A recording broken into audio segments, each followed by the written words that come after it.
Assembly in the Mediation Committee by 7 p.m. today, Tuesday, the 8th of October 2024. I will then communicate to the House tomorrow the National Assembly members appointed to this Mediation Committee to ensure timely commencement of the mediation process. Honourable members, the second message conveys that on Thursday, 3rd October 2024, the Senate considered and passed the Division of Revenue Amendment Bill, National Assembly Bill number 38 of 2023, with amendments. You'll also recall that on 7th August 2024, this House considered and passed the bill with amendments, following which I refer the bill to the Senate for consideration in accordance with the provisions of Article 110(4) of the Constitution. The Senate has now referred the bill back to the National Assembly for reconsideration. Honourable members, with respect to the Division of Revenue Amendment Bill 2024, I direct the clerk to circulate the Senate amendments to the bill to all members. Thereafter, the amendments will stand referred to the Budget and Appropriations Committee. I urge the committee to expedite consideration of the Senate's amendments and report back to the House on Tuesday, 15th October 2024. Conscious of the House, that the House is scheduled to proceed on a short recess next week, I direct that the matter be prioritized for consideration on the same day. As and to remind members that the conclusion of the Division of Revenue Amendment Bill 2020 Finance Bill 2024. This will facilitate disbursement of the requisite funds to account governments and avoid further stalling of operations of the devolved units. The House is accordingly guided. I thank you. Next.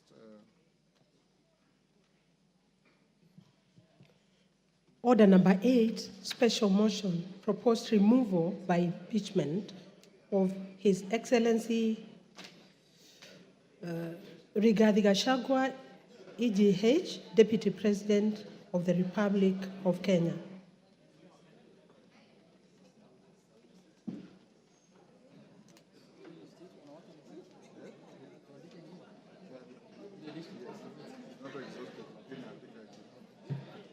Honourable members, we are back to the motion. So far, so good with the morning sitting. As I directed in the morning, honourable members, we will proceed up to 5. The Deputy President indicated he will be here by 4. At 5, we'll call him and allocate him up to 2 hours maximum. When he finishes, the majority leaders will come in, and thereafter the mover will be called to reply. We have 5 minutes each, and the interest is overwhelming. Of His Excellency Rigathi Gachagua, EGH, Deputy President of the Republic of Kenya.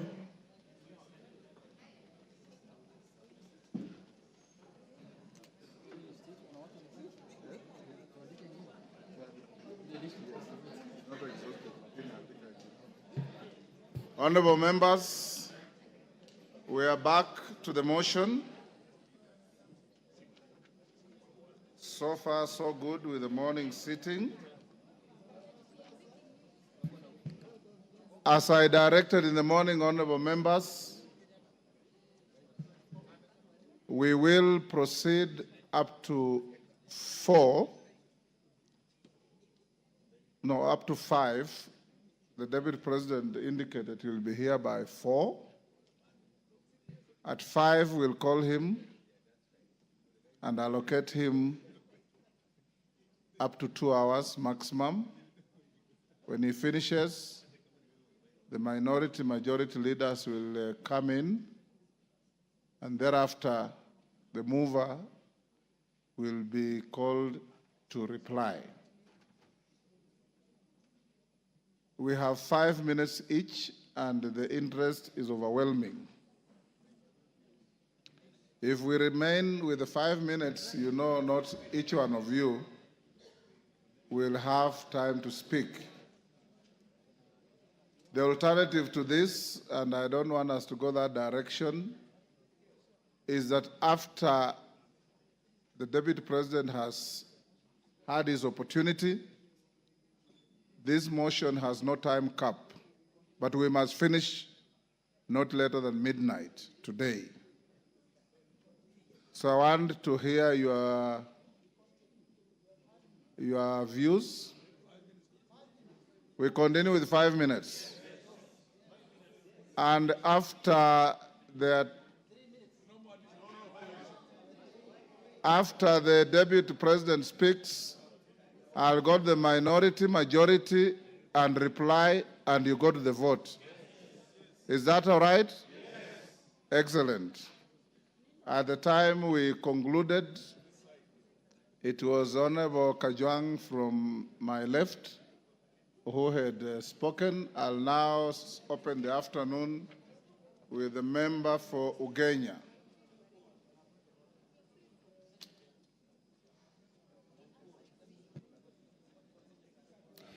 Thank you so much, Mr. Speaker. Mr. Speaker, the Article 132 of the Constitution of Kenya provides that the President will every year give a report to this House on the steps taken to implement Article 10. Mr. Speaker, Article 10 is the soul of the nation. Article 10 is what the engineers would call the software of the country. It is what the doctor would call the heartbeat of this country. Oh dear. Mr. Speaker, through Article 10, this country gave to itself how they want to be governed. Mr. Speaker, Article 10 of the Constitution provides for us the map to where we want to go. Mr. Speaker, in the last 1.5 years, we've listened to and been treated to, Mr. Speaker, the Deputy President piercing with a sharp knife through the very heart of the nation, Mr. Speaker. When we went to give ourselves a new constitution, Mr. Speaker, we said tribalism, nepotism, corruption, Mr. Speaker, are our ills. And we said that we will entrench Article 10 and ensure that going forward, we live as a country together, united, Mr. Speaker. Mr. Speaker, for the last 2 years, the Honorable Gachagua has not only put a knife onto the back of our values and shared principles, but he's kept turning that knife, Mr. Speaker, to the level where if we allow him to continue being Deputy President, Mr. Speaker, we are going to risk the loss of the heart of this country, Mr. Speaker. Mr. Speaker, the move of this motion, the Honorable Mutuse, read what appears in Article 10, Mr. Speaker. Mr. Speaker, there is nothing to say about a person who believes that this country should only belong to one region, Mr. Speaker. It has to be clear today that we are not impeaching Mount Kenya. We are not impeaching the Kikuyu. We are impeaching an individual who has refused to follow the law every single day of his life. Mr. Speaker, Honorable Gachagua is the Deputy President of the Republic of Kenya, not the Deputy President of Mount Kenya, Mr. Speaker. He is the Deputy President of Kenya Kwanza, not Murima Kwanza, Mr. Speaker. It has to be said today that if you are to build together, if you are to run a country that has shared values, shared principles, and shared prosperity, Mr. Speaker, all of us must believe that our leaders will live within the four corners of the law. Mr. Speaker, it is true, and it's been said by Kenyans, that we are all tribal.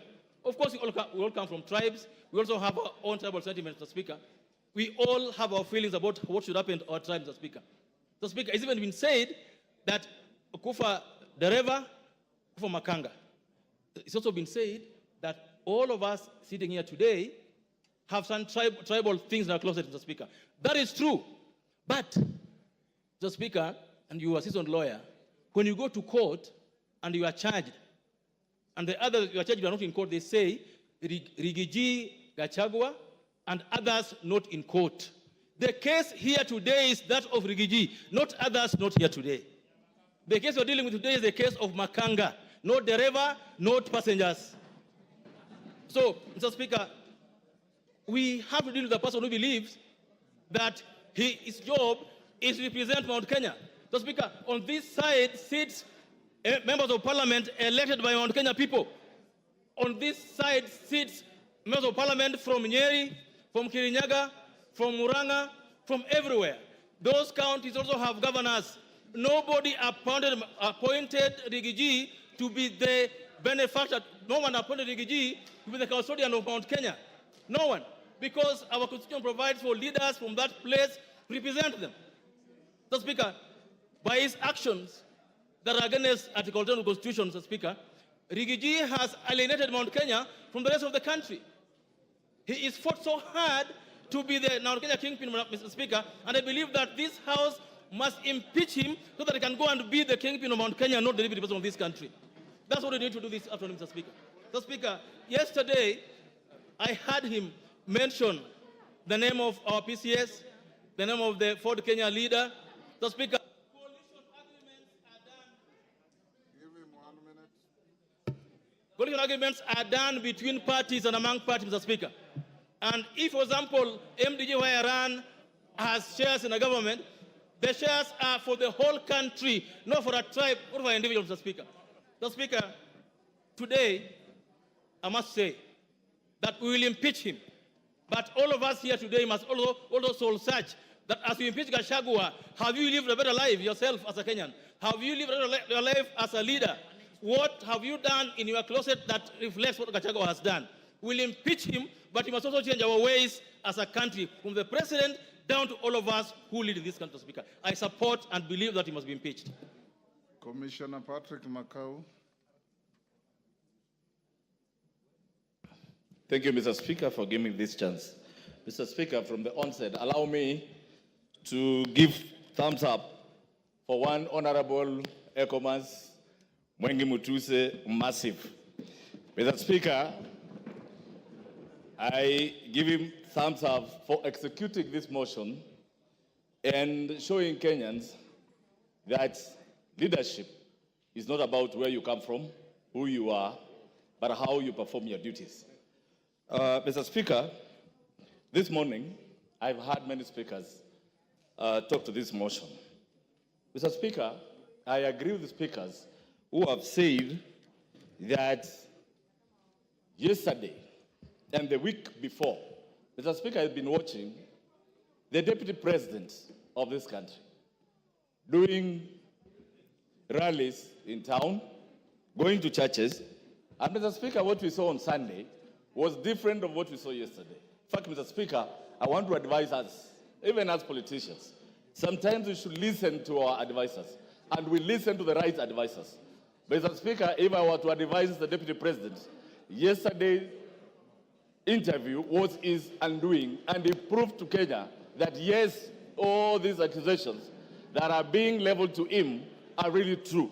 Mr. Speaker, I want to confirm to this House, one, despite Article 10, the deputy president, who is supposed to hold the values of this nation, by uniting Kenyans, by fighting against corruption, by fighting against tribalism, he is the one who has championed tribalism through and through.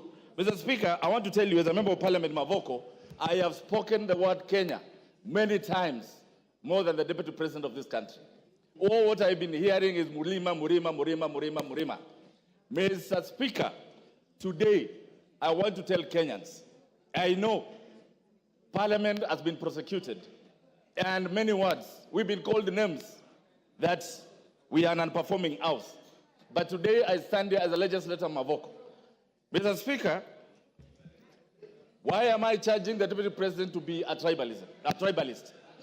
Mr. Speaker, at one time, I listened to the deputy president on national television saying that he reversed a cabinet decision to reverse the demolitions in Mathare. Why did he do that? He said his people were in Mathare and that he could not sit and see his people's houses demolished. Mr. Speaker, it reminded me When the people of Mavoko houses were being demolished, personally I went to him, and Mr. Speaker, I thought he could help me. But the words he used to me are unprintable, and I cannot speak them in this house.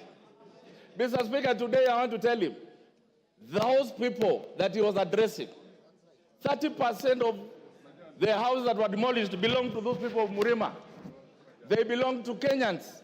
Mr. Speaker, I come from a constituency that is cosmopolitan. Today, as I stand here, Mr. Speaker, we have lost lives. We have had people whose properties had to be auctioned because they had gone for loans for those houses to build. Mr. Speaker, as a legislator, I humbled myself and requested and asked the Deputy President to intervene so that those houses, Mr. Speaker, a parcel of 4,000 acres, 325 acres, I requested him to have the 300 acres where the houses were seated, to have those people even pay to Portland. But the names he called me, Mr. Speaker, I cannot call them here. When I hear someone saying there are things which are not personal, Mr. Speaker, I want to tell them, those people elected me to represent them, and their pains are my pains, Mr. Speaker. Today, as I sit here, Mr. Speaker, the same Deputy President came to Machakos, and he said the Kamba votes are very little, they cannot bring in a president.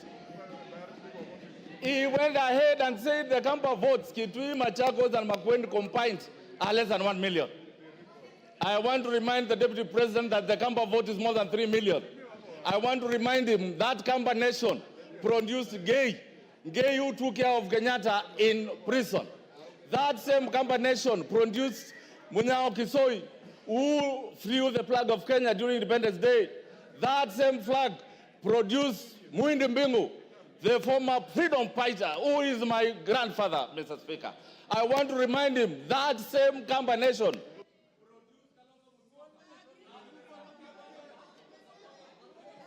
Give him 1 minute. 1 minute. Mr. Speaker, that same Kamba nation that you said their votes were useless, they are the ones who are running every night now, calling for them to come and save you in this budget motion.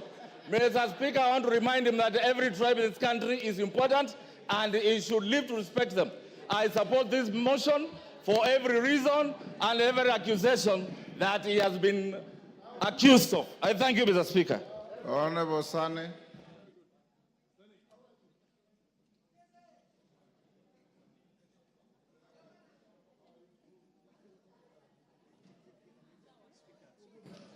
Mr. Speaker, before I want to bring out 3 assertions which emanating from His Excellency, the Deputy President Gachagua. One, that he is a co-president. In every general election, 6 ballot papers are being issued to voters. And of the 6, 1 is for the presidency, and all Kenyans have voted His Excellency President William Samoei Ruto. I did not, and no Kenyan, voted Gachagua for any position other than being escorting the deputy president to State House. Nobody, the president to State House, he was not elected. So the claim that he had acquired 7.2 million voters is unfounded, unfactual, and is just mere hallucinations, Mr. Speaker. So he's not a co-president, he is just merely an assistant to the president. A second thing, Mr. Speaker, he always talks of being trained in paramilitary exercises or acquired paramilitary training. He is supposed to be a symbol of harmony, a symbol of unity, not to intimidate, not to tell the citizenry that indeed he is military trained. That in itself bespeaks volumes on who his character is, Mr. Speaker. One other thing, yesterday he has made disparaging remarks on the Speaker of the National Assembly and the Speaker of the Senate. The fact that his impeachment is coming in front of this House today and thereafter proceed to the Senate, it wasn't befitting for him to speak disparaging, derogatory remarks on our Speaker and the Speaker of the Senate. On to the impeachment motion, Mr. Speaker. Article 150, I think the threshold has fully been met in impeaching the Deputy President Gachagua. His loyalty to the president is questionable. His visits, whenever the president goes out of the country, the deputy president is never seen to see him off. Whenever the president comes into the country, the second principle is always not available to receive the president. He gives press releases that contradicts the president, talks too much, giving epithets that make our president, demean our president, projecting our president a liar on several occasions. Yesterday, all Kenyans have heard that it is His Excellency the President Ruto who taught me how to respond to civil servants, how to address intelligence officers like Nurdin Haji, like the CID officer Amin. That in itself depicts lack of respect for the presidency. Mr. Speaker, it is clear in our Constitution that he is the second in command, as espoused in Article 147.3, as read with 134. This he has failed. He has also shown massive erosion of the position of the executive, not being the assistant and showing the unity so expected of him, Mr. Speaker. Mr. Speaker, the Deputy President severally pronounced himself on matters discriminating Kenyans, that he has gotten his share of cabinet secretaries in his region.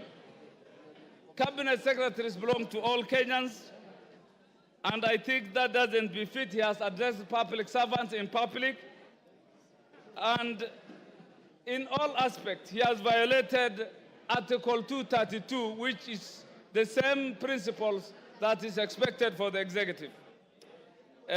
Finally, Mr. Speaker, he also talked ill of public participation. The courts have declared themselves that public participation was well done, and yesterday it was clear that he was contemptuous that the public participation done by the National Assembly did not meet the required threshold, and that, I believe, is also being so contemptuous of this House. With those few remarks, I support the impeachment. Thank you. Rafael Wanjala.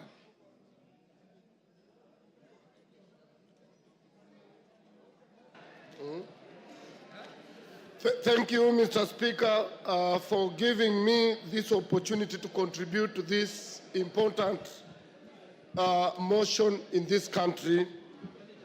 Mr. Speaker, this is my second motion since I became Member of Parliament, the second one to discuss impeachment of our Deputy President. Mr. Speaker, I'm very disturbed the way our Deputy President has been behaving, because the Deputy President is principal assistant of the President.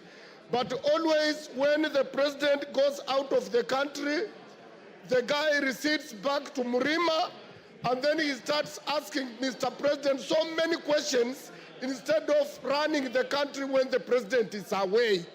He's never available in Nairobi, except he's only available in his village, trying to ask Mr. President questions, and that, Mr. Speaker, has really annoyed some of us.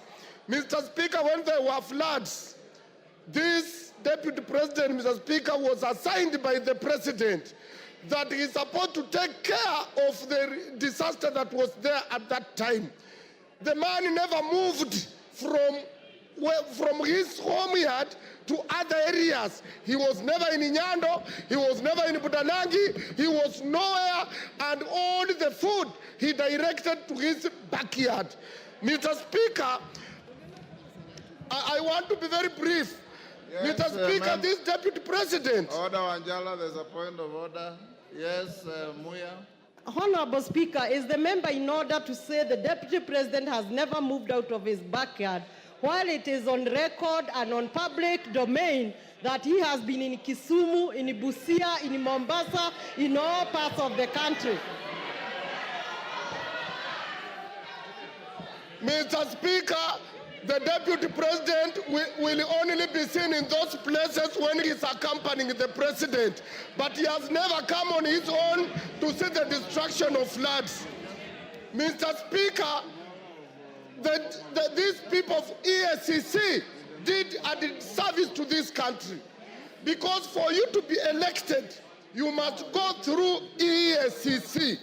Mr. Speaker, this Deputy President was a DO. And Mr. Speaker, he was a DO, and as a DO, he was sacked on 30th July 1997 as a DO.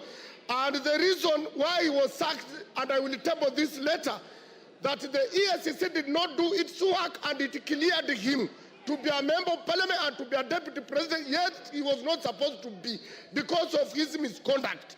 Mr. Speaker, this letter is read as Mr. Geoffrey Rigathi Gachagua, District Officer 1, Laikipia, through Provincial Commissioner, summarily dismissal.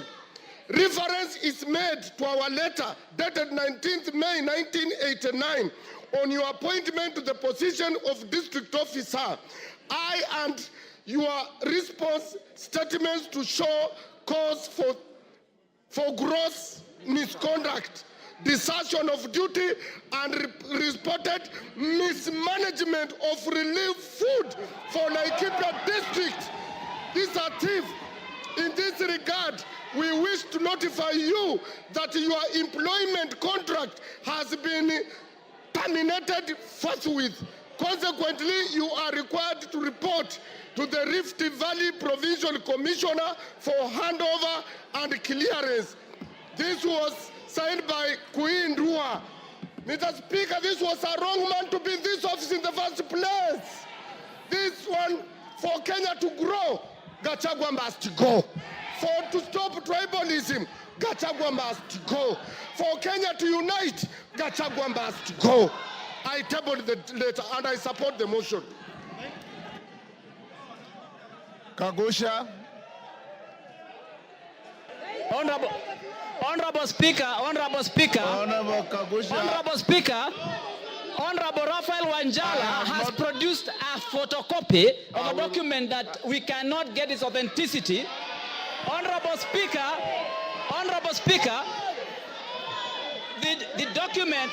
the document that Honorable Raphael Wanjala is referring to is not. Order, Honorable Kagusha.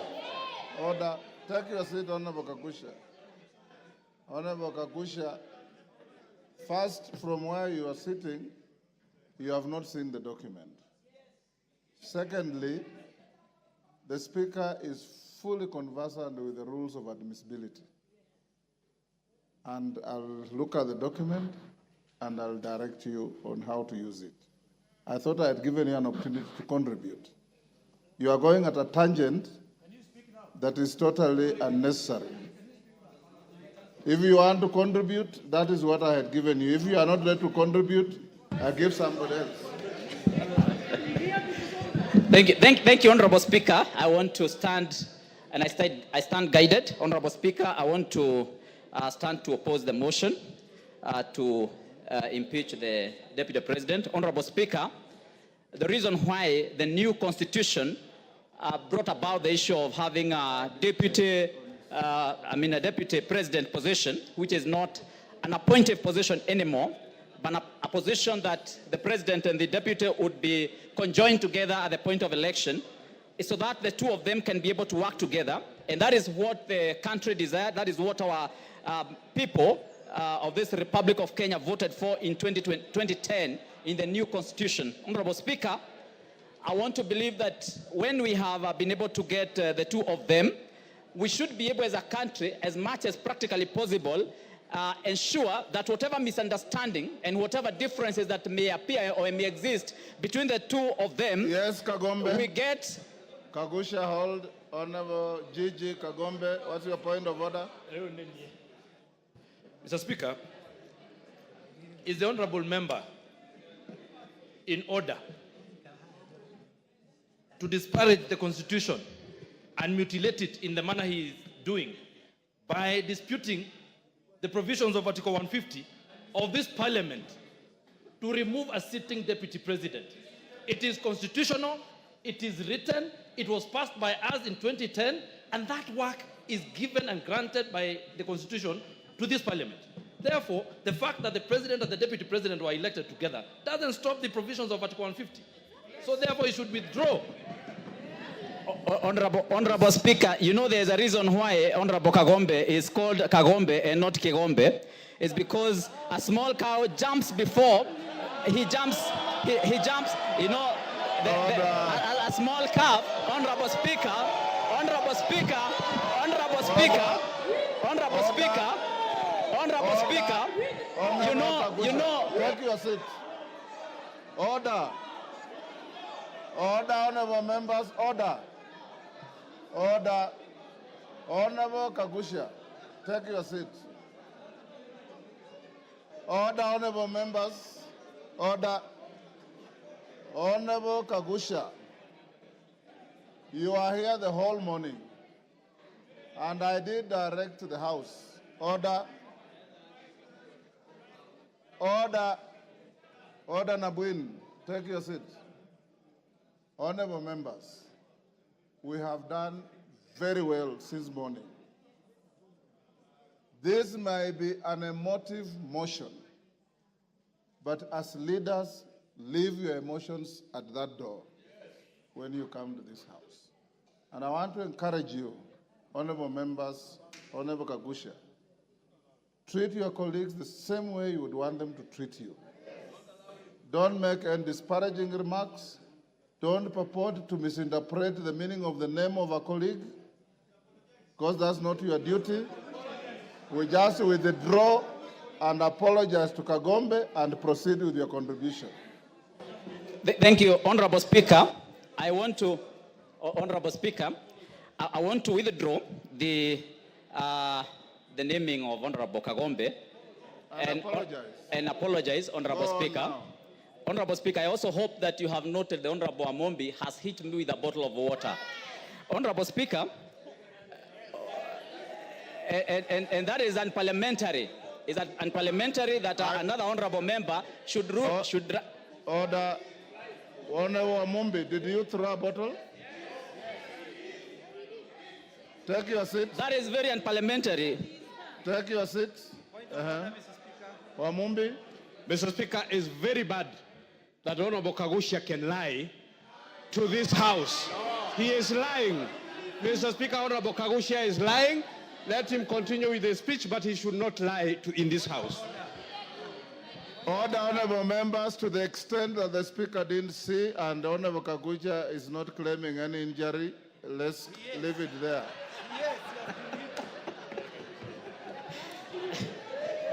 Honorable Speaker,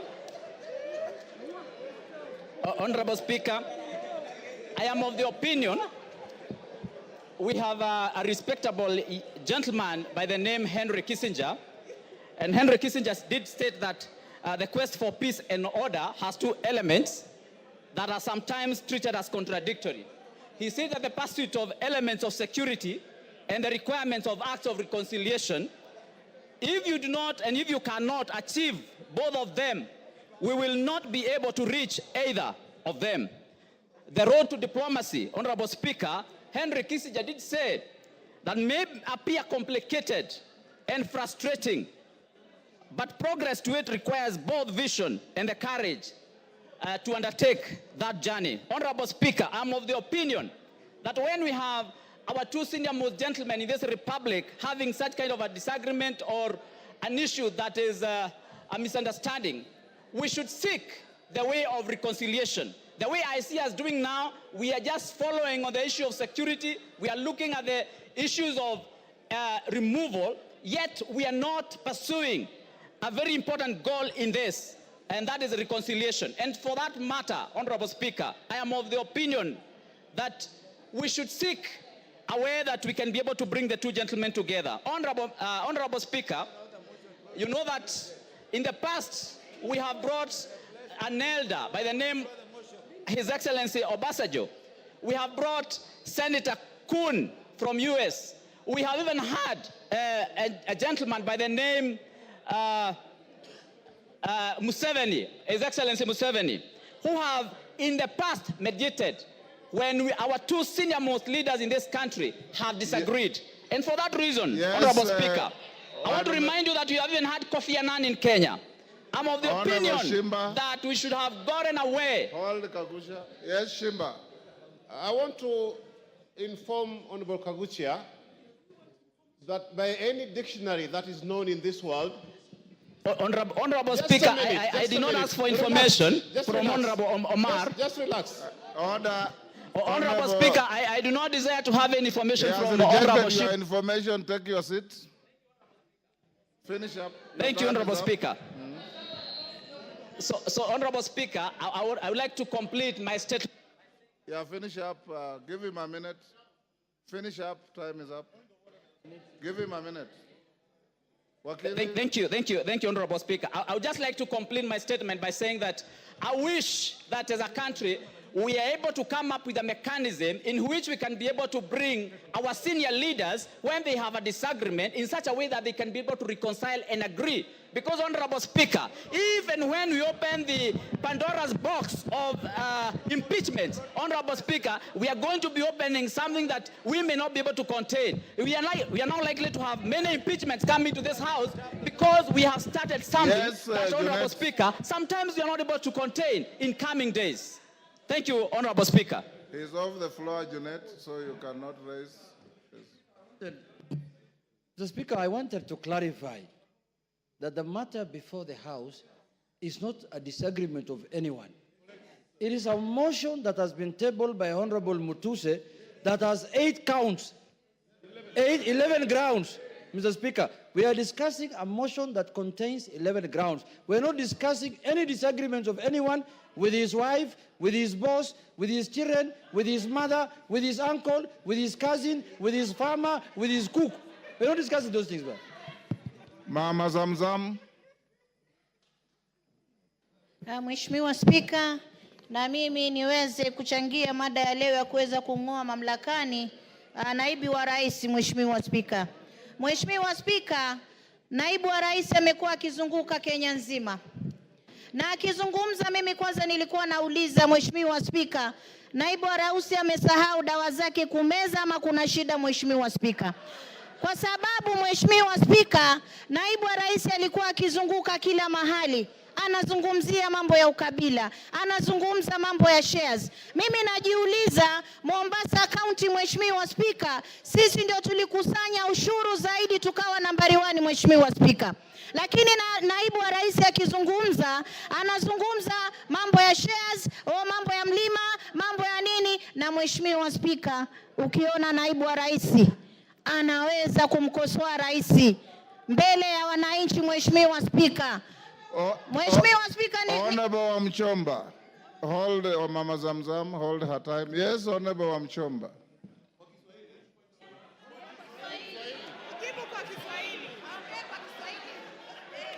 Order, honorable members, order, Honorable Wamchomba. Bwana Spika, nasimama kuuliza kama... Order, hold on. Which standing order has been breached? Cite the standing order. Point of information, clarification. Asante sana Which standing order has been breached? Mheshimiwa Spika. Clarification, Mr. Speaker. Mr. Speaker. Mr. Speaker, I refuse to be muted when I have something that I need the honorable member to clarify. The honorable member must clarify. Honorable Wamchomba. Order, Honorable Wamchomba. Hold your horses. Honorable Wamchomba. If you want to, you know the rules. Order. Honorable Wamchomba, you know the rules. If you want to inform a member on the floor, the member must accept your information. She has said she doesn't want. Under what standing Mr. Speaker, The honorable member has talked about that Mr. Deputy President alisahau kunywa dawa. Tungetaka kujua ni dawa gani ambazo mheshimiwa anaongea juu yake. Na kama hizo dawa, na kama Mama Zamzam, endelea. Mheshimiwa Spika, wajua ndio makosa ya kupatia mabubu kuzungumza. Mheshimiwa Spika, mimi nimesema huenda ikawa, sijasema amesahau, nimesema huenda ikawa, nilifikiria, nilikisia. Lakini Mheshimiwa Spika, kiongozi kama yule ambaye siku zote anajua makabila yote Kenya tunakaa kwa amani, tumeoana, tunaelewana, Mheshimiwa Spika, anataka kuturegesha kwa makabila kama vile tulivyokuwa na mambo ya Kaya Bombo, kama tulivyokuwa na zile baada ya kura za 2007 2008. Mheshimiwa Spika, watu walipoteza maisha yao kwa sababu ya ukabila. Mheshimiwa Spika, mimi nakaa nikishangaa. Deputy President alikuja Mombasa, amesimama juu ya gari anatafuna ndizi na mahindi choma. Mheshimiwa Spika, kwanza alitupa takataka pale, alikuwa juu kama kuna watoto wetu ndio ufagia. Mheshimiwa Spika, Mheshimiwa Spika, pale juu ya gari Deputy President anazungumza akisema kuwa yule gavana atoe pesa za floods, wakati anajua 14 billion kutoka World Bank ambayo ni ya disaster management. Mheshimiwa Spika, zilikuwa kwa ofisi yake na aliziramba. Mheshimiwa Spika, alikuwa anajua 6 billion tuliweka hapa katika bajeti. Mheshimiwa Spika, hakuzileta Mombasa. Mheshimiwa Spika, yule ni kiongozi wa kugonganisha watu. Mheshimiwa Spika, na ndio maana najiuliza, kwa miaka miwili kampuni 22, Mheshimiwa Spika, hata mimi moja sina. Miaka miwili kampuni 22 na zote zina 5.7 billion ya mtoto, ya mke, ya nani, kisha bado unaenda kuchukua mali ya ndugu yako, unaacha mayatima, unaacha mjane, unamtesa, kisha utatuambia nini katika taifa la Kenya? Mheshimiwa Spika, mimi leo nasema ngatuliwe, nasema kwa kutesa mjane, Gachagua must go. Kwa kukula pesa za mahindi, Gachagua must go. Kwa kutesa ukabila na Kenya, Gachagua must go. Asante sana Mheshimiwa Spika. Ngogoyo.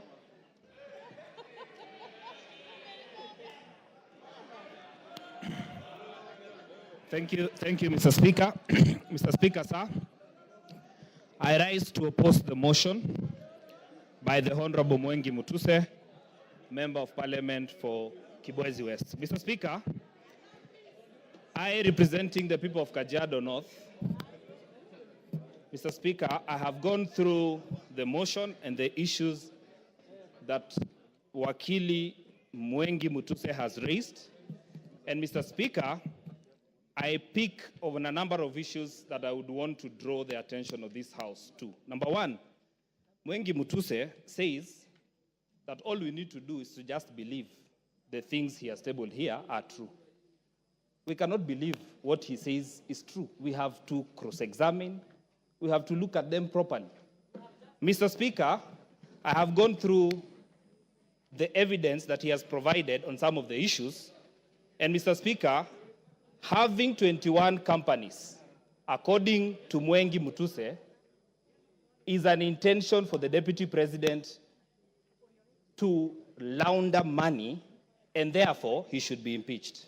Mr. Speaker, he did not say money has been laundered, but it is an intention. And he says it is enough for this House to just believe and therefore impeach. Mr. Speaker, I say no to that impeachment. Number two, Mwengi Mutuse, former Chief of Staff in Machakos County Government and the current Member of Parliament, is giving hearsay that he has heard. Mr. Speaker, he has said in his submission that they were officers who were coerced to write to change in the Ministry of Lands without tabling any evidence from the document that he has provided. Mr. Speaker, this House cannot go with hearsay. It is not possible for you to make a decision out of hearsay. Mr. Speaker, in his accusations, he says that the Deputy President is a Mount Kenya person, makes issues based on Mount Kenya. I am the Member of Parliament for Kajiado North. He has visited my constituency for a development tour. The executive, through the State Department for Education, Mr. Speaker, constructed classes, courtesy of his visit in Enomatasiani Girls Secondary School, a school that rescues girls, specifically from asylum. Mr. Speaker, the only girls' school that we have in my constituency, the Great Kajiado North. Mr. Speaker, Mwengi Mutusa, according to him, the Deputy President coerced, did 1, 2, 3, and Mr. Speaker, he wants to say that we just need to believe. Mr. Speaker, impeaching the Deputy President of the Republic of Kenya needs more evidence than what he has provided. I find this to be very shallow, and Mr. Speaker, maybe in the words of the Chief Justice, this is hot air, in my opinion, Mr. Speaker. Mr. Speaker, I have found very respectful submission from lawyers in this House, Yes, Mama Zamzam. a majority of What's them. your point of order Mheshimiwa, and point what's of order standing number order? 87, Mheshimiwa Spika. Mimi nataka nimjuze mbunge mwenzangu kuwa huyo alikuwa... Naomba nisijuzwe, naomba nisijuzwe. Hapana, nimesema... Naomba nisijuzwe. She is on a point of order.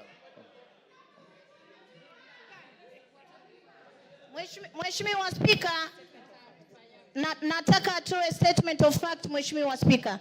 Huyu mbunge aliyoko hapa, hata kama alikuwa akifanya kazi county hapa, amekuja ni mbunge na ametoa motion hapa, Mheshimiwa Spika. Na mimi nataka nimwelezee mbunge kuwa wasema kule wanaosema kufa abiria, kufa conductor, kufa dereva. Huyu conductor ameweza kupickpocket maabiria wote, hawana chochote, Mheshimiwa Spika.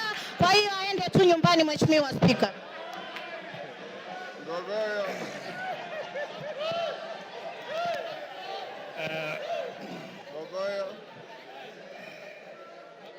Thank you. Thank you, Mr. Speaker. Yes. I choose to stick to content. Your time I is choose up. to stick to matter. Go on. I choose to ignore the honorable member.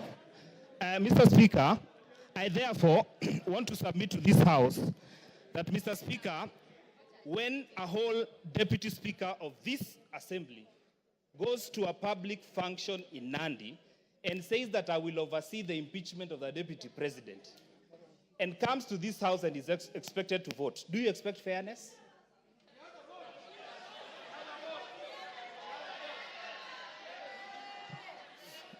Your time is up. Give him 1 minute. The Deputy Speaker spoke to that. Thank you. No to the impeachment of the Deputy President of the Republic of Kenya. Member for Taveta. Member for Taveta.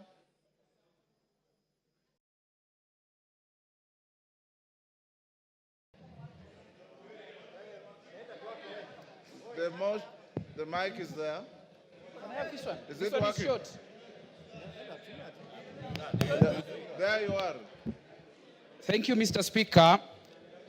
For a start, Mr. Speaker, I rise to support the motion by my learned colleague, Honorable Mutuse. Most of the things, Mr. Speaker, have been said, but allow me to say a few things. Number one, allow me to borrow on the then Council of White House during the Clinton administration. He said, impeachment is not a remedy for private wrongs. It's a method for removing someone whose continued presence in office will cause danger to the nation. Mr. Speaker, my position is the continued stay in office of the Deputy President Rigathi Gachagua is a threat to the nation of Kenya.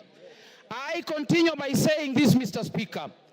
Between 1963, when we got independence, we had a vice president in the name of Jaramogi Oginga Odinga. He never said, do not touch Luo Nyanza. During the President Moi's regime, we had George Saitoti. We had Musalia Mudavadi. He never said, do not touch Luya Nation.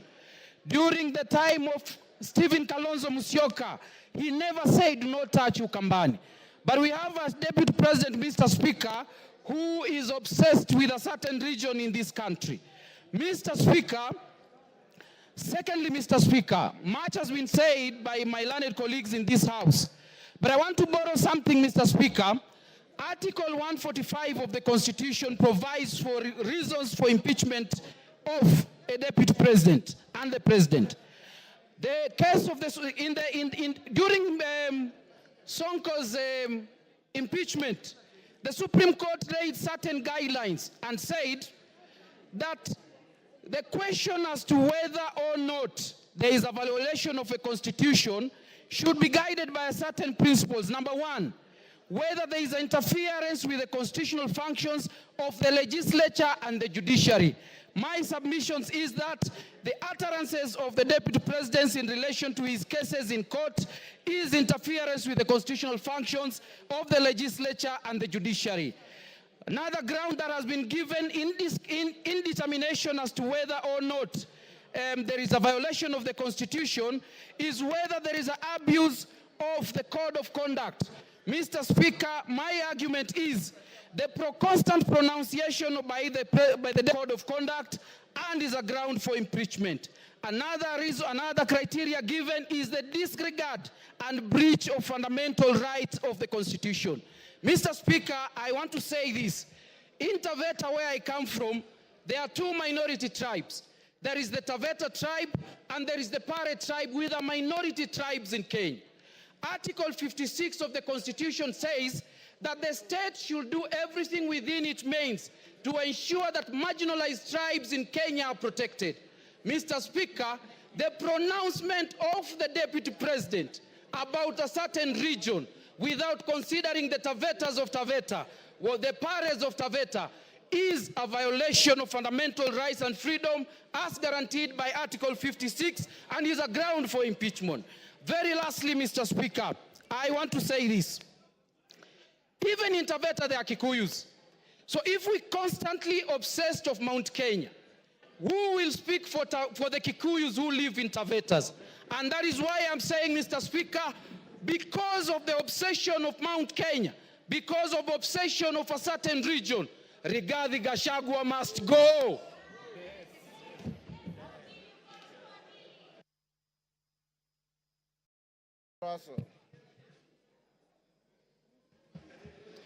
Thank you very much, Honorable Speaker.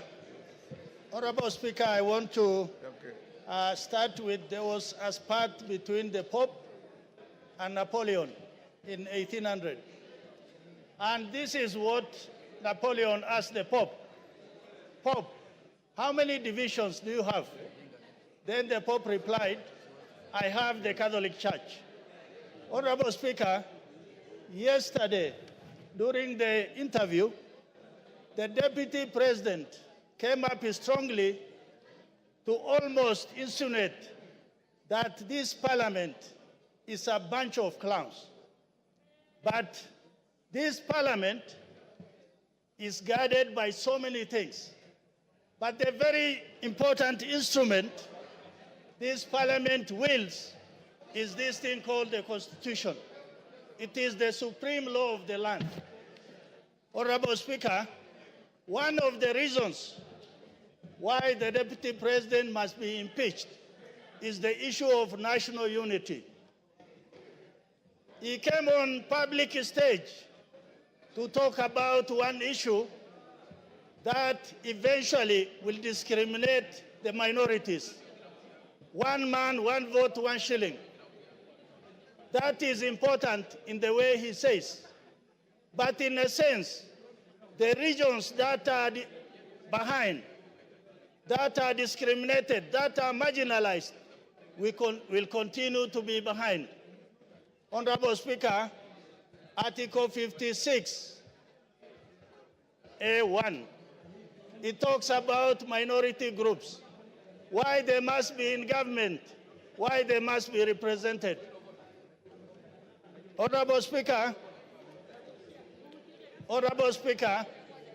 this country must move forward,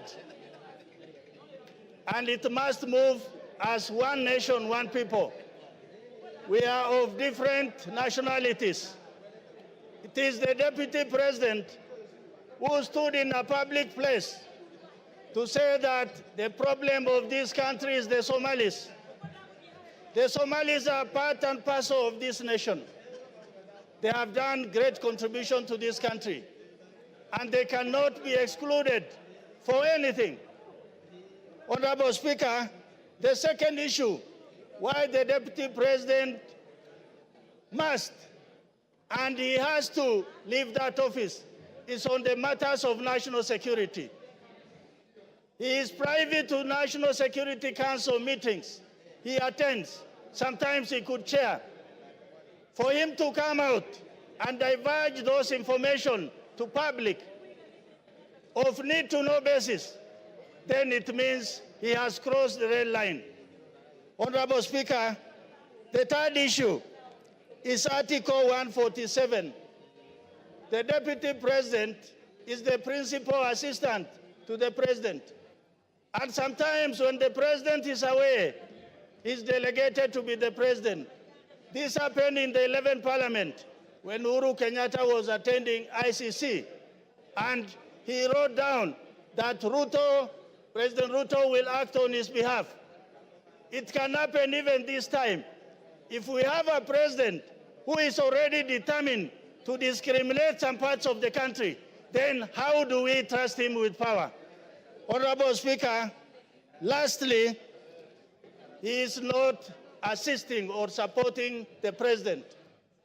Finance Bill 2024-25 was thrown out by Parliament, was thrown out by the people. Not that people didn't want it, not Parliament didn't want it, because he never supported it. He kept on campaigning against the finance bill. For those reasons, Honorable Speaker, I think the Deputy President must be impeached. Thank you, Honorable Speaker. Farah Maalim.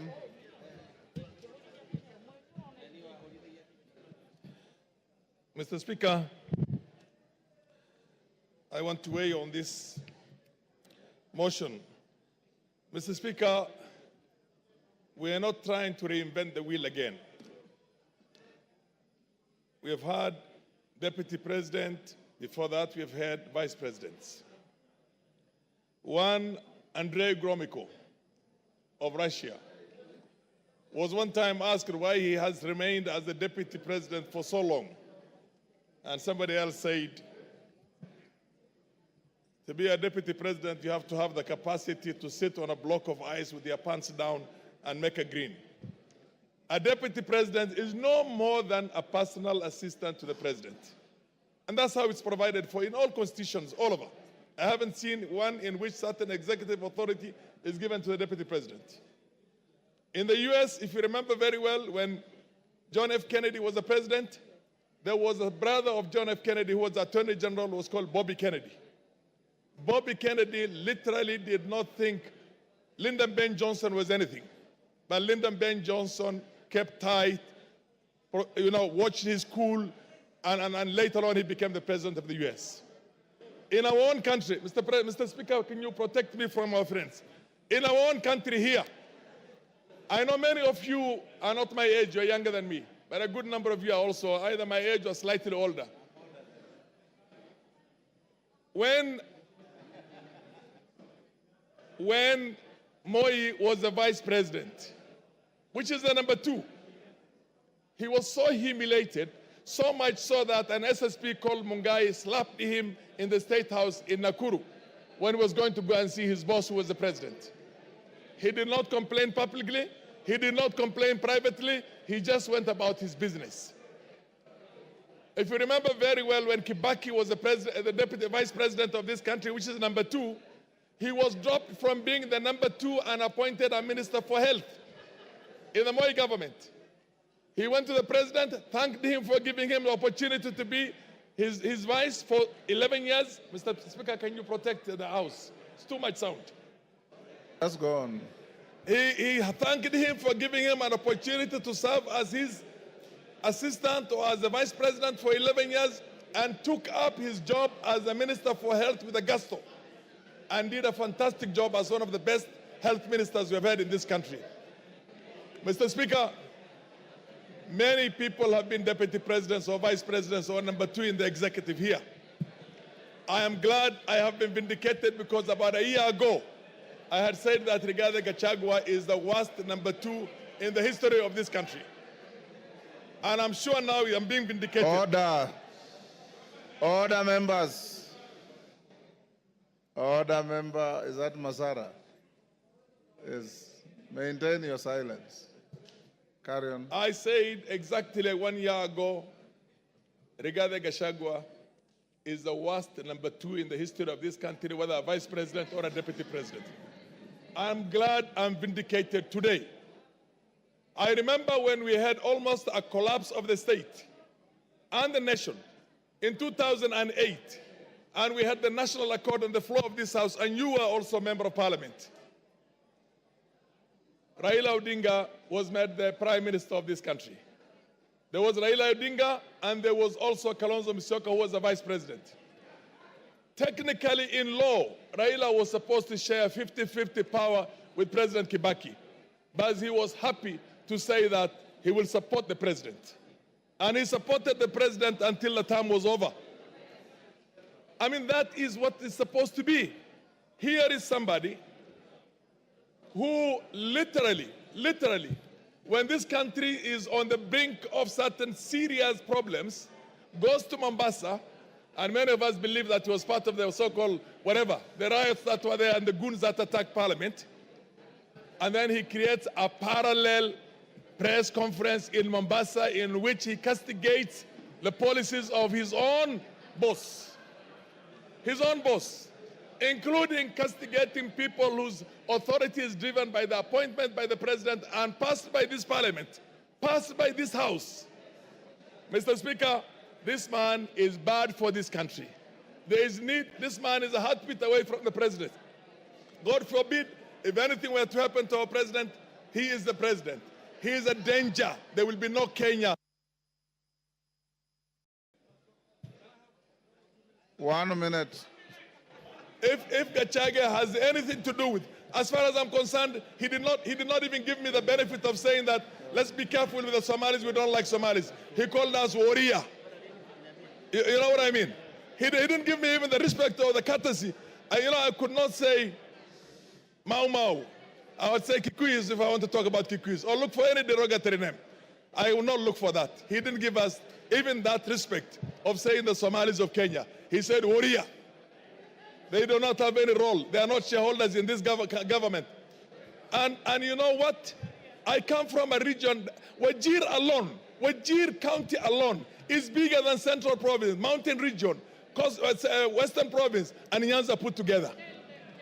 In Nyanza, and you have not gone to Garissa, you have not gone to Mandera, you have not gone to Marsabit, where we share with our Cushitic brothers, you have not gone to Shiloh. He's talking about half the country, and he thinks we are from Somalia. Time is up. Your time is up. Yes, Dr. Kogo. Thank you so much, Honorable Speaker. Thank you, my brother, for allowing me to pass on this information. Apart from what you have said, Mheshimiwa, the Deputy President of the Republic of Kenya is on record for insulting women as Malayas. And I want to go on record. He said that the one and only beautiful Honorable Jematia is a Malaya. And somebody can negate that, and I have to say it. I thank you so much, Honorable Speaker. Yes, your time is up. Give him 1 minute. Okay, yeah, 1 minute. Mr. Speaker, Speaker. Yes. This country belongs to us all. This country belongs to all of us. If you try to marginalize me, and tomorrow I take up arms and decide to fight that, do you think there will be Kenya? Do you think 100,000 Somalis taking arms, there will be Kenya? Or 50,000 Turkanas? Or Sabaots? Or Pokots? This man is playing with this country. We shall not have stability, Mr. Speaker. We must have a country in which we all feel that we are loved and we are equals. Equals. Mr. Speaker, I support this motion of impeaching Gachagua. Let's do it the fastest possible, and we should never have somebody like him in future in any position of leadership. Mr. Speaker, we are all equals in this country. There's nobody who's more equal. We fought for independence. All of us fought for independence, although some will want to try and hide the... Your time is up. Member for Turkana at the back. That is who? Emade.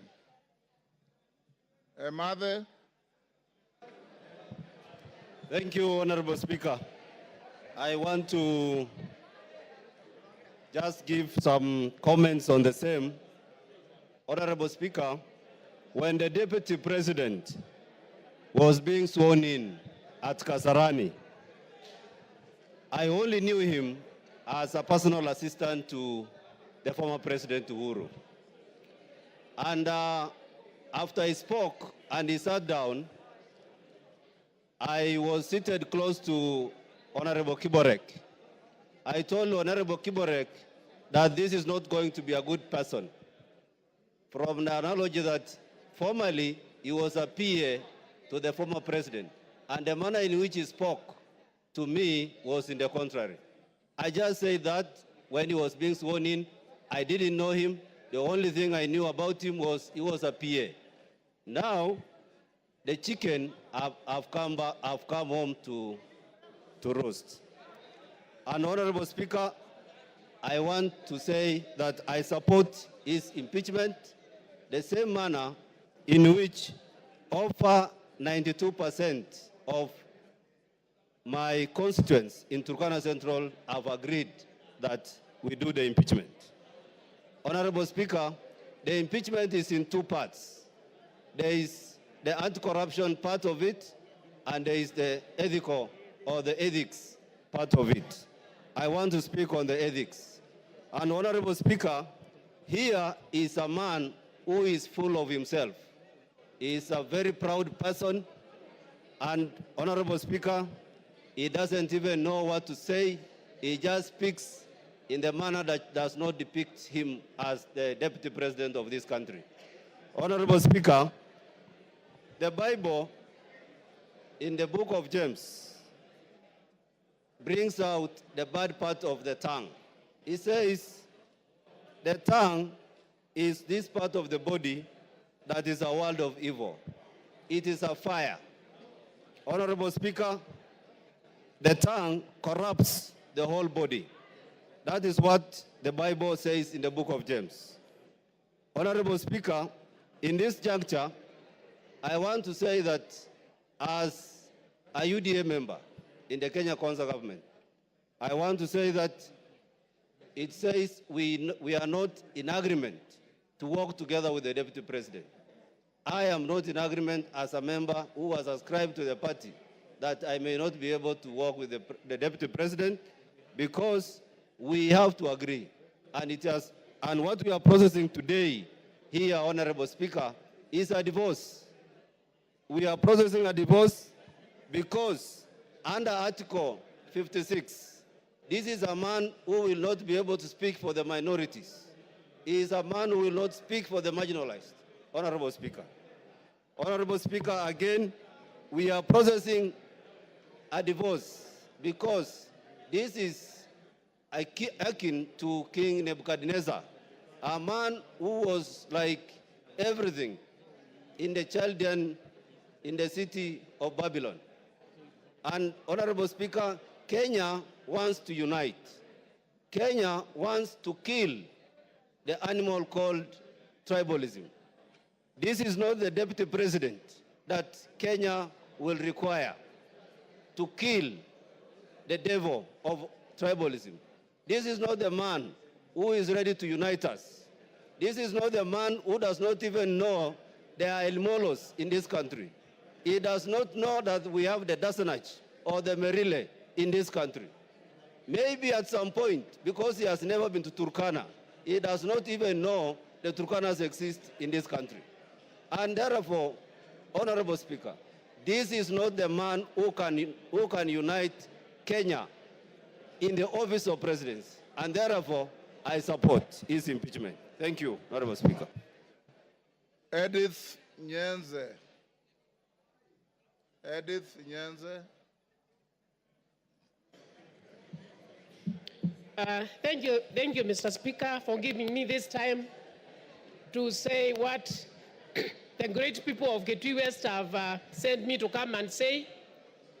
I know that the Bible has been quoted from the two divines in several ways, but I'm also going to quote the Bible And I'm going to quote from John, from chapter 8, from 7 to 11. And actually, these were teachers and of law and Pharisees who brought a woman to Jesus, and they said that they found the woman in the act.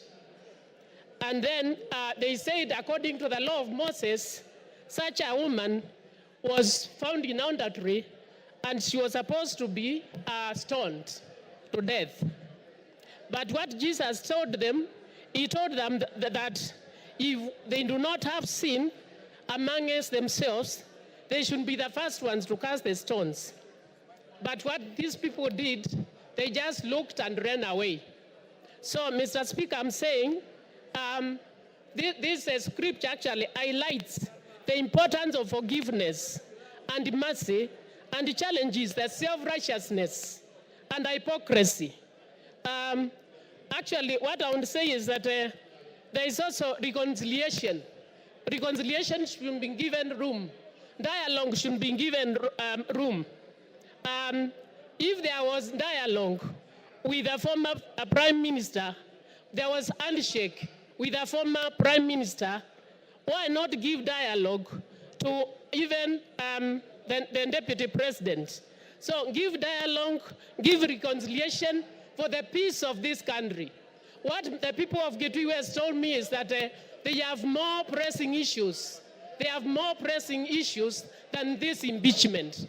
And therefore they told me to say no to this impeachment, that they should be sorting their problems first before we even come to this impeachment. We have only 3 years to go before the end of the term. So why breach the peace? So whoever is righteous, let them be the first ones to cast the stone. Thank you. Honorable Kororia.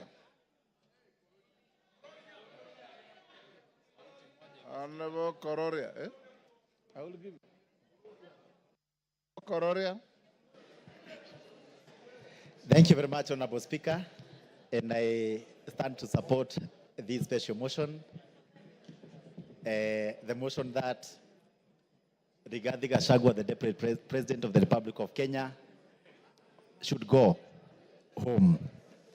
Honorable Speaker, I can remind this House that during the swearing-in ceremony at Kasarani, the Deputy President humiliated Uhuru Muigai Kenyatta so badly before the nation and the visiting dignitaries in the Republic of Kenya. That was not enough, Honorable Speaker. After 3 months, he started attacking young people in Mount Kenya region, calling them Mongeki, to an extent of attacking Maina Jenga. Honorable Speaker, he was not comfortable and satisfied with that. He went ahead to refer to the members of parliament from Mount Kenya region as Gakonia and Kunda Gotome and Komereras, Honorable Speaker. That is not acceptable, Honorable Speaker, because we all come from the same region and we are elected by the people. He went ahead, Honorable Speaker, to attack Raila Odinga and the Azimio fraternity, and saying that he has put Mitego so that they will not enter State House. And he was supposed to put Mitegos so that they don't enter Karen residence because he's not a president. Honorable Speaker, I want to say that we do not have 2 centers of power in the Republic of Kenya. We only have 1 president, and the sentiments of Rigathi Gachagua that they were elected together with President William Ruto is a lie. The person who was elected is the president. Gachagua was just a running mate. And there were no votes for a running mate, Honorable Speaker. Finally, yesterday during a press briefing, Rigathi Gachagua referred to this Honorable House as a theater of the absurd. And he's coming to this same house today. I don't know whether you are going to compel him to substantiate if he's coming to a theater or Parliament of Kenya. With that, Honorable Speaker, I'm saying Gachagua must go. Karoli Omondi. Thank you very much, Right Honorable Speaker. I rise to support this special motion of impeachment against the Deputy President of the Republic of Kenya. Mr. Speaker, when the wheels of fortune have enabled someone to rise to high eminence, such as the office of Deputy President, so much is expected of them. Unfortunately, from my own personal interaction with the Deputy President, and shortly I will give some examples, I feel he has fallen short of the expectations of that high office. I first came across Mr. Rigathi Gachagua in the late 80s when we were at the university. And as a matter of fact, he was ahead of us, and I think he was heading one of the district student organizations. He had cleared university, but he had not exited. In other words, he had become a pirate. That was the terminology we used then. He was residing in some place called State House Residence. And what I used to hear about him was not very impressive. But nonetheless, on October 7th, 2023, which was exactly 1 year ago, in some place called Murngia, Alego, at the homestead of the late General Francis Omondi Ogola, together with Mheshimiwa Elisha here, Mheshimiwa Nyamita, Honorable Jalango, I've seen him somewhere, and His Excellency the President, we did meet with the Deputy President. And it was about 6:45, he received us warmly, but we were guests of General Ogola.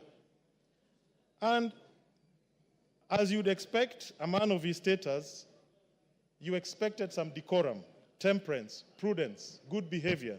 But unfortunately, some of these attributes were not present in his conduct. The Deputy President on that occasion did stand up and tell the President to our face that he had come down to get him from the Nyanza tour that we were undertaking, and that he had no business staying for too long in Nyanza. I looked at him and I wondered what was the problem with his compos mentis. In other words, was he of sound mind? And then I asked myself, we were the guests of the late General, why would he want us to exit the homestead of General Ogola? And it bothered me very much, because clearly that was what you and I, as lawyers, we call animus nocendi, intention to harm. Why would he insist that the President has no business being in Nyanza? He said it to our face 3 times, interrupting General Ogola when we were being briefed about the attack that had just been conducted by Hamas on Israel. That was my first time to interact with him very closely. The second time was on April 30th, 2024. No, 28th April 2024, this year, when we had floods in Suba and several people died. I did communicate with him by way of text. I sent him pictures, including that of a gentleman who had lost 3 children. I asked him to avail to me the state resources that I could use to alleviate the pain and loss of my people. He did not respond. He did not call back. He did not show any interest. On 30th April 2024, I did contact Honorable Kagushia, who was sitting next to him at a rally in Nyeri. And I saw Honorable Kagushia whispering to him my message. And they texted me back that the Deputy President would come back to me. He never did. On 6th of May 2024, I again reached out to him. In his capacity as the coordinator of relief, he did not respond. I support this motion, and I want to say this. What I found with Honorable Gachagua is lack of education. Obama says, education is not a name of any degree or certificate that can be shown to others as proof. Education is the name of our attitude, actions, language, and behavior with others in real life. I'm on behalf of people of Suba South, I am supporting this motion, and I want to inform the House, our role today as a grand jury is not to establish beyond reasonable doubt any of these charges. Our role is very simple. Our role is to say we have found triable issues, frame the charges, leave that trial to the Senate. And once we do that, we shall have discharged our duty. Mr. Speaker, I fully support. Thank you. Your time is up. Kanjori.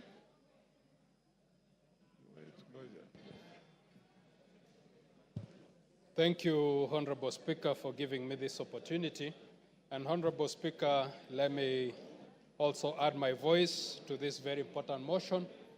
And let me start by saying I support the motion to impeach the Deputy President.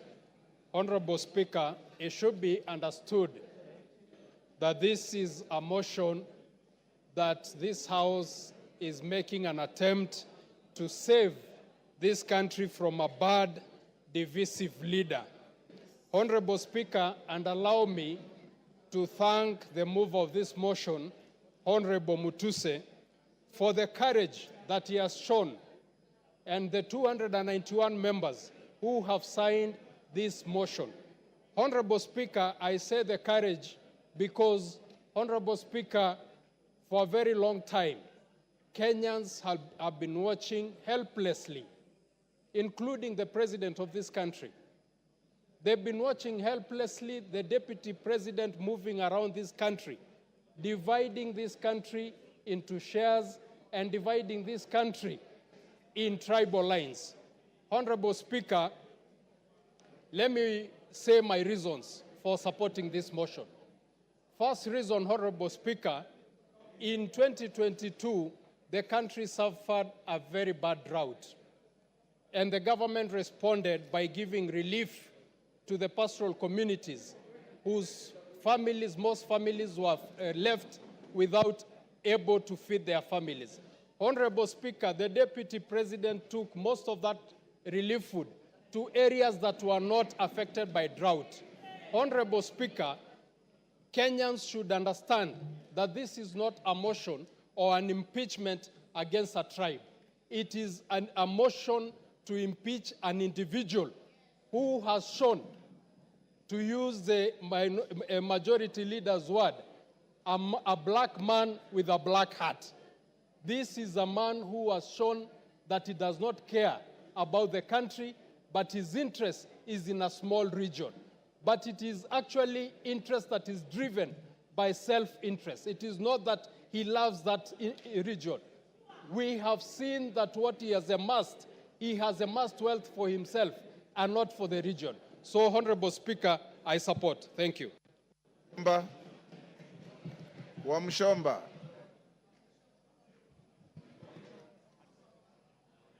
I thought you normally sit this side. Thank you. Yes. The temperatures there are too high. Mr. Speaker, go ahead. I rise to defend the Deputy President, Rigathi Gachagua, against what I am calling mob justice, a process that has not given him the right of reply, a process that has gone on, presented some fact charts to the villages, and disseminated information to the members of public without giving him the opportunity to defend himself. Hold your horses, Wamchomba. I was consulting with KJ. I didn't hear what you said. Can you repeat?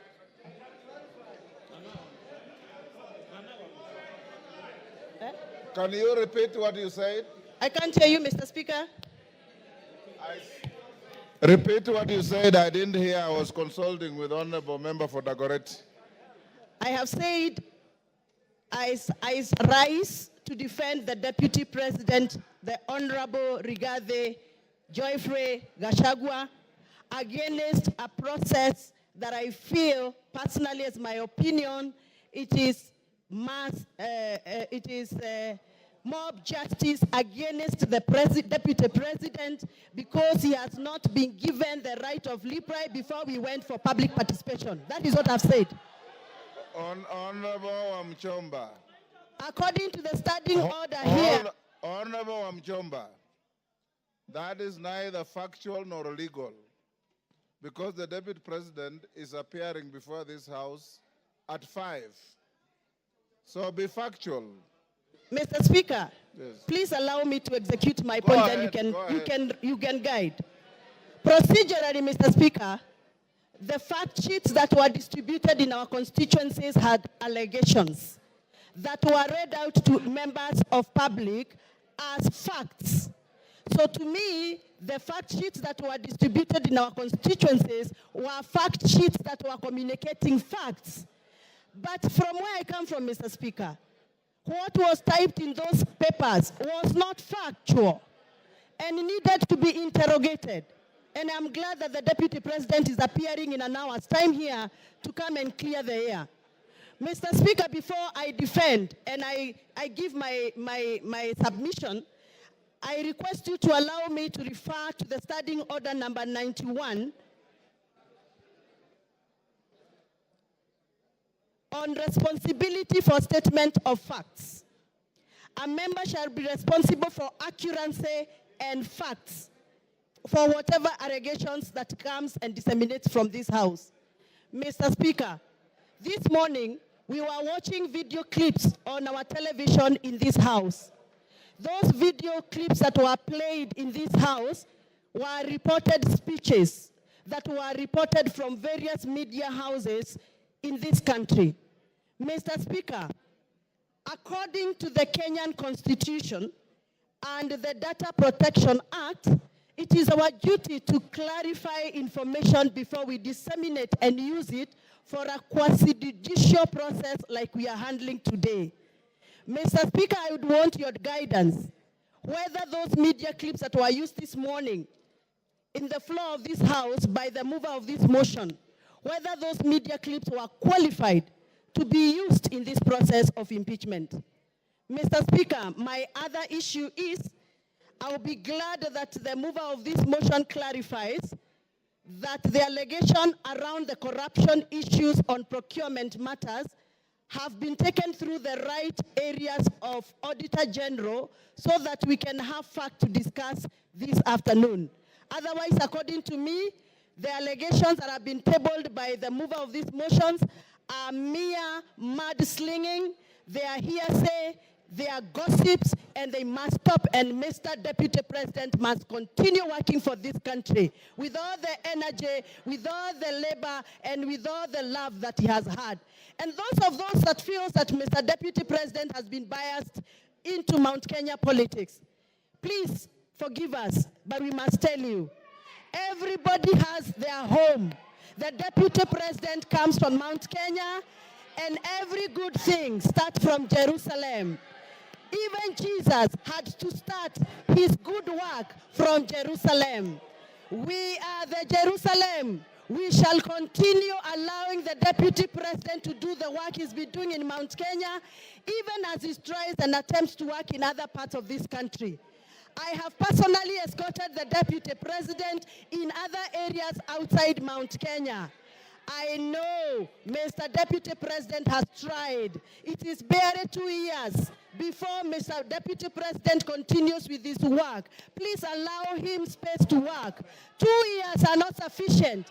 Even for the members in this House know very well, they have also not been able to do what they promised their voters during campaigns. We are all elected members here, and we know we made pledges, and 2 years are not sufficient for anybody to use that as a basis to judge anybody on the performance.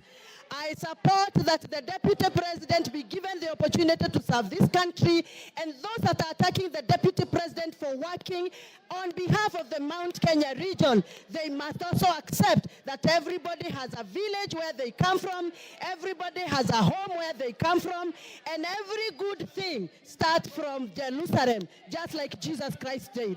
Asanteni sana, and I refuse. The Deputy President is going nowhere. He's going to stay here to serve us. To serve us as we gave him votes. Thank you very much. Thank you, Speaker. Thank you, Honorable Speaker, for giving me this opportunity to contribute to this very important motion. Mr. Speaker, an English saying goes that a sheep lives its entire life afraid of the wolf, only to be slaughtered and eaten by the shepherd. To the people of Mount Kenya, you know we are farmers. You know we have tea, we have coffee, we have milk, and that is the food crops that we rely on. Mr. Speaker, I happen to be elected as a director of KTDA, where we hold small-scale tea farmers and where we do business for the farmers. Mr. Speaker, we have had a problem, a huge problem, of monies being diverted to the said hotel in Kilifi. Last year, the money that was supposed to be going to distribute fertilizer, 53 million shillings, Mr. Speaker, was diverted to go to personal use at a hotel.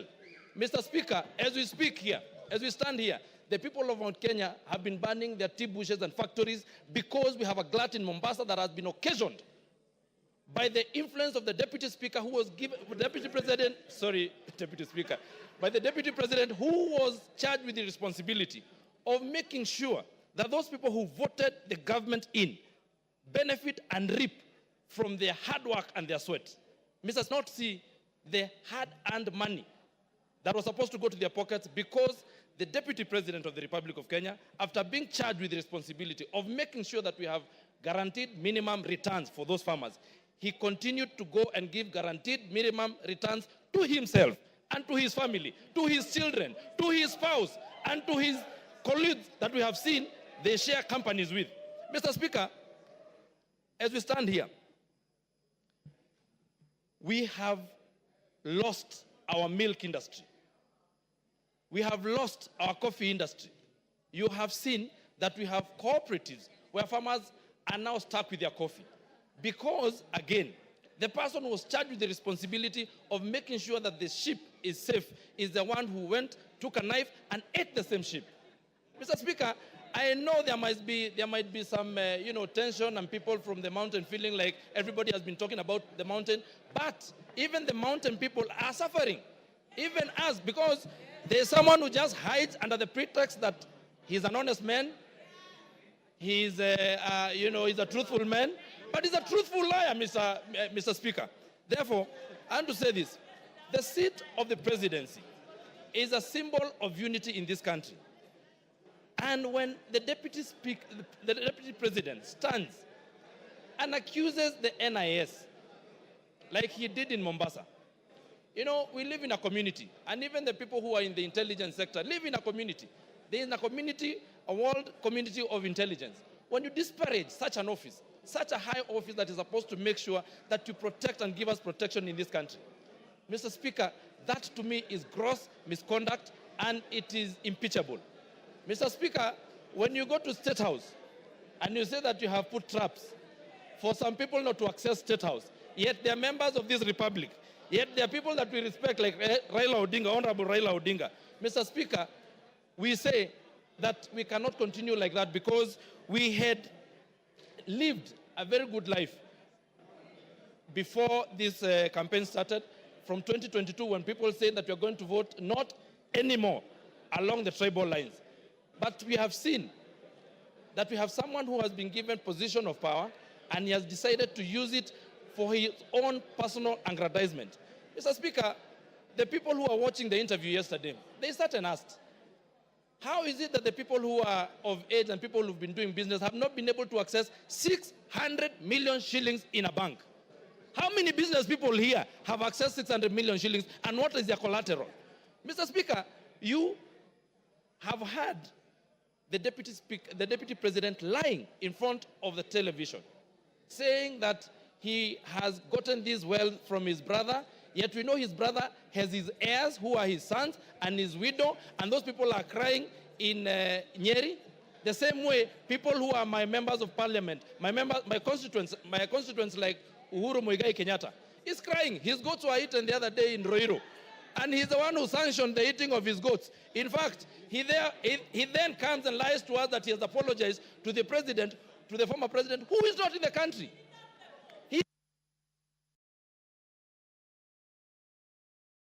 Siseme kwamba sisi hatuna uwezo wa kutoa amri au mamlaka ya kwamba yeye agatuliwe mamlakani.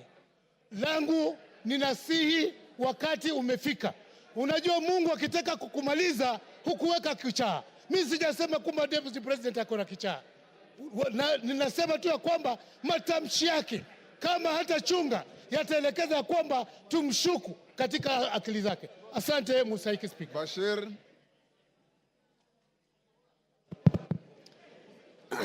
Thank you, Honorable Speaker.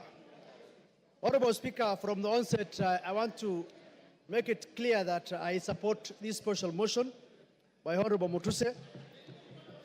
Honorable Speaker, there are 11 counts as contained in this special motion. What these 11 counts in total summarize and talk about is gross misconduct and issues of integrity. The holder of the office of the Deputy President is not a small man. He is just a heartbeat away from the presidency. Looking at the behaviors, actions, utterances of Deputy President Rigathi Gachagua shows you that he does not befit to hold the office of the Deputy President. Honorable Speaker, time and again, His Excellency Rigathi Gachagua has been talking about Murima, Murima, Murima. But one thing I want people to know is that the same Murima has people who have been elected by the same representative and who are in this house representing the people of Mount Kenya. Rigathi Gachagua is not the sole representative of Mount Kenya. They have MPs, they have women reps, they have senators, they have governors. He is supposed to represent each and every part of this country called Kenya. Unfortunately, he doesn't understand that bit. Sometimes in July, in a well-attended press conference in Mombasa, intelligence services, and especially in the person of the Director General. Now, look at this case. The Deputy President is a member of NSAC, the National Security Advisory Council. He sits in that council. If there are issues that he has with individuals running those institutions, the best place will have been that council. Now, you've been the Deputy President of the country. Instead of addressing matters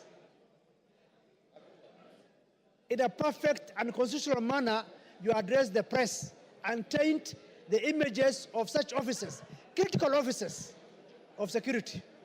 That itself is quite unfortunate. Honorable Speaker, I listened to the press conference last night. One thing that perturbed me was the issue of His Excellency saying, I have gotten all these wealth from my brother. Now I'm asking myself,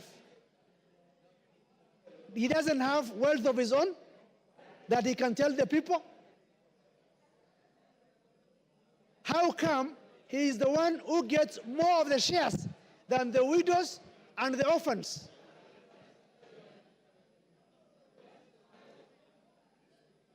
It's also unfortunate that the same Rigathi Gachagua was at one point a district officer in 1997.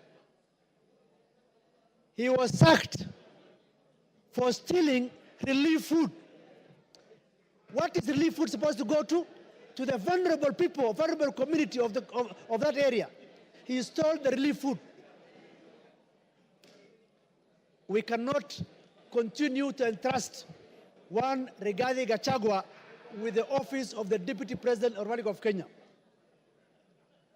We call upon this House to make history for the first time under the new Constitution to say that Rigathi Gachagua does not befit to hold the office of the Deputy President of the Republic of Kenya. The President and the Deputy President are supposed to work in harmony. They are not working in harmony. The President sometimes goes out of the country.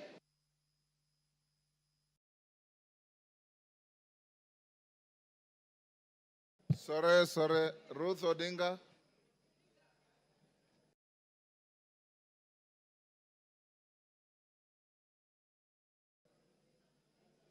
Give her the mic.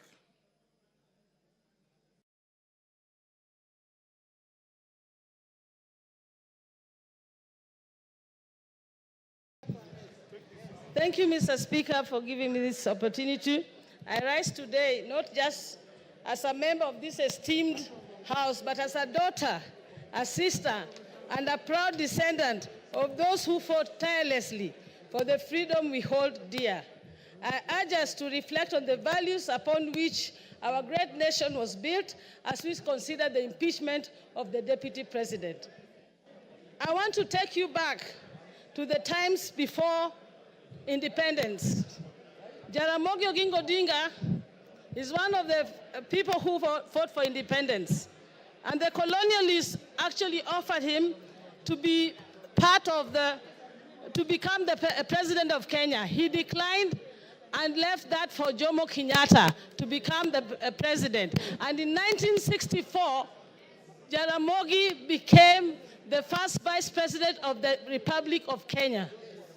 Exactly 2 years down the line, like the 2 years we now have with the deputy president, Jaramogi decided that due to the ideologies that he was holding, which differed from the president, he decided to step down and leave the position of vice president, not for his own good, but for the greater good of the Republic of Kenya. He actually stepped down. I would like, in my own statement, to ask the deputy president that Kenya is larger than you. Kenya is a big country that we need to protect. If I were you, Mr. Deputy President, please take the honorable route that some of your predecessors had taken, like Jaramogi, and step down from this position of presidency. Don't take Kenya through the valley of the abyss the dark abyss you want Kenya to go through. Secondly, I would like to say something. I was not one of the people who was actually wanting this impeachment of the deputy president. I felt that the deputy president's impeachment was not the main problems that we were having in Kenya, and that we had other issues. But having heard how the president spoke last night, I am completely convinced from that statement that the deputy president must go, and he must go as soon as possible. One of the reasons why I say that is that we are not here for our personal grandiose and our personal wealth. Kenya, if the deputy president is mourning because his father is going to turn in his grave because of the wealth that is being accused of, I wonder what the people like Bildad Kagia, Jaramogi Oginga Odinga, and all those who fought for us to get through this, to get to where we are, through multi-party. Oginga Odinga and all went through house arrest, detention, to make sure that we get the multi-party that we are enjoying in this country, the democracy that we are enjoying. How are they feeling in their grave when now the deputy president is talking about making Kenya a company? What company are you talking about, and shareholders? When Kenya is a country that we have a sovereign country in Kenya. Mr. Deputy President, I was a bit on your side, but you have hanged yourself with your own rope. Whoever informed you to go to the TV yesterday did you a very big disservice. And for that, I support the motion. Mbura Aburi.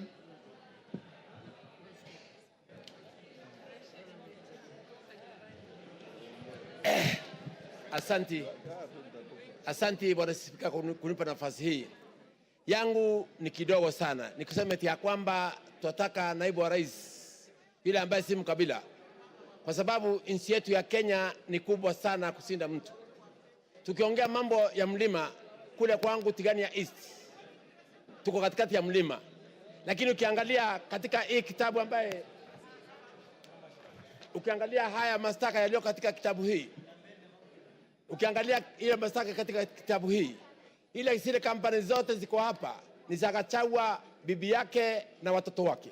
Hakuna Mutigania, hakuna Mwegembe, hakuna Muimenti, hakuna Mluya. That means yeye mwenyewe alikuwa anatetea tumbo yake. Ndipo mimi niko hapa kusema eti ya kwamba sisi atupembelezani. Sisi tunasema kwamba lazima aende nyumbani kwa sababu amekataa kuangalia mambo ya wananchi wa Kenya, na Kenya ni kubwa. Ingine ni hii. Mimi nimekaa kule East African Community kipindi ya miaka 5. Nilikuwa na Jematia ambaye ni dada yangu. Katika kipindi cha miaka 5 sijawahi kusikia Jematia akiwa ni malaya, lakini naibu wa rais alisimama akasema kwamba Jematia ni malaya. Ya kwamba mimi nikiwa Mporo Mtabori na support naibu wa rais aende nyumbani. Asante sana. Thank you. Women Rep Busia.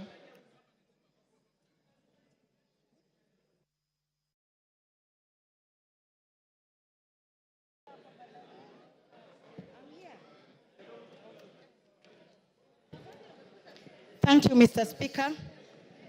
I support with a lot of strength this motion because many times I thought I was a tenant in Kenya.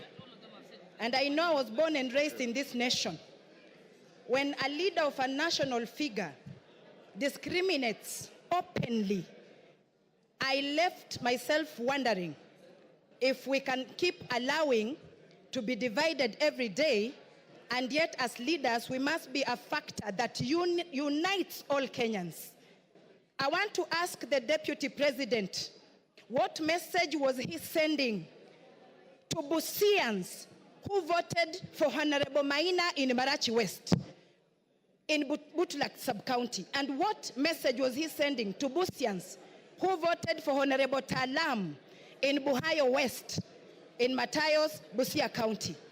We should be free from Mombasa to Turkana, any person of any race, any tribe, to stand and be elected without being pointed at as this one belonging to a particular region and that one not belonging to our region.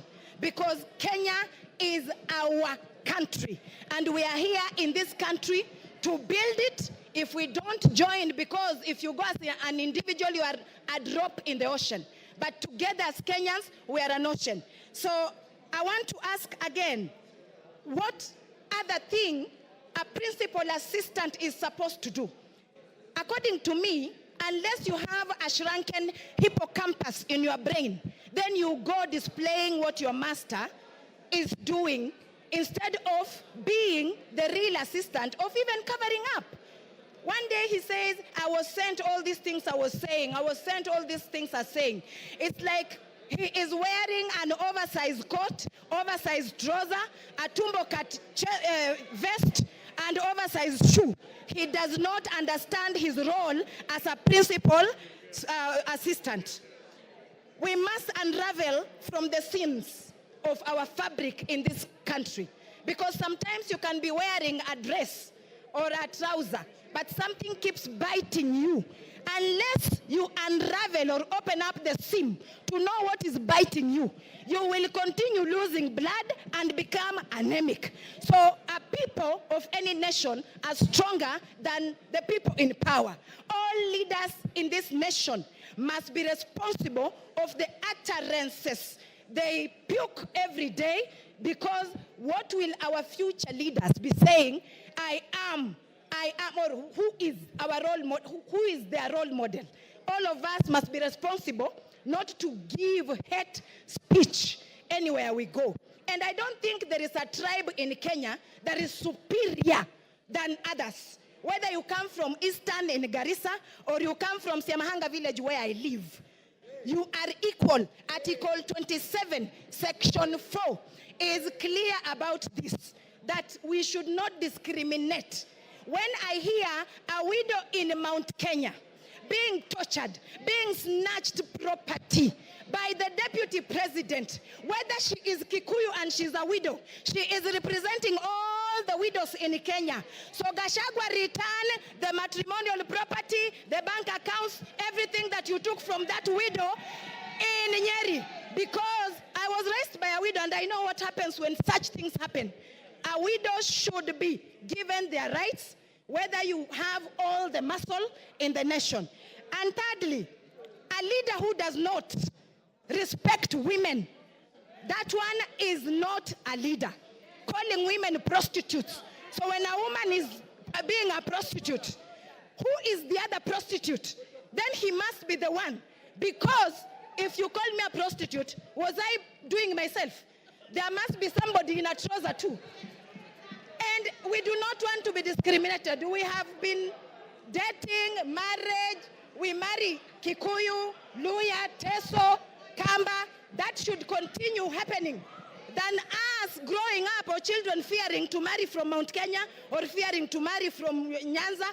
That is wrong. So Deputy President must go home.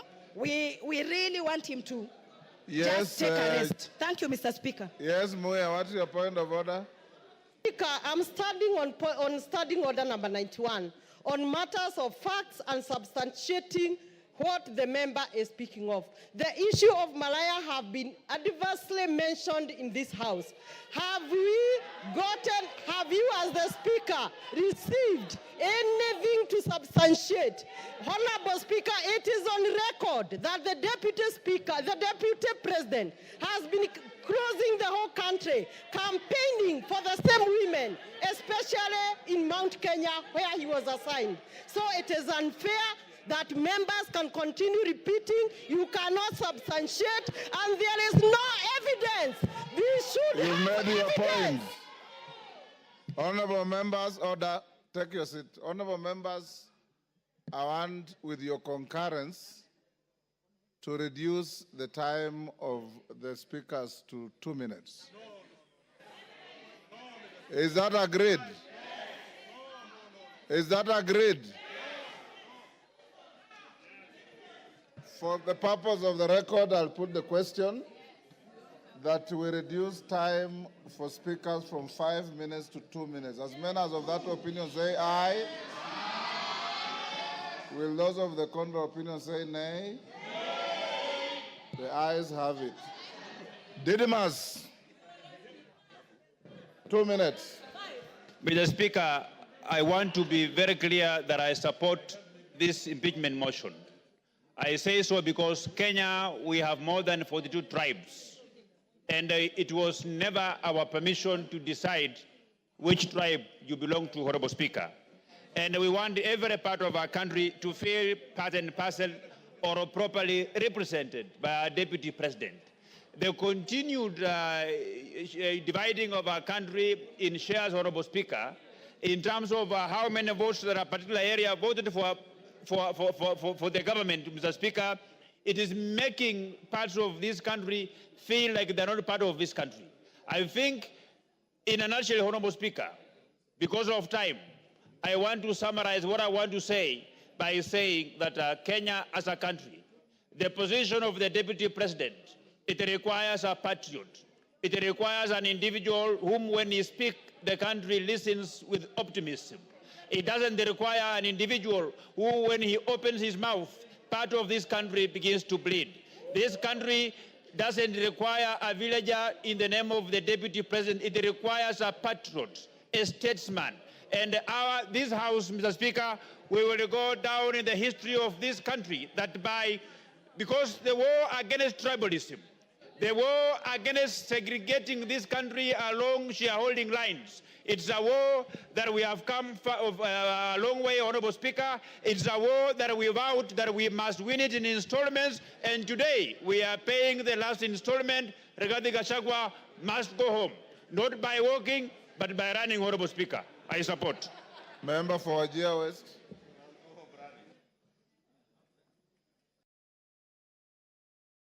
Please, here. Thank you, Mr. Speaker, for giving me this opportunity. First, I rise, Mr. Speaker, reluctantly but firmly in support of all the articles of this motion. Mr. Speaker, I say reluctantly because of the following reasons. Normally, Mr. Speaker, as a Muslim leader, I don't rush to support this grave matter like this to remove the Deputy President of the Republic of Kenya from office after just 2 years of election. But because of the conduct, the behavior of the Deputy President of this country, Mr. Speaker, I have no option but to support this motion. Mr. Speaker, I am a witness who went to the office of the Deputy President of the Republic of Kenya to request for assistance during the drought season, to request for relief food for the people of Wajir West. But the utterances of the Deputy President of the Republic of Kenya was shocking, Mr. Speaker. He told me, Mr. Speaker, and I want to confirm to this House, that the Deputy President of the Republic of Kenya told me you have more than your share. It was shocking. I was dejected, hopeless, and left the office in protest, Mr. Speaker. Who disrespected and discriminated against the people I represent in this House. Mr. Speaker, today, as we speak, it's a historical day. And for that reason, Mr. Speaker, for unity of this House, of the country. Your time is up. Your time is up. Member for Tetu. Thank you, Mr. Speaker. You have 2 Mr. minutes. Speaker, from the onset, I rise to oppose this motion, to this special motion on removal from office by impeachment of the Deputy President of the Republic of Kenya. Mr. Speaker, when a man is down in the spirit of Ubuntu, it is not good to crush him. On Sunday, the Deputy President at the National Prayer Altar stood and apologized profusely to his boss, to fellow Kenyans, and indeed to all the members of this House. Mr. Speaker, I feel that our party, UDA, on which the Deputy President was elected, has internal disciplinary mechanisms which have not been exhausted so as to bring this matter to this House. I also feel that in the spirit of us finishing the agenda that we promised Kenyan, this matter can wait to 2027 so that we can focus on service delivery to our people. Mr. Speaker, I will personally request the members of this House to find it in their heart to forgive the Deputy President. And I will personally. Mr. Speaker, you have had honorable member telling this House that in UDA they had not exhausted their disciplinary mechanism. Why did he then decide to sign on the motion? Why did he sign? Mr. Speaker, thank you very much. The matter of... One day to finish up. I did not finish. Not exhausted. Go on, you have half a minute. Yeah, Mr. Speaker, the matter of my signing, you talked about it, and the matter is rested. Wanjara can come to your office for further explanation. Mr. Speaker, I personally would like to volunteer to lead other leaders in this country, elders, bishops, to ensure that we sit down with the Deputy President so that if there are any issues that he needs to correct, if there are any issues that he needs to align, he can align so that himself can continue serving the people of this country. He has some good in himself, and that good needs to be preserved so that he can finish his work. So, Mr. Speaker, I rise to oppose. Thank you. Umi.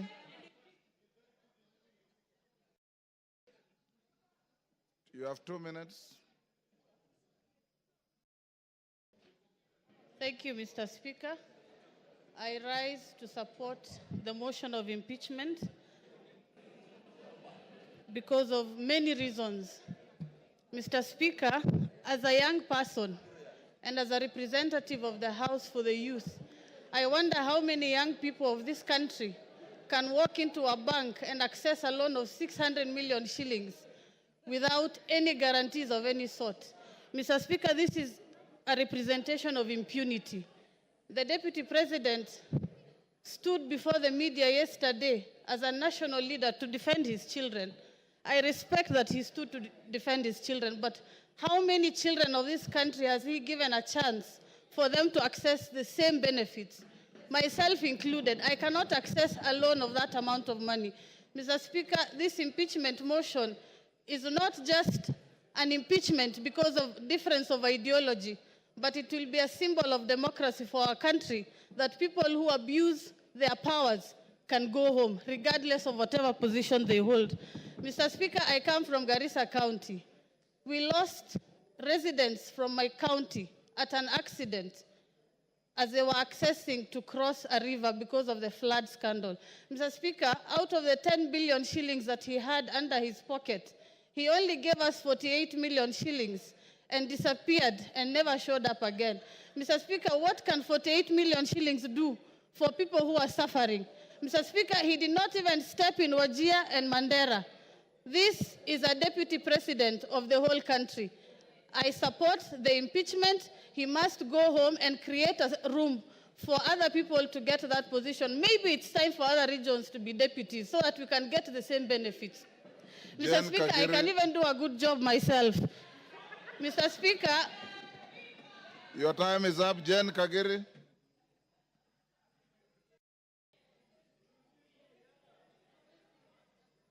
If you read the Constitution, you'll know that you don't qualify to be a deputy president at your age. Jen Kagiri. Thank you, Honorable Speaker, for giving me this opportunity to contribute to this motion. Honorable Speaker, when I was elected in the year 2022, in the month of August, I was a very grateful person to God, and I knew my work was to serve the people of Laikipia County. A county that is cosmopolitan, that has Pokot, that has Turkanas, that has Maasais, that has Samburus, that has the Muslims, it has the Somalis, and all these people, inclusive of the Kikuyus, came together and gave me their votes. That is what comprises of Laikipia County. Honorable Speaker, the point at which I differed with His Excellency the Deputy President is when he started talking about Mlima. I realized Laikipia County is not Mlima after all, because Mlima, people have running water from taps. In Mlima, people have tarmac roads. In Mlima, people don't suffer human-wildlife conflicts. But in Laikipia County, we have all those challenges. So, Honorable Speaker, that was the first point where we differed. The second point, Your Honorable Speaker, is when there was the talk of 1 man, 1 shilling, 1 vote. In Laikipia County, we are among the counties that have the least population. When you talk of 1 man, 1 shilling, 1 vote, it means you're talking of reduction on resources for my people. That one I would not accept. Honorable Speaker, I remain a Kikuyu. But sad is our difference in opinion with His Excellency the Deputy President. I have been the poster girl of his intimidation, of his insults, of his blackmail, of his coercion, telling me that I should not engage the national government, that I should not follow up for resources for my people. Honorable Speaker, once in a while, a generation called upon to stand for something. Today, I stand for an end to insult, a respect to the dignity of leaders, a respect to my people, Honorable Speaker. Give her a minute. Give her, okay, wind up. Honorable Speaker, in my conclusion, I must state, many people have called us traitors, have assumed money has been received for this action. But Honorable Speaker, I want to make it very clear. I need no money for the restoration of dignity in this house. I need no money for the restoration of respect to women in this house. I need no money for resources to reach my people of Laikipia County. Honorable Speaker, I submit and I support. Thank you. Oundo.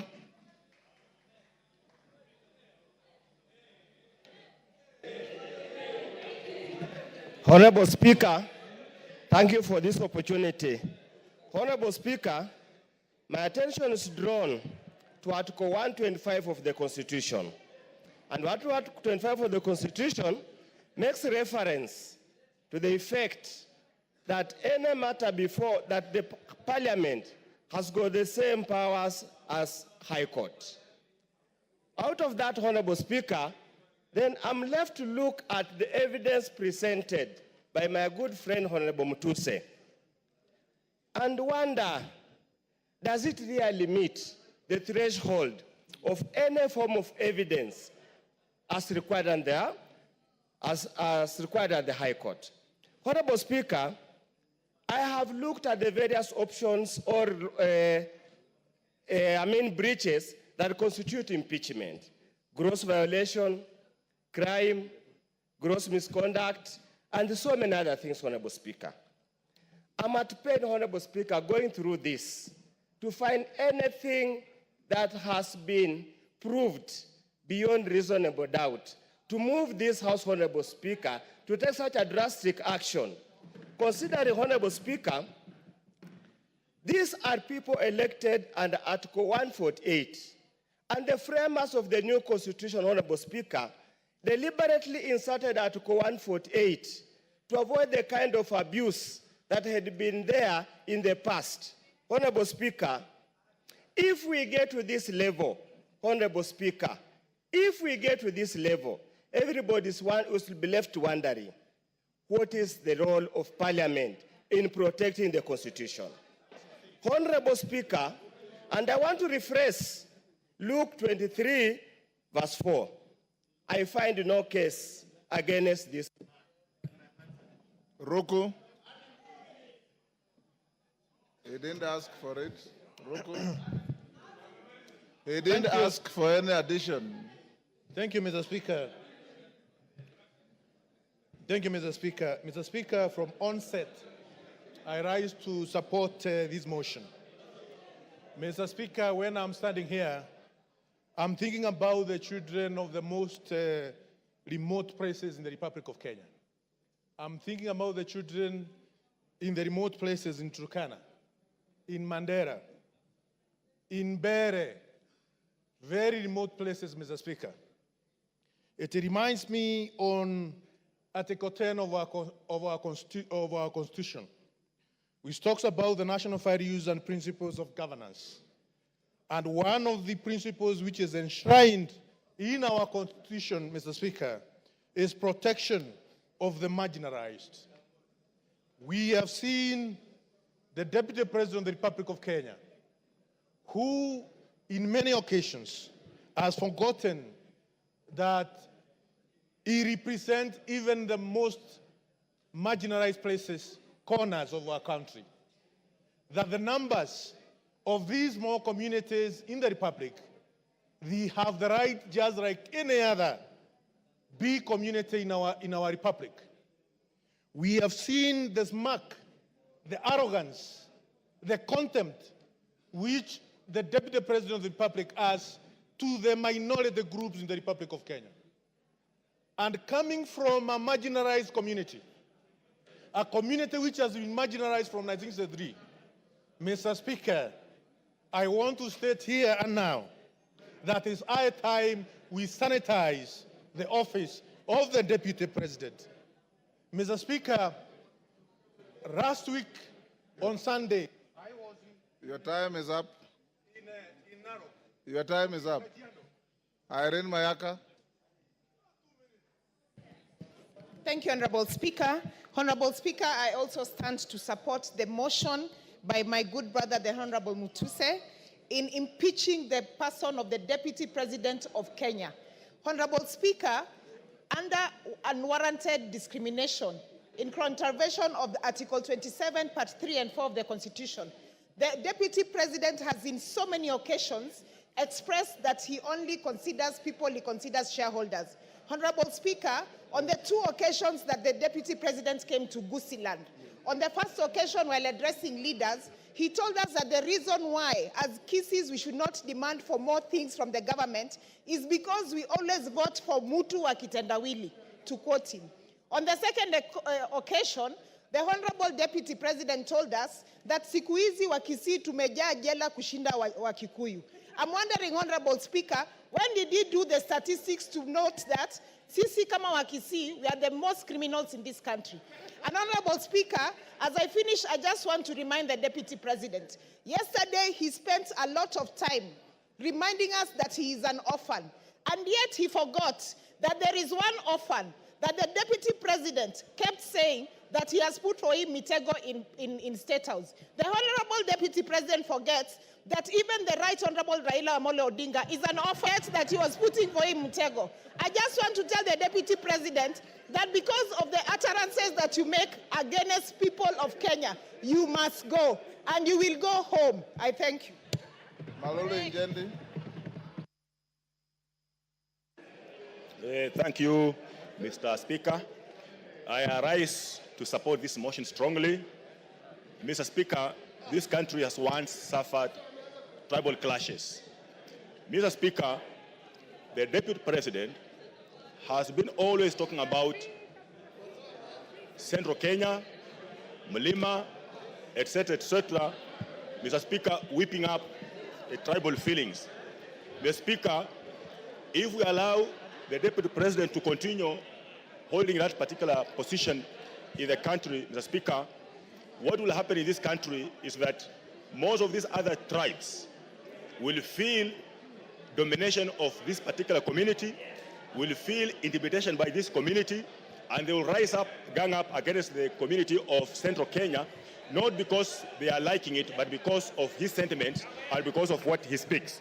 Mr. Speaker, this person has been in office for 2 years, but he appears not to have had the conscience to know the kind of office he's holding, and that's why he speaks the way he speaks of regions. Mr. Speaker, I wonder how. Order, honorable members, order. I wonder how a person holding that kind of office can keep on talking of Kuweka Miteko State House for people who did not vote for this government, not to enter, not to access. Mr. Speaker, because of Kuweka Miteko, kila mahali kwa kona State House has affected some of us when he was still very active in State House, blocking us from accessing State House.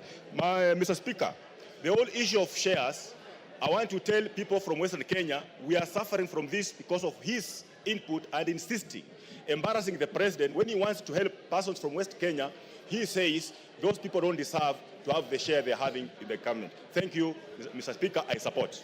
Robert Mbui. Robert Mbui. Yeah, thank you, Mr. Speaker. Being in leadership, I'll give you 5 minutes. Thank you very much, Mr. Speaker. Thank you very much. Mr. Speaker, I've noticed, listening to the arguments that have been passed here this afternoon, and also earlier in the morning, I've noticed that it's getting a little personal, and I'm feeling a little jittery, because I know the subject matter is a person who is a family man with a wife and children, and friends and relatives, and they're all listening. So I think maybe I will start by reading the Bible so that we can bring down the temperatures.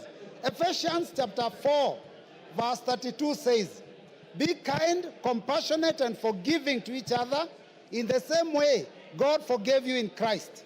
Now, verse 31, Mr. Speaker, says, "Put aside all bitterness, losing your temper, anger, shouting, and slander, along with every other evil." Mr. Speaker, as a member of Azimio la Umoja One Kenya, I didn't believe in the leadership of Kenya Kwanza. I opposed it from the beginning. Mr. Speaker, I am vindicated now because I can tell the people of Kathiani that I said that this government is rudderless, is leaderless, is planless. And Mr. Speaker, is also merciless, because within a very short time, the center can no longer hold. Mr. Speaker, former Senator, now Governor James Orengo, famously said in Senate that governments eat their own people. Former leader of majority of the National Assembly, Duale, was eaten by his government. Today is a CS. Former Deputy Speaker of the Senate, Kidhura Kindiki, was eaten by his government. Now he's also a CS. Former Chair of Budget of this National Assembly was eaten by his government. Today is the majority leader. I don't know. We are now eating Rigiji. Where will he end up? Mr. Speaker, I have an issue of concern, Mr. Speaker. Yes, Majority Leader. Honorable Speaker, is a deputy leader of minority to assert that I was eaten by my own government, Honorable Speaker, whereas he knows I was never eaten by any government. I only stood firm against tyranny. I stood firm against the bullying that I experienced under that regime. The same bullying I have stood firm against a deputy president today who has been bullying members of parliament. And I have only put my chest forward to defend the rights of all these members, including the Honorable Robert Mbui, who was Honorable Speaker, when the deputy president visited Kathiani. He said to the Honorable Mbui that these Kambas are too few. They can never make a president. Kalonzo can never be anything. How can you defend a person who has disdain for Kalonzo Musyoka, a former vice president of this country? Mbui. Robert Mbui. Thank you, Mr. Speaker. You know, I love the passion and the humor in the majority leader. But Mr. Speaker, I'm also impressed by the energy that I've seen in this house, the vigor, the passion from morning. I mean, it is the first bill, or rather it's the first motion where this house has gone up to public participation in the constituencies. Mr. Speaker, I only wish that the energy that we are expending here to send a question to all Kenyans about one individual was being used to fight the issues that are failing us in our education, in our health sector, People here, the cost of living has gone too high. People have no jobs. Mr. Speaker, those are the things that this House should passionately deal with. But Mr. Speaker, for a whole day, and from, I don't know, even the last week or 2 weeks, to deal with one matter, Mr. Speaker, I think that we are losing direction. And it is important, Mr. Speaker, that we deal with the things that are affecting our people. Because, Mr. Speaker, if you look at the education sector, I talked about it here the other day. We don't even have classes for grade 9 going into JSS. Mr. Speaker, the funding model for university has failed. Mr. Speaker, the insurance sector, NHIF, is having a problem, Mr. Speaker. How then do we spend taxpayers' money and time to come and deal with a matter of one single individual, Mr. Speaker? Now we are told that this person, Mr. Speaker, is a tribalist. But Mr. Speaker, those comments that he made, yesterday he made it very clear. And I was shocked. I was very shocked, Mr. Speaker, yesterday, to realize that in fact Kenya Kwanza was actually a company that is limited by shares and that people negotiated shares for themselves. The mover of the motion is a member of MCCP. MCCP negotiated shares for Lower Eastern. Mr. Speaker, because we had 2 cabinet secretaries in this government. Now, Mr. Speaker, we only have 1. And I'm telling you, Mr. Speaker, actions speak louder than words.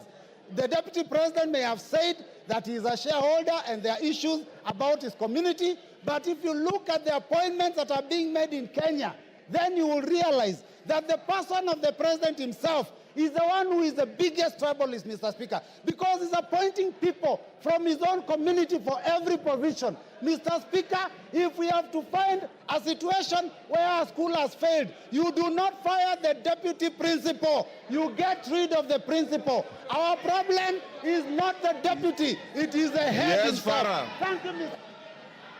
Yes, Farah. Mr. Speaker, I was standing. Mr. Speaker. Order.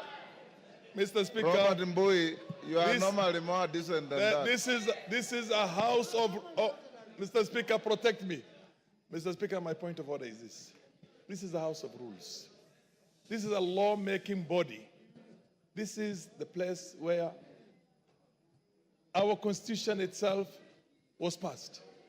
You cannot bring, talk about a president or even any other head of state of a friendly country without bringing a substantive motion. So you cannot discuss the conduct of the president. And by the way, I want to correct you. You might... Point is out of order. Your point of saying that governments eat their... Take your seat is out of order. Kahangara? Yes, use my...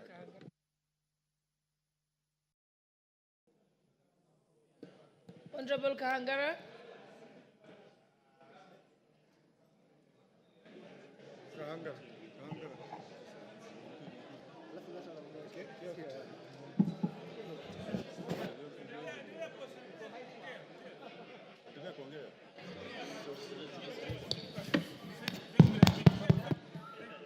Thank you, Madam Speaker.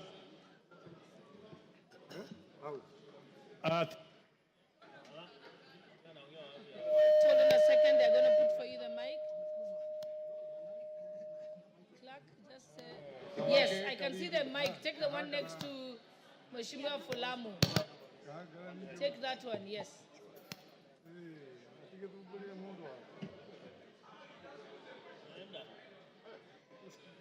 He's gone to the one you had given him.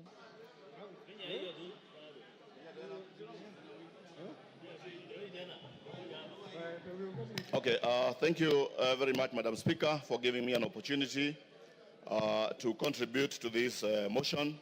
And I want to say that from the onset, I am in support of the motion, the special motion for the impeachment of the Deputy President of the Republic of Kenya. Madam Speaker, let me say that this country, Kenya, is a country that is is led by a constitution, by laws, and a country that is led by of democracy. In this country, Mr. Speaker, every 5 years, Kenyans go to elections to elect their leaders, and after elections, for people to assume office, they take an oath of office where they say that they are going to respect the Constitution, they are going to protect the Constitution of this country. Mr. Speaker, when the Deputy President took oath of office, he promised that he was going to respect the Constitution of Kenya. In his responsibilities, we are told that the President is a symbol of national unity. He's the one who is supposed to be uniting this country and also to respect the diversity of the various communities and tribes in this country. In the same Constitution, it says that the Deputy President is the principal assistant to the President. So if he is the principal assistant to the President, meaning that he performs the duties that are performed by the President. Mr. Speaker, I want to say that the Deputy President has gone around this country talking about shares, meaning that he has put all the tribes of this country into coalition. And I want to thank the member who brought this particular motion, because we are saving this country from somebody who is, I would call a suicide bomber, somebody who is ready to die, somebody who wants to die with Kenyans. And we want to say that we are ready to fight tribalism, ensure that this country continues in... Your time is up, Kangara Kasheri.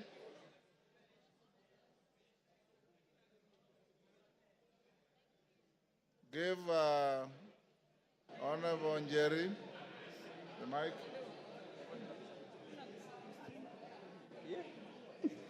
Thank you, Honorable Speaker. I rise to vehemently oppose this motion on behalf of the great people of Kirinyaga. Honorable Speaker, it begs the question, does it not prick our conscience as a House that barely 4 months after passing the grossly unpopular finance bill, which the President himself refused and declined to assent to, that we're here discussing an impeachment motion of the Deputy President of the Republic of Kenya? Honorable Speaker, the young people of this nation unequivocally told us to fix high unemployment levels among the young people, gross corruption at all levels of government, accountability issues in regard to leadership, our ailing healthcare sector, among other things. Honorable Speaker, many young people died on that day, Honorable Speaker. Several others to date are still missing, Honorable Speaker. It begs the question, the priorities we have as a 13th Parliament. Honorable Speaker, the motion before us is frivolous, it is baseless, it is lacking in substance. It is nothing but a shambolic political scheme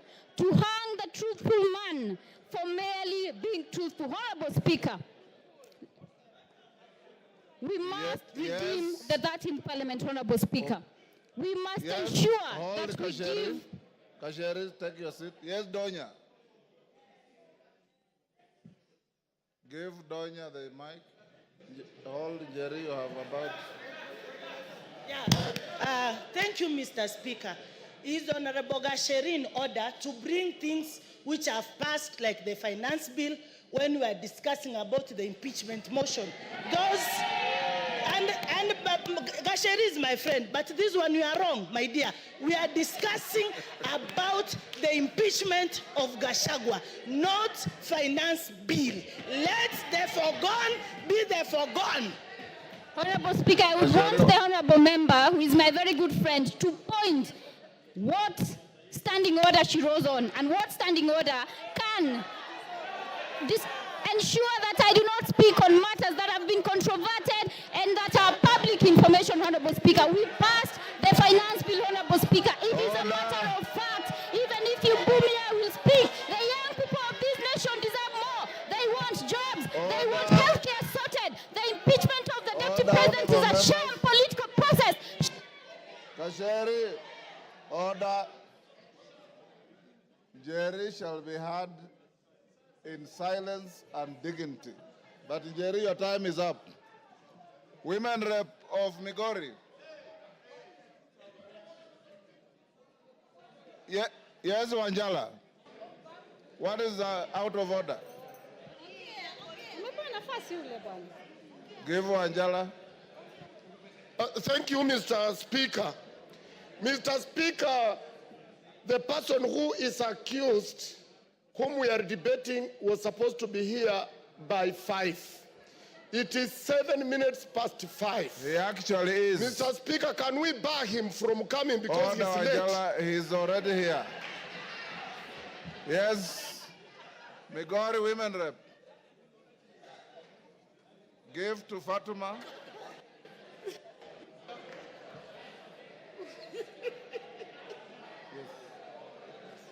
looked for you to speak. You had gone out. Thank you, Honorable Speaker. Thank you, Honorable Speaker. Kindly protect me, Mr. Speaker. I can't be heard, Mr. Speaker. Order. Thank you, Mr. Speaker. Order. Order. Excuse me, Honorable Member. Please give me time to speak. Mr. Speaker, thank you for the opportunity you have given me.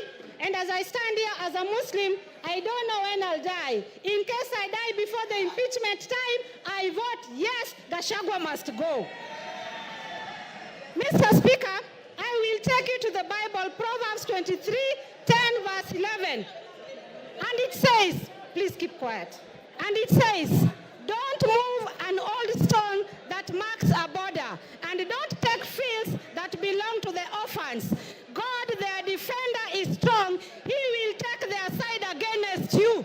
I want Gachagua to know, the former deputy president of Kenya should know that when you touch anything of the orphans, it is not Kenya Kwanza, it is not Azimio, but it is God Almighty that will pull the fire on you. I will return to the Quran. The Holy Quran in Surah An-Nisa said, surely those who eat up property of the orphans unjustly, they only eat fire into their bellies, and soon they will enter a blazing fire. I am telling the former deputy president of Kenya that you have eaten fire into your belly, and the fire will surely burn you. Mr. Speaker, as I finish, Mr. Speaker, I have heard that the deputy president has 21 lawyers. How much does the deputy president earn to have 21 lawyers? And I understand each lawyer is paid 10 million. And I'm telling Kenyans, it is your taxpayers' money. Your time is up. Rueda. Honorable members, we are coming to an end. Order, honorable members. I've given the floor to member for Lamu East. Asante Bwana Spika. Bwana Spika, umoja wa taifa ni muhimu sana, na vile ilivyofanyika na naibu wa rais ilionekana kwamba hakuna umoja. Nataka ieleweke kwamba watu wa mlima wanaishi sehemu zingine. Kule kwangu Kiunga niko na watu wa mlima, na kile wanachoona zaidi ni sand dunes. Hawaoni mlima, wanaona bahari. Nataka niseme ile kuzungumzia kuhusu NIS ilikuwa ni grave mistake. Wamekosea sana. Afadhali angetaja Nurdin kama akona shida naye kuliko institution ya NIS. Ni kutufanya sisi tukae dhaifu katika maadui zetu. Kwa mfano Al-Shabaab wataona vipi sisi kama tuko weak. Ingine nasema, ukiwa unatukana mwanamke, na tena hii ikuwe kwa mtu yoyote, yule anatukana mwanamke ajue mwanamume yote anatukana mwanamke, mashimo yako 7 kwa kila mtu alioumbwa. Wanaume wanayo, wanawake wanayo. Kama ni malaya basi ni wote wanaweza kutumia kwa malaya. Hii jina ya malaya nimechoka kusikia. Ingine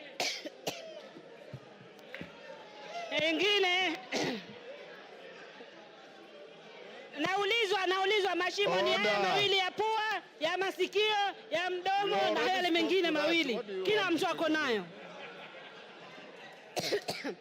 Ingine nataka niseme, sisi tunafundishwa Kiislamu kuheshimu wajane na mayatima. Ikiwa kuna mtu haiheshimu majane na mayatima, basi hairuhusiwi kidini yetu. Asante Bwana Spika. Order. Member for Kipipiri, take your seat. Yes, Milemba. Honorable Speaker, thank you for this. The mood in the House is such that it's already 5. And Honorable Speaker, it's my plea to you that the country is waiting. We move to the next stage so that we may hear the Deputy President speak. Remember, these are motions which has timelines. Thank you, Honorable Speaker. Order, members. If you listen to the Speaker, when I called out member for Lamu East, I said she was going to be the last one on this. So she is indeed the last one on this. The interaction on the motion. Order. Order, members. The interaction of members on the motion has been very, very intense. Order, honorable members. Member for Machakos, keep your cool, mommy. Keep your cool. Yes, keep your cool. The members who have spoken are many. It is not possible for each and every one of us to speak on the same motion. For those who have spoken, I appreciate you for your tremendous industry for and against the motion. Now, His Excellency, the Deputy President, is in the chamber, and he is accompanied, I believe, by his legal team or assistants. We will now move to the next stage. You remember I had advised the House, Order Joyce Kamene.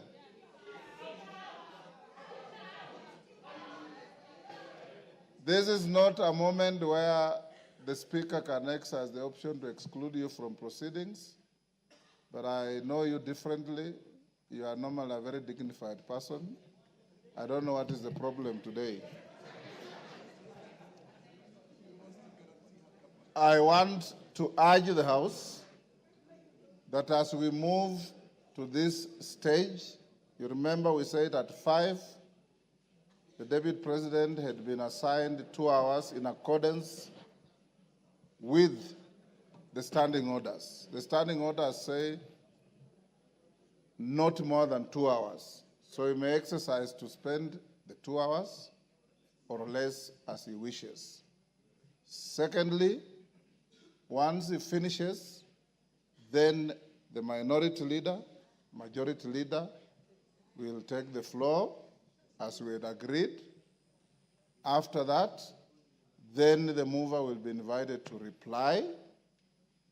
And after that, you will go into a voting session. Your Excellency, once you finish, you have the option to remain in the House or to leave because you'll have spent your time as allocated by the House. I want to encourage you members to maintain your silence, to maintain your decorum, and to maintain the dignity of both the House and yourselves in listening to the subject to this motion, who is the Deputy President of the country. And I invite you, Your Excellency, you have a choice. You have a choice between speaking yourself or speaking through your legal counsel. Yes, Kamket, what is out of order?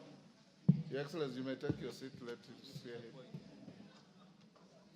Mr. Speaker, while I did not want to interrupt His Excellency the Deputy President, who is my brother-in-law, Mr. Speaker, yesterday the Deputy President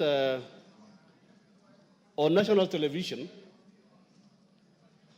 referred to this House in unpalatable terms. And Mr. Speaker, while it is his right to say whatever he wants to say, as a former member himself, Mr. Speaker, would I be in order, Mr. Speaker, that the Deputy President, as a precursor to his speech, apologizes to this House? Mr. Speaker, this House, Mr. Speaker, he used the words, he referred to this House as a theater of the absurd. Mr. Speaker, this House is an honorable House of the people of Kenya. These are elected members of Parliament, Mr. Speaker. This House is neither a theater, neither is there absurdity in this House, Mr. Speaker. So I would request, Mr. Speaker, that the Honorable Deputy President exercises, dignifies this House by offering an apology. I know he has very little support in this House now. You've made your point. But he may get a little support even just from that apology. He has to apologize to this House, Mr. Speaker, before he proceeds with his speech, Mr. Speaker. Thank you very much. Order.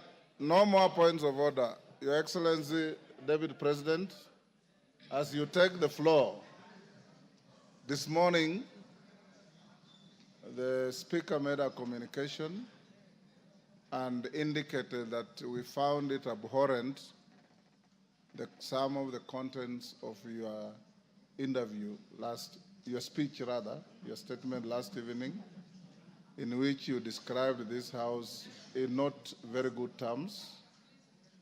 We also indicated that the rules of this House preclude matters pending before the House from being canvassed in other fora, particularly by members of the House, and to an extent of broad interpretation of the standing orders, a person who is subject to the motion going on in the House.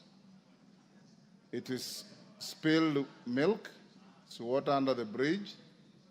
You said what you said, but it is only fair that being an immediate former member of this House, that you exercise your conscience to hold as to whether this is a theater of the absurd or is an honorable National Assembly of the Republic of Kenya. You may start by addressing that.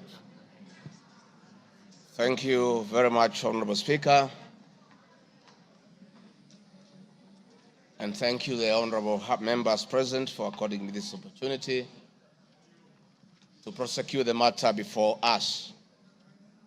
Mr. Speaker, sir, I have tremendous respect for this great institution, having served here for 5 years between 2017 and 2022, and I appear here in a very nostalgic moment that I'm back in the House where I stayed for 5 years, despite the fact that I've come under difficult circumstances. Mr. Speaker,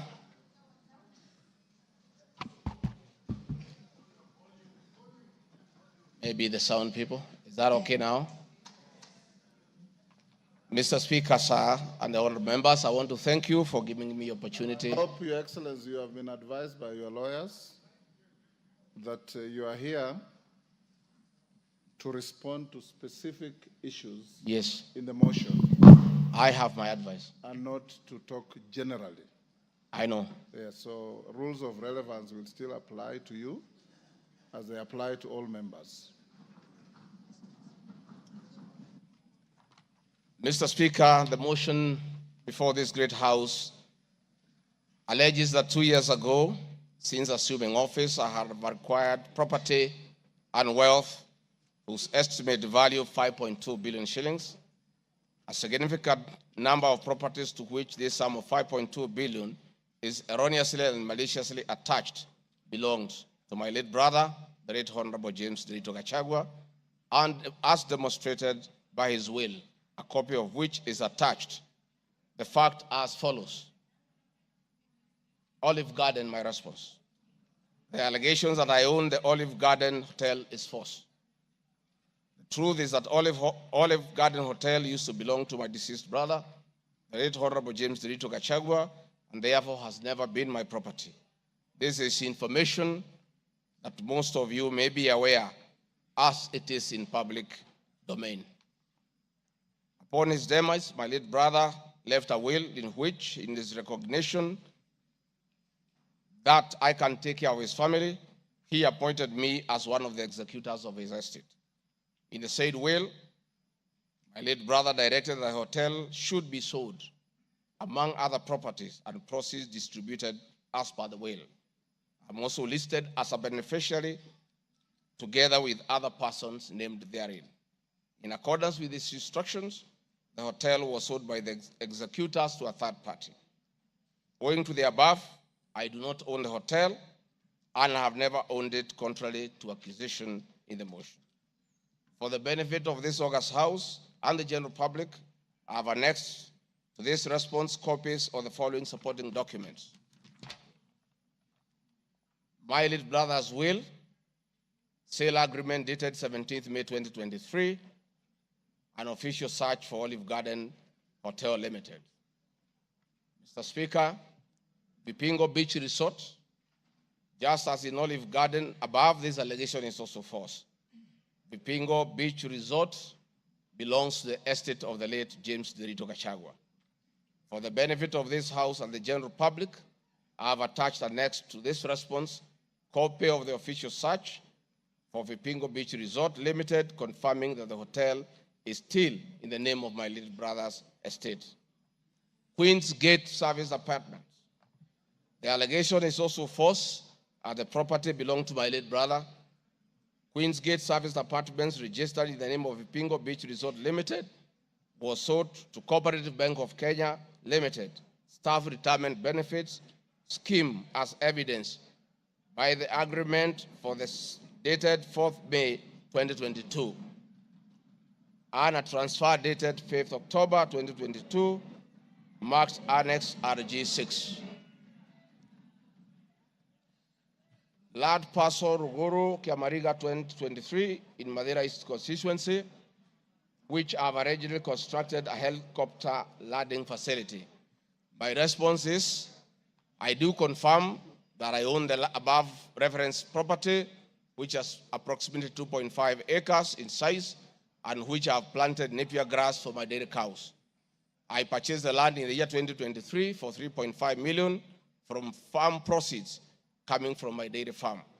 I have read through the motion, and there is no iota of evidence adduced of the impropriety in the way I acquired this small property. Finally, on this matter, I wish to confirm that there is no helicopter landing facility for this particular parcel on the motion. This part is also false. I attach a copy of the agreement for purchase of this property marked Annexure RG7. 40 acres of land purchased in Kakuret within Kabraine in Nyeri County. My response: I confirm that I own a property, having bought it in 2015, a time when I was not a state officer. I had not even been elected as Member of Parliament from the Honorable Joroge Wainaina, Member of Parliament for Kenny, who is present in his house, or I'm not sure whether he's present. Therefore, this property I purchased 10 years ago, and not 2 years ago during my tenure as Deputy President, and as indicated in the motion, the allegation is false. I have read through the motion, and there is no iota of evidence adduced of any impropriety in the way I acquired this property. For the benefit of this august House and the general public, I have annexed to this response copy of the agreement for sale and purchase of this property marked as Annexure RG8. 80 acres of land in Meru County. For the record, I wish to confirm that I do not own 80 acres of land in Meru. This allegation is false.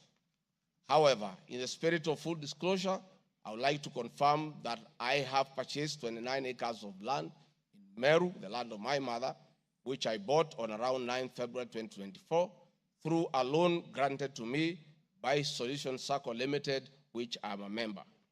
This said circle has a charge registered against the title, which it continues to hold as security until I fully repay the loan.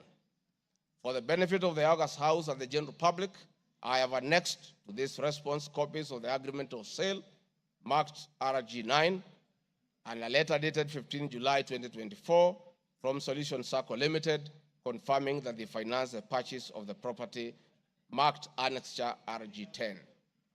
Dairy farm in Nyandarua County. My response is, I do not have a dairy farm in Nyandarua County, therefore this allegation is false. The land in Nyandarua has no single animal. Companies. The motion alleges there are 22 companies owned by my family members and which have been used to massively launder money and conceal proceeds of crime, corruption, and benefit from influence peddling. My response is, the mover of the motion has listed the 22 companies associated with me and has alleged that they have been used to massively launder money and conceal proceeds of crime, corruption, and benefit from influence peddling. I've carefully gone through the motion and have not seen any evidence to support or prove the allegations therein. It is not clear to me how to respond without having seen any evidence incriminating the companies. I would like to be clear that these companies have not been involved in any illegal activities, and I believe that is why the mover of the motion has not tabled any evidence of impropriety with respect to the companies. It does appear to me that the mover of the motion was so meticulous to get all the companies associated with me and my family, and I believe that he also had evidence of illegalities committed by the companies, he would have shared or tabled that for the record. However, it is not possible to get evidence of illegality where there is none. Having said the above, allow me just to mention a few companies because there are many. Rigathi Gachagua Foundation. This is a foundation I incorporated in 2022, and I clarify that the foundation is a non-profit making entity with the sole objective of uplifting the lives of less privileged in society. This foundation therefore does not trade, and honorable members, you are aware that by law, a foundation cannot be used to trade. Since incorporation, the foundation has received a total of 12 million shillings, which has been utilized as per the schedule marked Annex RG 11, which is paying school fees for children in Pwani University and other universities across the country. Dorcas Rigathi Foundation, because she is not here to defend herself, this is a foundation founded by my wife, Pastor Dorcas. Incorporated immediately we came into office as a non-profit making entity for the sole purpose of rehabilitation of drug addicts, widows, single mothers, and orphans. A brief write-up of this foundation, together with its achievements, is annexed herewith as Annexure RG 12. It is in public domain that Pastor Dorcas have been around the country doing work of rehabilitating drug addicts and helping others who have challenges. There are many other companies that are here, but I don't, because this is a house of record, I don't want to bother the members of parliament of going through all of them. I want to probably only talk about Wamunyoro Investments Limited, named after my village in Wamunyoro. This company was incorporated 21 years ago before I became deputy president, and it's a company that holds family property. Mr. Speaker, sir, I've been accused of exerting influence on officials in the Ministry of Lands to issue an allotment letter to Wamunyoro Investments Limited and using the fraudulently acquired documents in support of a court case. My response, Mr. Speaker, sir, and honorable members, I wish to confirm that Wamunyoro Investments Limited has never been issued with any letter of allotment for land in Embakasi. Wamunyoro Investments Limited purchased this land from a third party in the year 2012.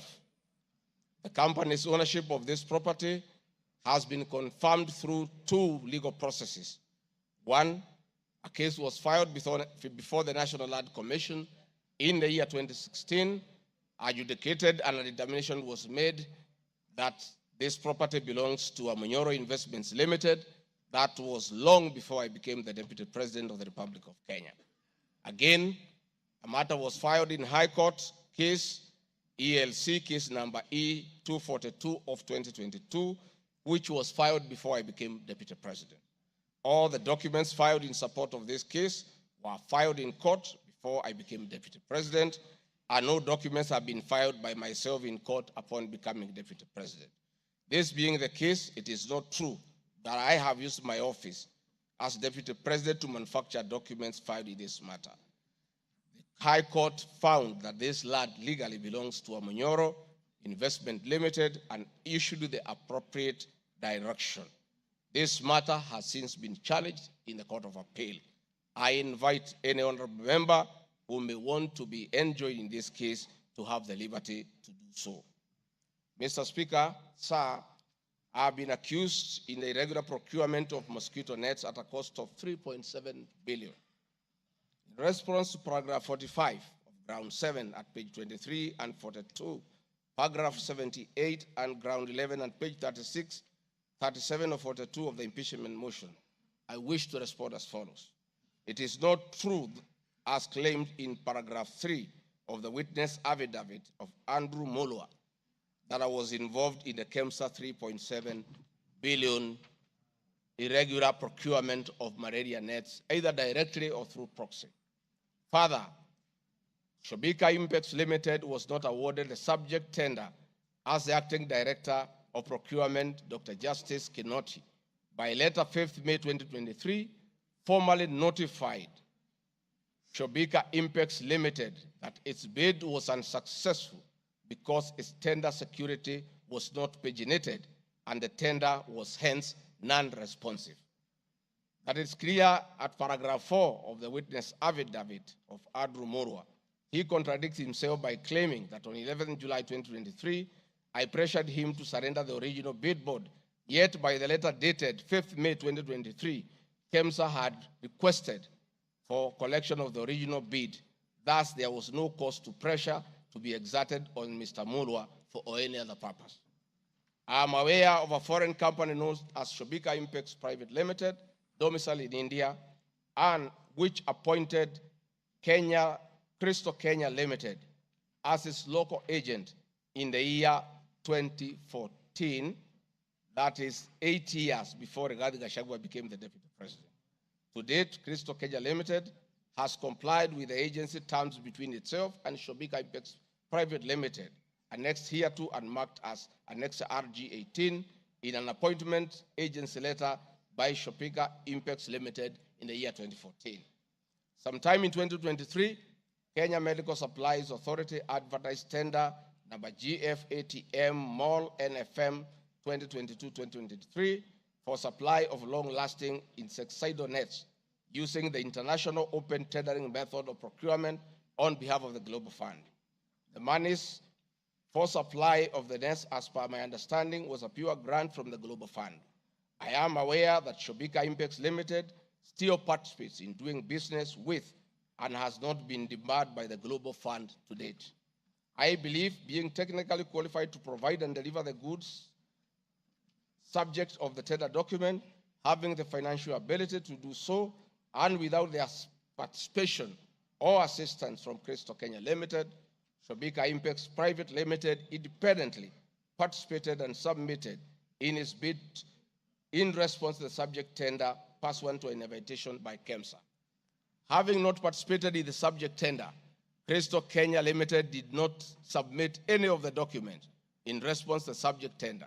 Specifically, Crystal Kenya Limited did not submit a bid board or tender security in its name in response to the subject tender.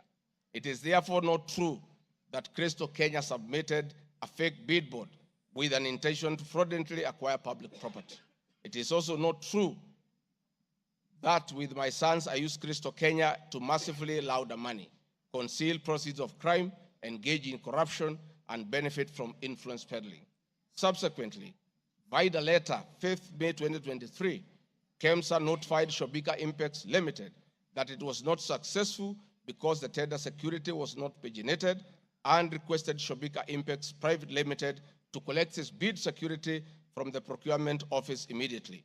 Annexed hereto and marked Annex RG19 is a said letter by KEMSA dated 5th May 2023.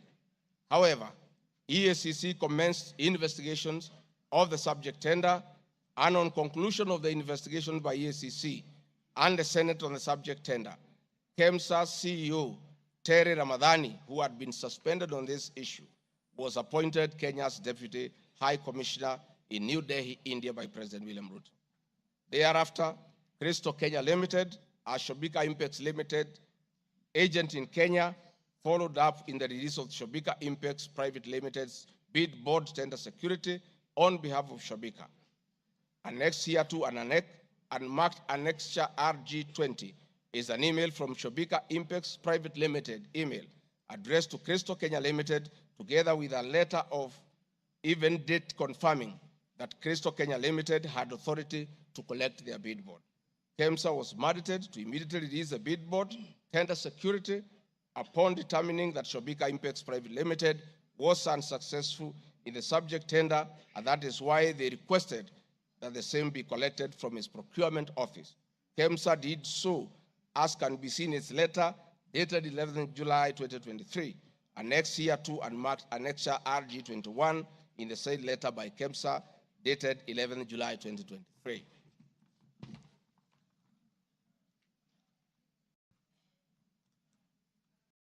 Mr. Speaker, noting that Shobika Impacts Private Limited was not successful, it did not supply any goods, and it did not receive any public funds in payment thereof with respect to the subject tender. Accordingly, I have not committed any crime under Section 45(1), 46, 47(a)(3), and 48(1) of the Anti-Corruption and Economic Crimes Act, and Section 2, 3, 4, and 5 of the Proceeds of Crime and Money Laundering Act. Further, I have not breached Section 34 of the Leadership and Integrity Act, for I did not bully any state or public officer with respect to the subject tender, and specifically, no evidence has been tendered to support the allegation at paragraph 78C of ground 11 at page 37 or 42 of the motion, which alleges that I summoned procurement officers in ministries and institutions, instructing them to direct procurement of goods and services in a specific manner.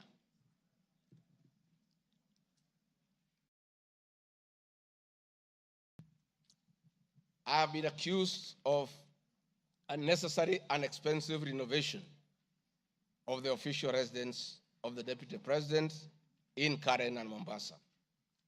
Mr. Speaker, firstly, I would like to state that funds for the renovation of the official residence were approved and allocated by this Honorable House based on the fact that the premises had been neglected for a very long time when Dr. William Ruto was Deputy President. It cannot be fair that this House would proceed to impeach me because of an action that these honorable members have approved by way of appropriating monies for their renovations. Mr. Speaker, the contract for the refurbishment of the official residence of the Deputy President, dated 22nd December 2022, was signed by Honorable Katole Metito, the Controller of State House, Office of the President, and Agrobic Investment Limited that was awarded the tender, because the Controller of State House at that time was the accounting officer in charge of the Office of the Deputy President. The report of the Auditor General, Mrs.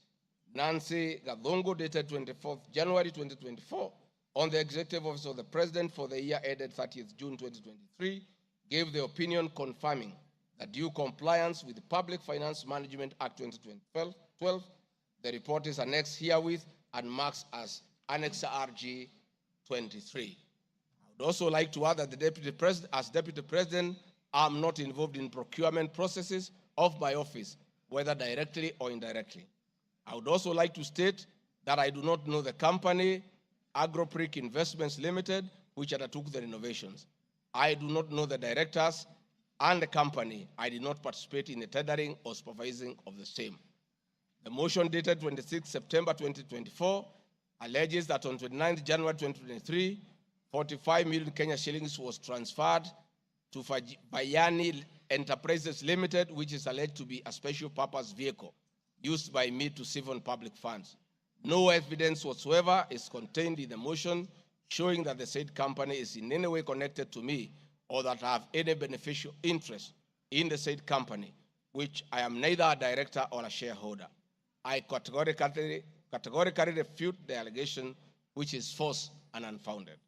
Mr. Speaker, I would also like to confirm that I'm not a director or a shareholder, directly or indirectly, of the company called Agrobrick Investments Limited, and I do not know its shareholders or its directors. Mr. Speaker, there is an allegation of dubiously acquiring substantial portion of the sum of 100 billion paid to Lusona Events Limited. My response, Mr. Speaker, is just like in the above other matter. I have read the motion and I would like to state that there is no evidence that this company is linked to me. I wish to categorically state that I have no beneficial interest in the said company, and neither am I affiliated in any way to the directors and shareholders of the said company. I would also like to state that I'm not a director or a shareholder of the company and do not know its shareholders or its directors. I do not sit in a tendering committee, I am not the accounting officer of the Office of the Deputy President. I have also not had any complaints against the manner in which the company undertook the work. I am unable to confirm the allegations on funds withdrawn from the account of the company since I am not a signatory to his account. I am not associated with the company in any way whatsoever. Mr. Speaker, the motion dated 26 September 2024 claims that I am reasonably suspected to be the principal beneficiary of the dubious transactions. However, Mr. Speaker, no evidence has been adduced or annexed to the motion to give credence to the allegations or suspicion.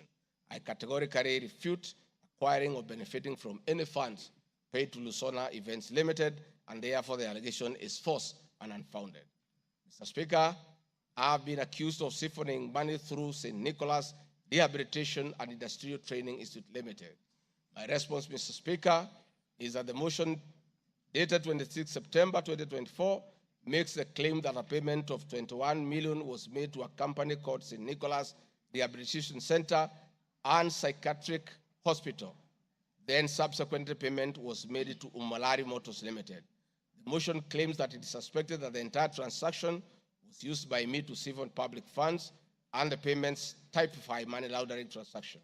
I am not a director or a shareholder of this company, and I have never received any payments from this company. Similarly, I am not affiliated or related to the shareholders and directors of the two companies. No evidence has been annexed to the motion showing that I was a beneficiary of the funds paid as alleged. I wish to point out that I am not the accounting officer in the Office of the Deputy President, and I am not aware that the payments made to this company by the office. The allegation is therefore false and unfounded. Mr. Speaker, there is an accusation of alleged sensational but false accusations against the Honorable Lady Justice Esther Minor. My response, Mr. Speaker, it is alleged in the special notice motion on ground 4 on page 14 at a gross violation of the Constitution that I publicly attacked the Honorable Lady Justice Esther Minor and forcefully threatened to bring action against her. First, Article 160, Sub-Article 5 of the Constitution provides that the judge cannot be found liable in a court of law for actions taken in good faith in lawful performance of their work. This provision is not a bar on freedom of expression guaranteed at Article 33 of the Constitution, nor a bar of the right to seek redress for legal wrongs simply because a wrong is committed by a judge. The exit multiple legal fora in which to take action against a judge for any actions that are not lawful. My statements were protected speech consequent to a decision by the learned judge in a matter involving my personal assets, which I disagreed with and found to be wholly unfair. The matter having been concluded at that stage, my criticism of the decision was not sub judice, nor in any manner prohibited by law. While I respected the ruling of the learned judge, I was in absolute disagreement with it. Contrary to the assertions in the special motion, I did not falsely threaten to bring action against the learned judge. I took actual legal action available to every citizen of Kenya under Article 160B, subsection 2 of the Constitution, which allows any person to petition the Judicial Service Commission for removal of any judge and filed a legal complaint before the Judicial Service Commission, JSC, in March 2024. The complaint being live before JSC, discussion of the conduct of the learned judge in the said manner here would be sub judice. A copy of the complaint is annexed herewith and marked Annexure RG24.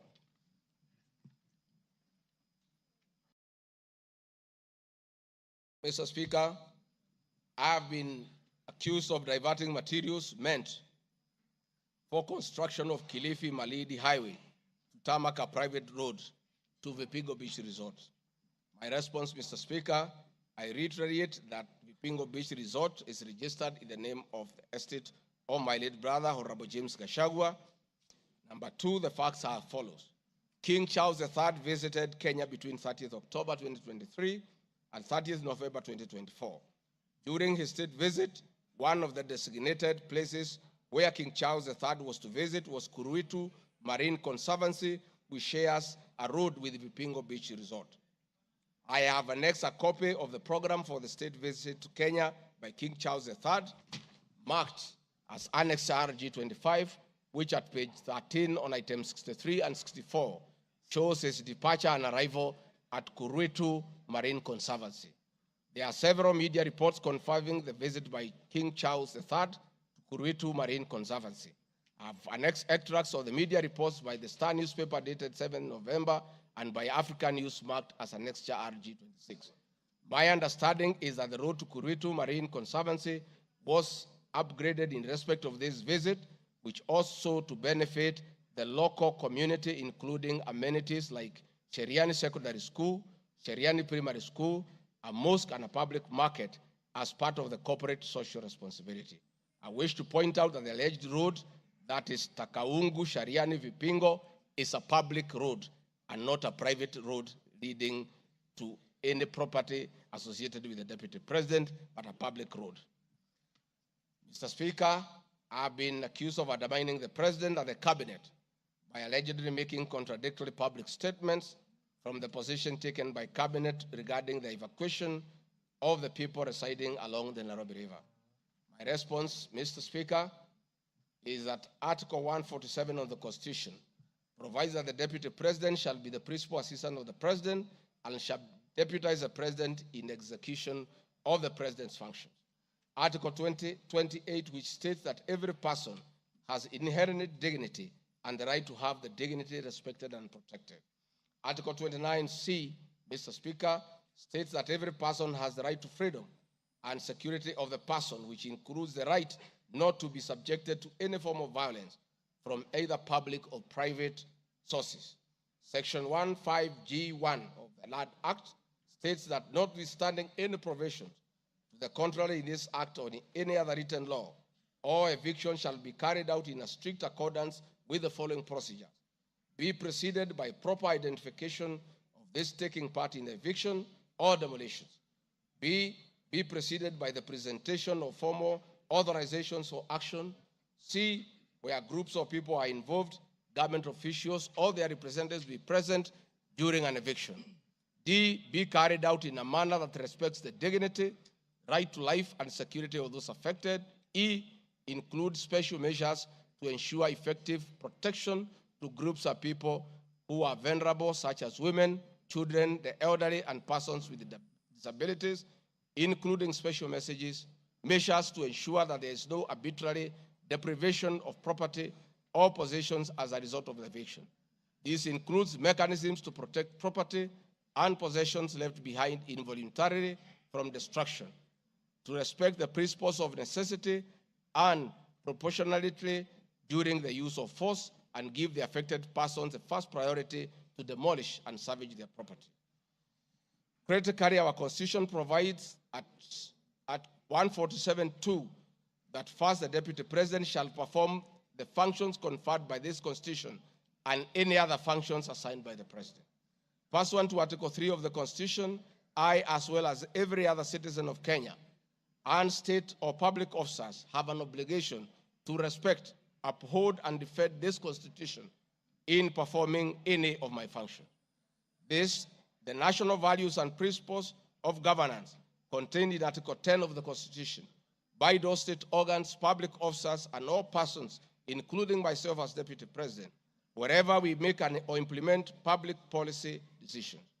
In addition to this matter, Mr. Speaker, these national values and procedures include the rule of law, democracy and participation of the people, human dignity, equity, social justice, inclusiveness, equality, human rights, non-discrimination, and protection of the marginalized.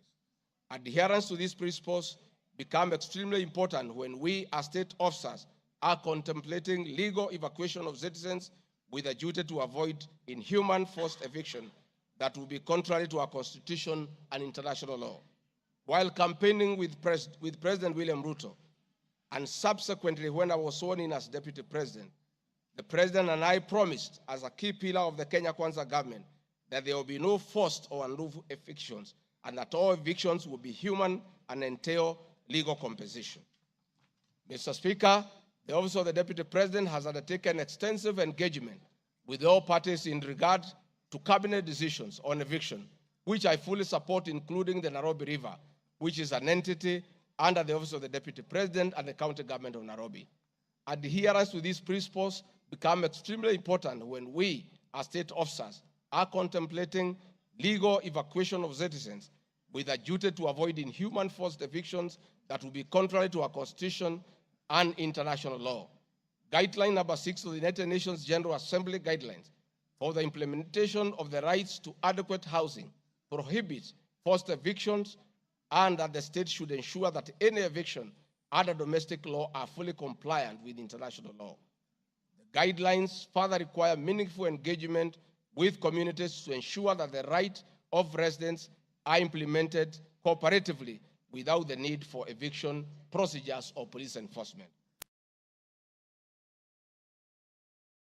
Of government directives on the eviction, save for the fact that on being informed that the persons residing along Nairobi River would be evicted and paid 10,000 shillings only, which I and many other Kenyans felt was inadequate compensation for eviction. I insisted that the government should abide by the constitutional dictates and international norms while implementing any cabinet decisions, including eviction, and maintain the dignity of the citizens of Kenyans facing eviction. My statements did not and cannot be construed to undermine the president by insisting that people should not be evicted inhumanly and without adequate compensation. Mr. Speaker, I've been accused of undermining devolution by allegedly holding a meeting in Nairobi Wakulima Market.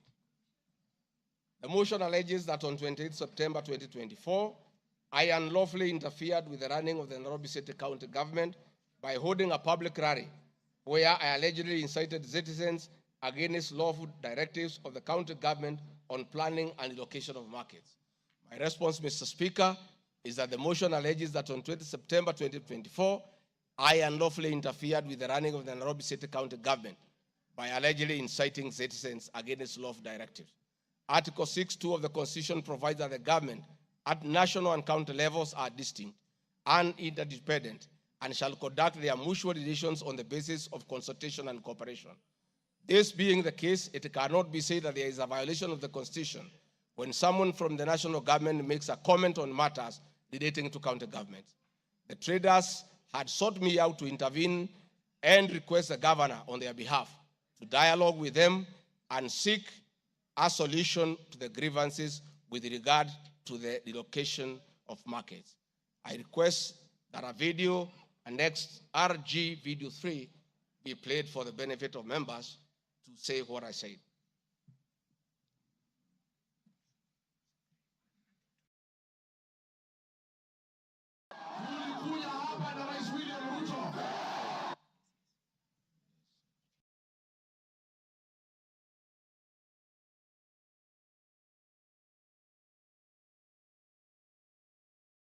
Please play the video for us.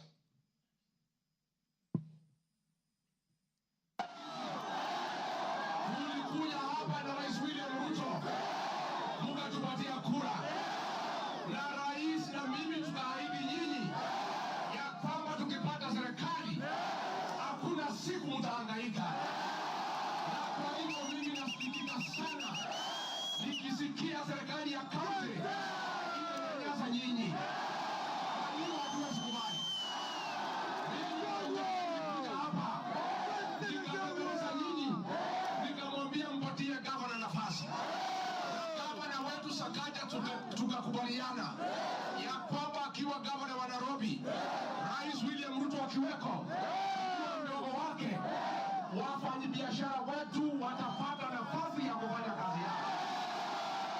Na mimi nataka kuomba kwa heshima, wale wote ambaye tumepatiwa nafasi ya uongozi na Wakenya, tukumbuke ya kwamba tulipata nafasi ya kuongoza kupitia kwa kura ya wananchi. Tukumbuke ya kwamba wakubwa wetu, wadosi wetu ni wa Kenya, na hakuna siku tutaweza geuka wa Kenya ndio walitupatia nafasi ya uongozi. Si nyinyi mlituandika kazi? Kwa hivyo mimi niseme ya kwamba niliuliza gavana mketi chini, kuwe na mazungumzo, kuwe na maelewano. Watu ni wananchi na wananchi ni watu kuhakikishia ya kwamba nimemuuliza gavana kwa heshima, na mimi sina kiburi. Mimi namuomba akiwa kiongozi wetu hapa Nairobi, asikuwe mtu ya kugeuka watu walimchagua. Mimi nimemuomba na nimemwambia yeye akubali aketi chini na kamati hii. Soko ime... Thank you, Mr. Speaker. My counsel has just drawn my attention that in my earlier explanation on Nairobi River, I have a video 1 and 2 that I would like you to play so that I buttress my point on what I meant. Please, video 1 and 2. People of Kenya to work hard. We don't have a choice. Once we try to fix this economy and create a good working environment where we don't criminalize enterprise, where ordinary Kenyans are allowed to work, where businessmen are not harassed by KRA,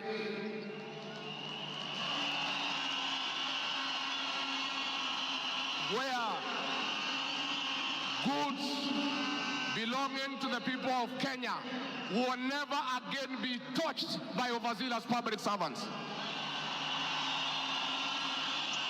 Where again poor people will never again be evicted in brutal evictions by state agencies. And I say, freedom is here. Now, the number of fatalities from the ongoing forcible eviction by the government has risen to 3, with another tragic loss in Mathare on Monday. An 18-year-old boy died as a bulldozer brought down a church in the area just moments after President William Ruto left. The young man, who was assisting in salvaging the church's belongings, became a casualty of the demolition. Earlier on Saturday, 2 individuals lost their lives in Mukuru kwa Ruben during a similar eviction exercise. Ben Kirui reports. Monday evening, the ongoing forcible evictions in flood-prone areas tragically ended yet another life. The 18-year-old Ian Otieno lost his life in Mathare moments after President William Ruto left the area where he had been assessing the effects of floods. Bulldozers descended on homes near riverbanks, flattening structures marked for demolition. Winnie Makinda, Ian's mother, struggled to comprehend the loss of her son, a candidate in this year's KCSE. Wakaambia mtu atingatinga usiangushe hiyo kuta, kuna hapo ndani kuna watoto wa watu, wacha kuangusha hapo ndani kuna watoto wa watu. Akaambia wamama waache kumpigia kelele. Reports indicate that Ian Otieno was trying to salvage church properties when the bulldozer brought down the wall, leading to his sudden demise. Driver wa tingatinga vile tu alianza kubomoa hata mara ya kwanza huko mbele, alikuwa tu anakani kama hata watu wakimwambia ngojea watu watoe vitu hataki kusikia. Nilichimba hivi, mtoto wangu alikuwa anataka kutoroka, sawa. Unasikia alishika mtoto wangu na hiyo kitu hapa. Mtoto wangu akienda hivi, mtoto wangu ana hivi. His death led to demonstrations by residents, prompting police intervention. The law enforcers lobbed tear gas canisters to disperse rioting residents. Watu wakachukua mwili, tena tuonyeshe maskari, yenyewe wametulia mtoto. Maskari kutuona kwa gate, wakaanza kutoa gun, wakaanza kulipua shoot. Residents insist they will comply with government orders to vacate houses along riparian lands only if provided with alternative housing solutions. Saturday's demolitions in Mukuru kwa Ruben claimed 2 lives and injured 3 others, sparking outrage among residents who blamed the government for forcible evictions despite many not yet being relocated. Last week, the government mandated the evacuation of all residents from risky areas within 48 hours, including those near dams, those in areas prone to mudslides, and Kenyans residing on riparian lands. Ben Kirui, Citizen TV, Nairobi. Hakuna tena mambo ya evictions katika Nairobi. Kama kutakuwa na maneno, ni maneno ya relocation ambayo itakuwa ni kwa utaratibu bila ya mwananchi kuvunjiwa nyumba. Huwezi kutoka nyumbani alafu unarudi jioni unakuta masufuria barabarani na blanketi sijui imekaa wapi. That one will not happen again. We want to make sure that we are an orderly, humane society that respects the right of everybody, irrespective of who they are or irrespective of their financial status. We are all equal before the Constitution. Tumekubaliana watu wa Nairobi? Vijana tumekubaliana? Thank you, Mr. Speaker. That was President William Ruto talking the same language as his deputy, that brutal and forceful evictions have no place under this administration. We have seen a video of brutal eviction. We have seen young children crying in tears. The deputy president is being accused of undermining his boss by just doing what his boss said, that we should never forcibly, brutally evict the people of Kenya. Mr. Speaker, the leadership of Nairobi business traders approached me sometime in March 2024 at the official residence to discuss multiple issues affecting business and requested engagement in the solution and intervention on these issues. Consequent to this meeting, I directed that short, medium, and long-term strategies be undertaken, coordinated by the Office of the Deputy President, to address the issues raised that cut across various agencies, including KRA, Kenya Post Authority, Anti-Counterfeit Authority, Kenya Bureau of Standards, the National Police Service, and the Kenya Copyright Board. On 11th April 2024, the Small Traders and Government Agencies Technical Committee, coordinated by my office, held a meeting to discuss issues raised by the small traders, including Muthurwa Market, attended by the Office of the Deputy President staff, in a supportive role in keeping with the draft framework of cooperation and engagement between the government, the Nairobi City County government, and Nairobi business traders. Subsequent this, Mr. Speaker, is clear that my office have been having meetings with the governor of Nairobi on various matters affecting the people of Nairobi, and hence the Deputy President cannot be accused of undermining devolution. Mr. Speaker, I've been accused of undermining devolution by allegedly holding meetings to fight alcohol. I'm sorry, Mr. Speaker, if the House took it that I say the House is a theater of the absurd. I was talking about this specific charge of undermining devolution by holding meetings to fight alcohol to be discussed in this House. That, to me, is what I thought that moment. If it's 5 minutes or 10 minutes, that would be the theater of the absurd. I did not attribute in any way by trying to demean this House that I sat for 5 years, by calling it the theater of the absurd. But this particular charge, Mr. Speaker, drug and alcohol problem in Kenya has been on the increase, and many of our youth have become addicted to alcohol and their lives destroyed because it causes them to drop out of school and start engaging in petty crime to look for money to buy alcohol. I'm a strong advocate for youth rehabilitation from alcohol and substance abuse, which I continue to encourage and support in order to save our future. With regard to alcohol control and regulation, I wish to state that I have held several meetings with the governors in Meru, Chuka, in Mombasa, in Nakuru, in Nyeri, and the efforts that President William Ruto asked me to lead in eradication of illicit brew has been very successful, and we have been working with the governors and county assemblies who have been developing legislation on the control of licensing of alcoholic drinks. If there is one program that has had the best working relationship between county governments and the national government, it is this particular program.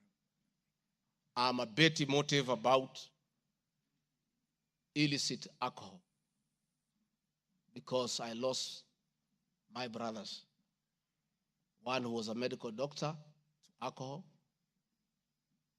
Another who was a farmer to alcohol. I take it passionately. I don't know who complained about this particular charge. I have not seen evidence of any complaint, and I have not heard any person in Kenya complaining that the deputy president is undermining with the devolution by leading the war on illicit, brews, and drug abuse. Whatever this House decides tonight, and the other subsequent House, whatever happens to Rigathi Gachagua, whether he's in or out of office, this war must continue and must be won for the sake of our children. I want us to watch video number 4, RG4. Leaders, those of us who have been elected, Madam Waiguru, Governor Kahiga, Badirisha, Kangata, Wamatangi, what shall we tell our people? Where are we? What shall we tell the people who elected us? When we meet them, what shall we tell them? When our children got wiped out by alcohol and drugs, where are we? We'll have nothing to say. Dede Nyoro, Kimani Ichung'wa, Madenge, mutaambia watu nini? Mukami, mutaambia watu nini? So please, this forum here today, let us be open and candid. Speak from your heart. Let us know what ails us. What is it must we do? We have the support of the president, and he is waiting. He has told me by 7 p.m. today, he wants a report. He cannot accept the situation. He cannot. Neither can I. And none of you should accept this situation. It is not right. It is not fair. It is not acceptable. We must deal with it as leaders. And we are here, we are all leaders. As an OCS, you are a leader. That's why you have been given that responsibility. As an ACC, you are a leader. County Commissioner, wewe ni kiongozi. DCIO, wewe ni kiongozi. Sisi ni viongozi. Na juu ya hayo, sisi ni wazazi. Tafadhalini, tukubaliane, tutafute suluhisho. Na tukipata, tuende tufanye kazi. It is possible. It is doable. It is something that we can do. Thank you, Mr. Speaker. It's very clear that the meeting had all governors, members of parliament who are present here today, policemen, everybody, and we are all in agreement that the war must be won. It cannot, but the deputy president should be impeached for leading the war on alcohol. Sensational statements against the National Intelligence Service, its Director General, and officers. Mr. Speaker, during the assumption of office, I took an oath of allegiance in the following terms. Oath or solemn affirmation of allegiance to the President, Deputy President.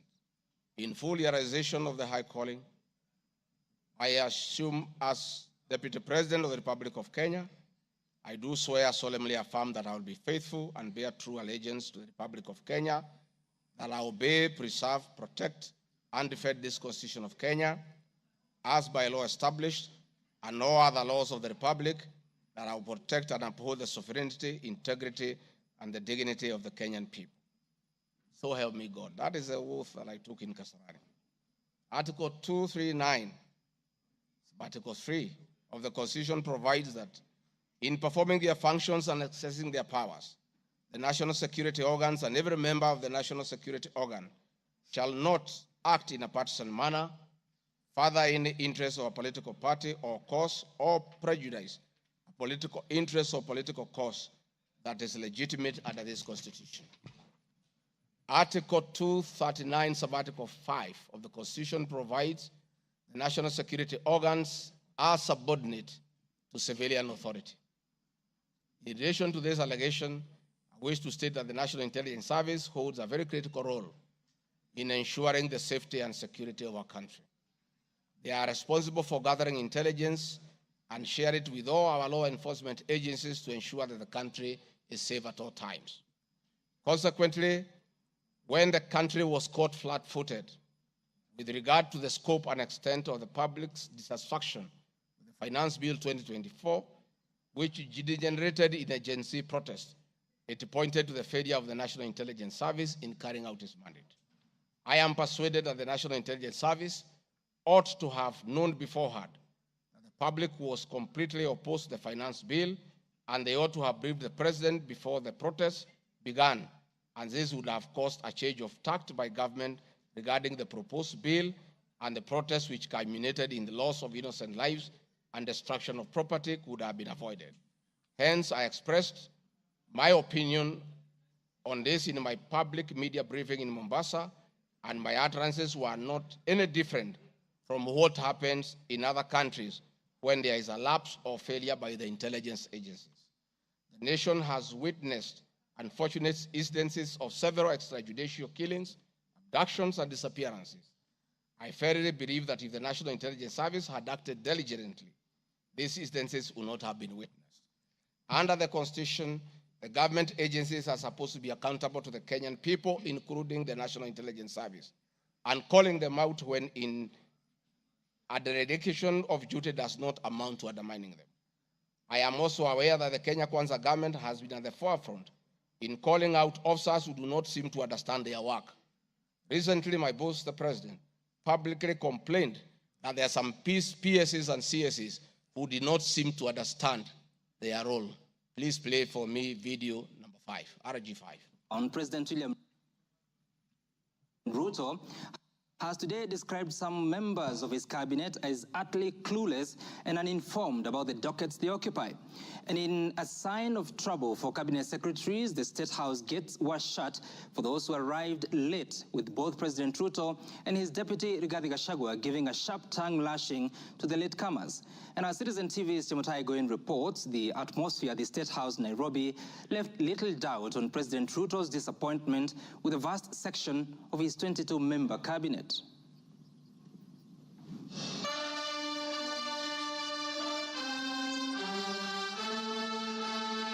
A cold morning in Nairobi, but the seats on the State House grounds came ultra-heated, particularly for cabinet secretaries. The cabinet members came here to sign performance contracts, but the oral appraisal of the day spurred anything between trouble and outright doom. If you cannot keep time with your employer, you have basically dismissed yourself. I mean, it's just as simple as that. So, for those who came late, who are members of the executive, I will be expecting a written explanation, and it should not include matters of traffic. Punctuality was at issue, with some cabinet secretaries being locked out of State House for lateness. And from the podium, the president and his senior lieutenants were unforgiving. Nimeona watu wale wamechelewa, nikaona rais unaniona ninamjua. Nikaona uso yake nikajua hapa kimeumana. Sababu leo ni siku ya performance contract. Ile siku muhimu sana ya kuja kuweka. Na wewe umefika pale, rais amekaa. Tayari amekaa na ndiye rais wa Jamhuri ya Kenya. Wewe umechelewa ukiwa kuona nani? Who else have you gone to see? One of the things we need to learn in our performance contract is to beat the traffic. For the 19 cabinet secretaries present, the atmosphere at State House progressed from bad to worse as President Ruto and his deputy Rigathi Gachagua issued a blistering assessment of the performance of the cabinet members. Many of you, the people I speak to, don't even know what is going on in your ministries or departments. You have very scanty information. The moment I know more than you in your ministry, then you must begin to understand that something is very wrong. How do you run a ministry or a department or a parastatal if you have no information? That is the highest level of incompetence. Those of us who came with the president from the political space and who are his friends, and we assisted him to become president. Once he gives us a job, that is the termination of that friendship. The friendship with the president will be based on nothing but performance. From travel habits to basic work ethic and even media appearances, it was a brutal ground zero appraisal for the cabinet. Why do you have to honor every invitation that you have been given to every country? Your Excellency, at times we have tried to hold cabinet committees, we can't. 5, 6, 7, 8 ministers are out of the country. Some change clothes at the airport from one country to another. That is the truth. Why can't you regulate yourself? If the president was to travel and honor every invitation, he will be out of this country the whole year. You just have to decide what is useful and other things you can leave to our ambassadors out of the country. So when you hear my deputy saying, find time, travel, but travel and see the people who have hired us, you know, go to different parts of Kenya so that you can get feedback from the public. We have done so much as an administration, but the information is not out there. Our ministers are quiet. They are called for TV interviews, they don't show up to say what they have done. And then the media have a few days because nobody talks for government. I would rather we spend more time explaining to the people of Kenya what we have done in our respective dockets as opposed to travel. And if we have to travel, let's travel up country to where our Wananchi are and explain what we are doing. And I remember I called CS Chelugui.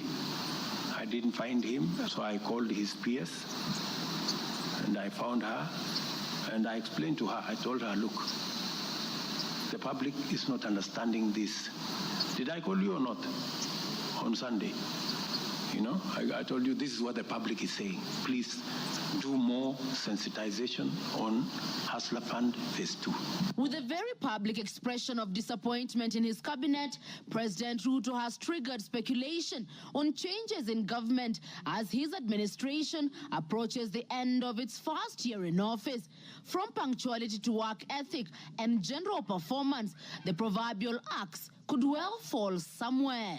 With the performance contracts expected to foster a culture of high performance in the public service and also ensure that public resources are properly utilized, it is also set to offer a framework for President William Ruto to reward performers and also institute sanctions on non-performers. Chemutai Goin, Citizen TV. Mr. Speaker, President William Ruto, my boss, and I have been calling out senior government officials when they fall short of expectations. The Director General of the National Intelligence Service is no exception. He's not above the law.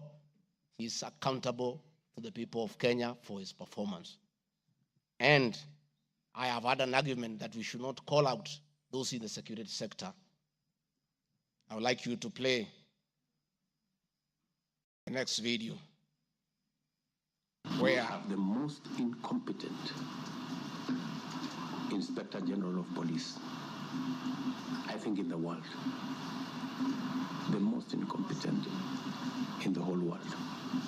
His incompetence may not necessarily play out when things are working, but when things get to a head and you need some decisions to be made,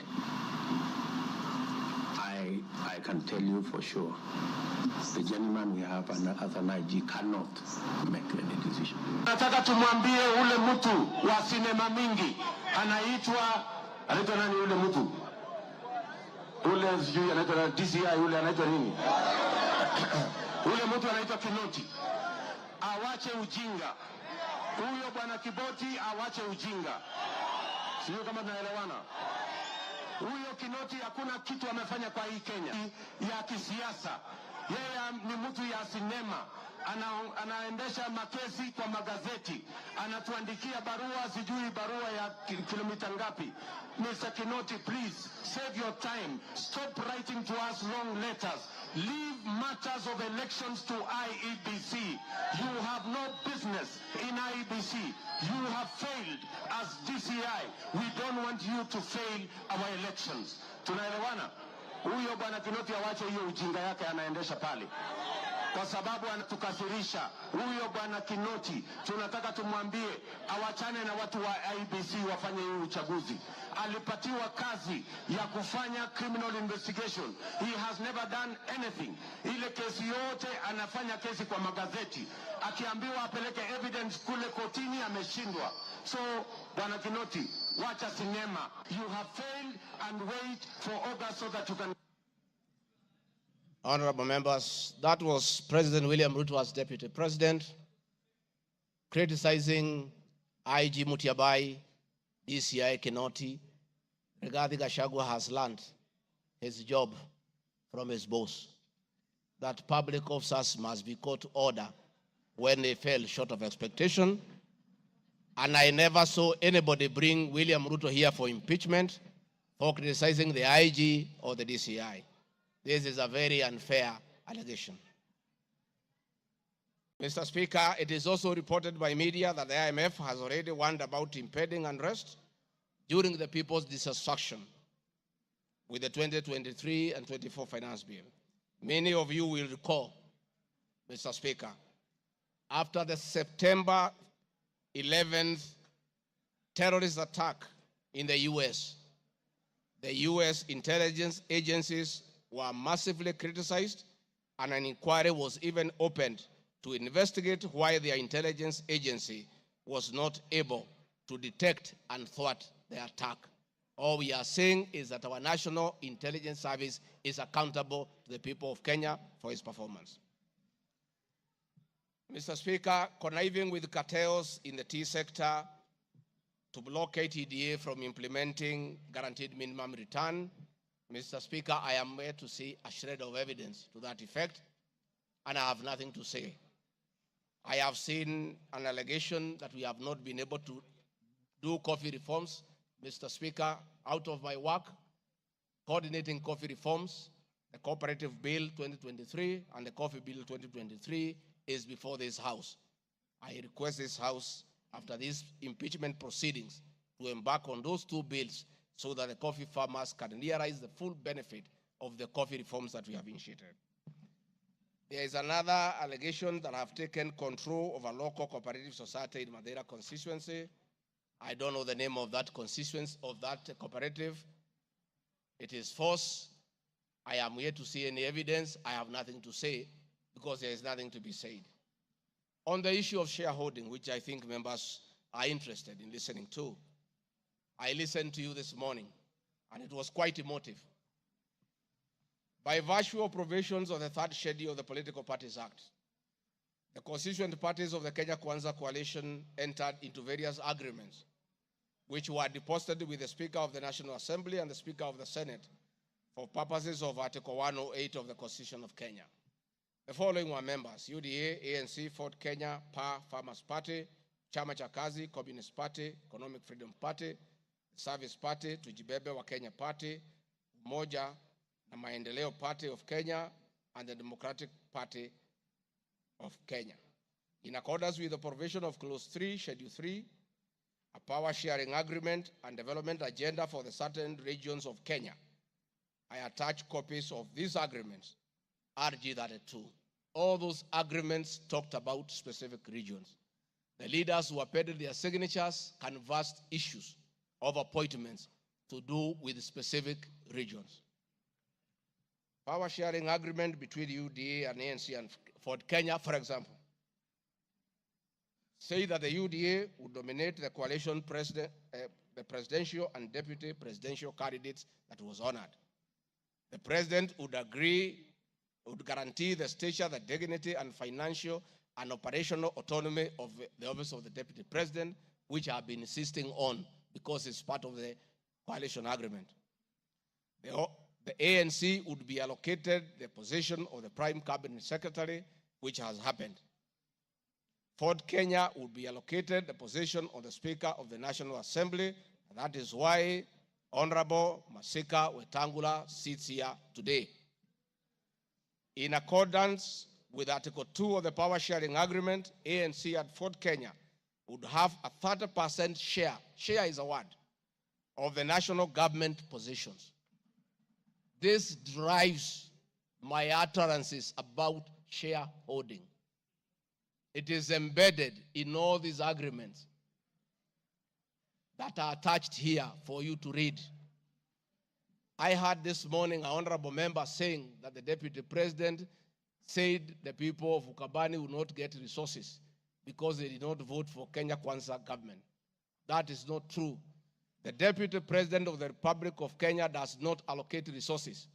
Resources for the development of the Republic of Kenya are appropriated by the National Assembly of Kenya, where I am today.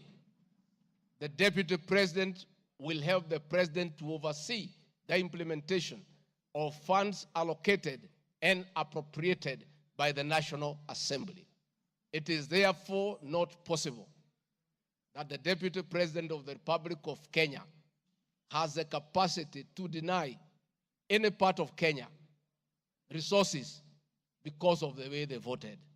The decisions on how resources will be allocated for the development of the Republic of Kenya are made here by the honorable members.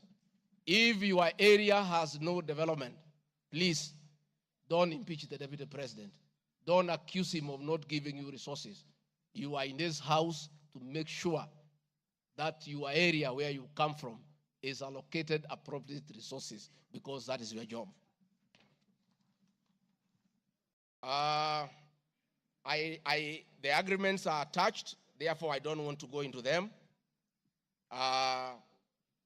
Let me say my speeches on the shareholder issue were informed by the aforesaid power sharing covenants, which are founded on law, having been deposited with the registrar of political parties, and lessons learned from the well-known disputed 202 NAC power sharing agreement. Further, sharing agreements are a feature of government formation in all democracies in the world that provide for the formation. My pronouncements on the issue, properly understood, are not only anchored in law, but entirely harmless and incapable of being construed as a basis for ethnic animosity, a danger to national cohesion, or a threat to national unity. On the contrary, coalition building has been one of the most important innovations since the disputed 2007 elections in ensuring stability, equitable sharing of political power, national cohesion, and fostering of national unity. Indeed, Kenya Kwanza main opponent in 2022 general election as Miola Umoja Coalition One Kenya Coalition Party was a political party consisting of 25 political parties who also executed a power sharing agreement based on shares. I'm also aware that the Jubilee Coalition that executed a 50-50 power sharing agreement between TNA party and URP party for 2013 general election. I have thus not violated section 13(1)(a) and 62 of the National Cohesion Integration, nor has this commission summoned me to explain any of my comments and how it can affect cohesion. However, notwithstanding the said power share agreement, upon election as deputy president, I went out of my way, as required by the Constitution of Kenya, to serve all Kenyans regardless of their political preferences during the election or ethnic origin. I now produce the following video showing some of my speeches all over the country as marked RG Video 7.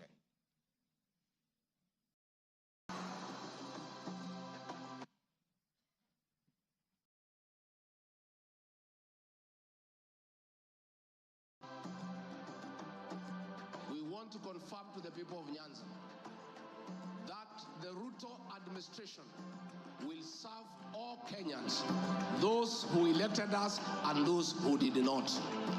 Kenya hii kila mtu afanyiwe kazi, kwa sababu kila mtu analipa kodi. Mimi sikusema Kenya ni ya shareholders. Nilisema serikali, nikiunda serikali. Wale wanakusaidia kuongoza. Unatakiwa uweke wengi wale walikuamini na wale walielewa manifesto yako. Mimi nimetembea Kenya. Mnasema nilikuwa Mombasa, hii hapana mlima. Mimi nilikuwa Wajir, hii hapana mlima. Nilikuwa Garissa, hii hapana mlima. Nilikuwa Mount Elgon. Nandi nimekuja karibu mara 10. Eldoret nimekuja karibu mara 6. Kericho nimekuja mara 4. Tea conference ya chai tulikuwa na nyinyi niliweka Kericho. For now, kazi yetu ni maendeleo. Tutafanya kazi na viongozi wote, akuwe wa chama ile, akuwe wa chama hii, we don't care. This is the time to serve the people of Kenya, and we shall work with all elected leaders, irrespective of their political affiliation. Mr. Speaker, copies of documents demonstrating my efforts within the mandate allocated to me by the President to address security issues and economic equalization programs and policy in historically marginalized areas is Annex RG33. The decision to embrace the broad-based government following the dissolution of cabinet after the Gen Z protest. I attached my video during the launch of the Honorable Raila Odinga's quest for EU chairmanship at State House, again as a demonstration of my embracing the broad-based government.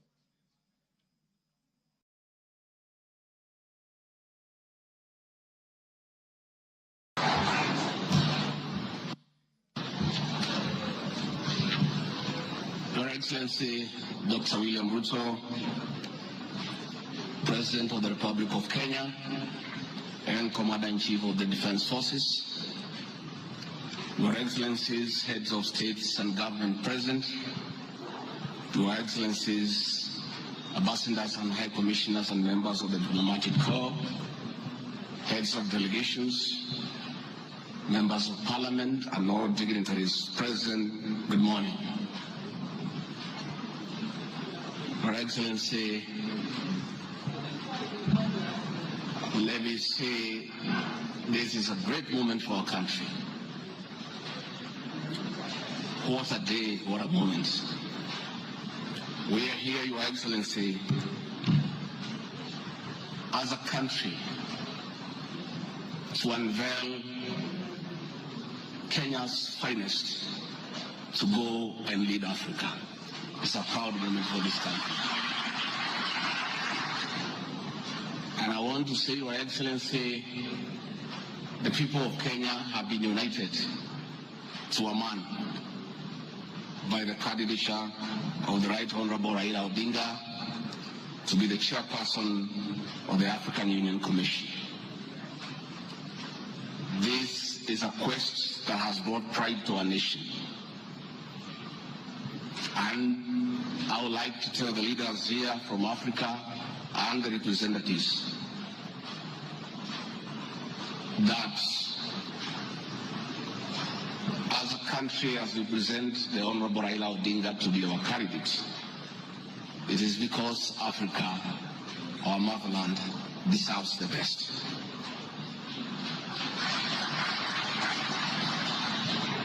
The passion and zeal of the Right Honorable Raila Odinga in Pan-Africanism is well documented. Passion knows no age, knows no limit. In the person of the Right Honorable Raila Odinga, he'll join the ranks of Jomo Kenyatta and Kwame Nkrumah in pushing the agenda for Africa. I therefore want to say, Your Excellency, the lessons of today are that Raila Odinga, the Right Honorable, is a man of great resilience, endurance, and perseverance. Today, you are going to unveil the transformation of the Right Honorable Odinga from a national leader to an African statesman. And for us in leadership, we have learned great lessons of resilience, endurance, and perseverance. Somebody may ask, why is Rigathi Gachagua, who has before had issues with the leadership of Raila Odinga, as a truthful man, I had nothing against him. It's only that we were competing for the same position between him and my boss. Now that he is going for a bigger seat in Africa, all of us, from the president, I, and the rest of Kenya, are behind him. And the Right Honorable Raila Odinga As a man who listens to the ground, let me confirm to you, I've listened to the ground, and all Kenyans across the political divide, across communities, are in support of your candidature, and we wish you well. Before I call Your Excellency, let me acknowledge the place of family, not just in our lives, but in leadership. I think it is a great moment for the Right Honorable Raila Odinga. It's appropriate that I acknowledge on behalf of the country the role Mama Ida Odinga has played in the life of this great son of this land. Mama Ida Odinga, we salute you as a country for having been a very strong pillar to your husband in very difficult times, and in his lowest moments, you have always been there for him. We ask families to support their spouses. So Mama Ida Odinga, as we wish you happy birthday, it is my hope and prayer that your next birthday will be celebrated at Addis next year. And if you invite President William Ruto to come and he's not able to come, Mr. President, I'll be very happy for you to send me to represent you in that great birthday. We therefore want to say as a country, it's a great moment. And the Right Honorable Odinga, I have noted with a lot of appreciation, my wife, Pastor Dorcas, who is a very prayerful woman, has been praying for me and the President daily. And I noted from yesterday she has added you in her prayer. And because her prayers work, we have no doubt that you will get this seat. Mr. President, it is now my honor to request you to come and anchor Kenya's finest and embark on the journey of transformation of the Right Honorable Raila Odinga from a national leader to a great African statesman. Thank you, Mr. Speaker. President William Ruto has many times appreciated my people issues and has repeatedly pronounced himself. Let me have the video number 9. And speaking of deputies,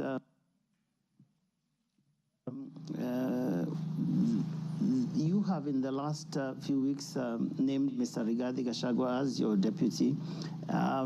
There's been quite a debate, and I'm sure you know that, around running mates in this country. Perhaps this would be a great time to shed light on why you settled on this gentleman. Rigathi Gachagua is somebody I have known. Rigathi Gachagua is a very passionate leader. Rigathi Gachagua is a people's person. He speaks about the things that I speak about. He speaks about ordinary people. He's concerned about matters to do with farmers. He's concerned about the things that are dear to ordinary Kenyans.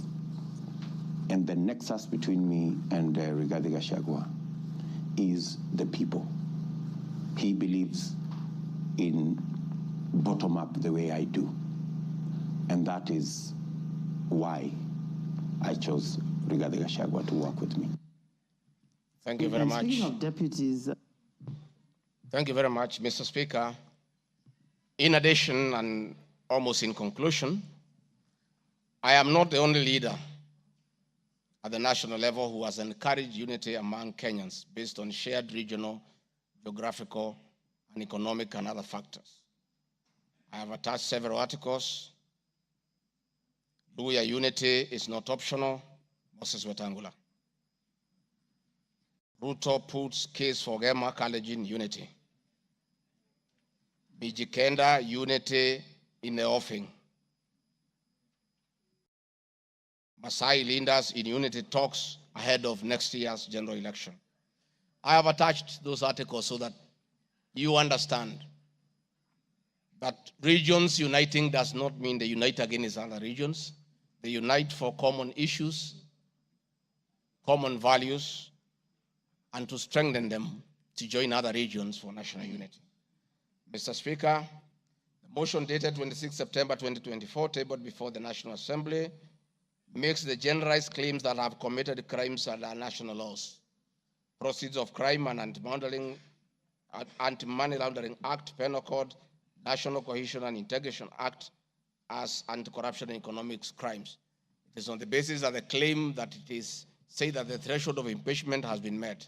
I'm not aware of any active investigations by any state agency for offenses under the said laws, neither have I been called upon to record any step pertaining to any investigation. Just like any other Kenyan, the Constitution accords me the presumption of innocence in relation to criminal offenses until the contrary is proved in a court of law on a specific standard of evidence. Therefore, in the absence of any active investigations by any investigative agency in Kenya, I do not believe that there can be any serious reason to believe that I've committed any offense. Otherwise, that will be an indictment of the intelligence agencies as well as investigative agencies. Therefore, it is inconceivable that the threshold of the impeachment motion as defined in Article 145 of the Constitution can solely be based on the perception of the mover of the motion in the absence of any other evidence. I heard the mover this morning saying that all we need to do is to believe in him. I believe that cannot be the position.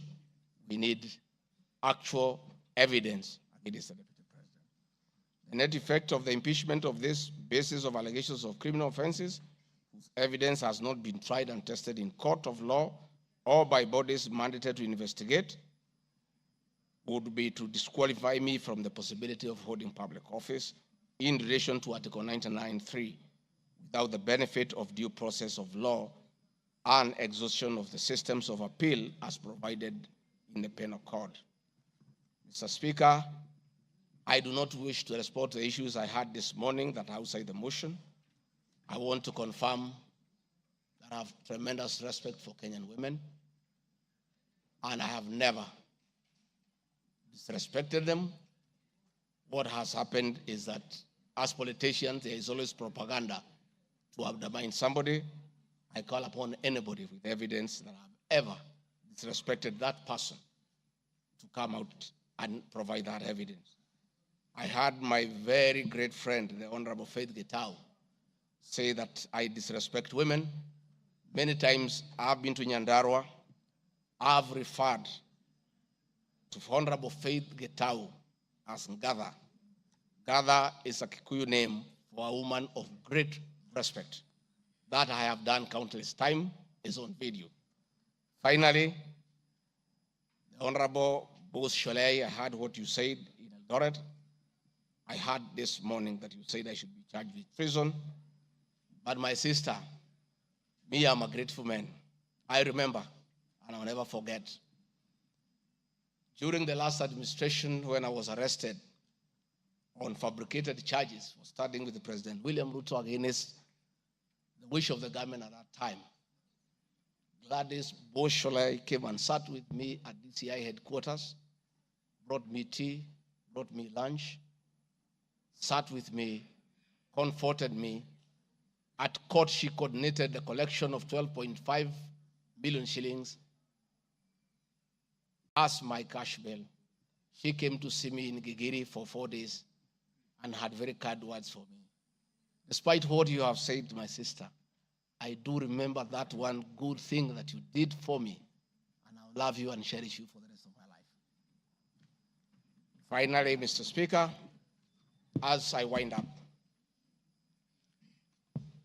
I want to appeal to this Honorable House to consider the allegations against me by the mover of the motion, weigh it against the attached evidence, weigh it against my defense and the attachments and the videos that I've played in this house. And exercise your mind and exercise your discretion. Search your conscience and decide if Rigathi Gachagua is guilty of any of those allegations or is undergoing a political process. If you are so persuaded and you search your conscience without any intimidation or coercion or inducement, and you think it's the right thing to do, please go ahead and do so. If you search your conscience and listen to the issues that have been adduced here, and you find that there are no grounds to impeach the Deputy President of the Republic of Kenya, please make the right decision. But as you do so, many members who are in this House remember what President William Ruto as Deputy President went through. And most of us stood with him.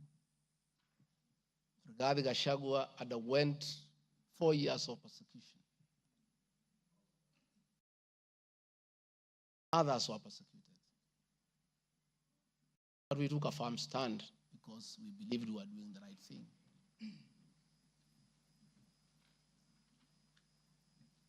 His family underwent humiliation. His friends underwent humiliation. He was a haunted man. And on Inauguration Day, he pronounced himself that freedom is here. Again, under the new administration, the same Rigathi Gachagua, who underwent humiliation and persecution, finds himself in the same space under that administration that he fought for. Try, look, reflect, and apply your conscience and make the right decision. Mr. Speaker of the House, I want to thank you for granting me this opportunity. And my address last night was not in any way meant to disrespect the House. Despite, Mr. Speaker, you having ruled that the matter should not be taken out of the House, it was being discussed in every TV station, in every meeting across Kenya. And Kenyans did not have a chance to also hear my side of the story.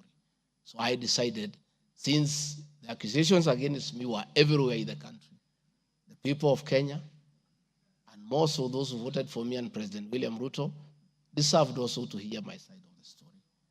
I have tremendous respect for the National Assembly and your ability and capacity to make the right decision. Mr. Speaker, I want to thank you. Asanteni sana. Thank you very much, Deputy President. Thank you very much, Deputy President. I'm sure your fears that you will not be heard fairly have been allayed. You've been heard in absolute silence. You've been heard with total decorum from the House. And members, I salute you for the display of your legislative maturity in giving an opportunity to a subject to a motion in the person of the Deputy President to be heard.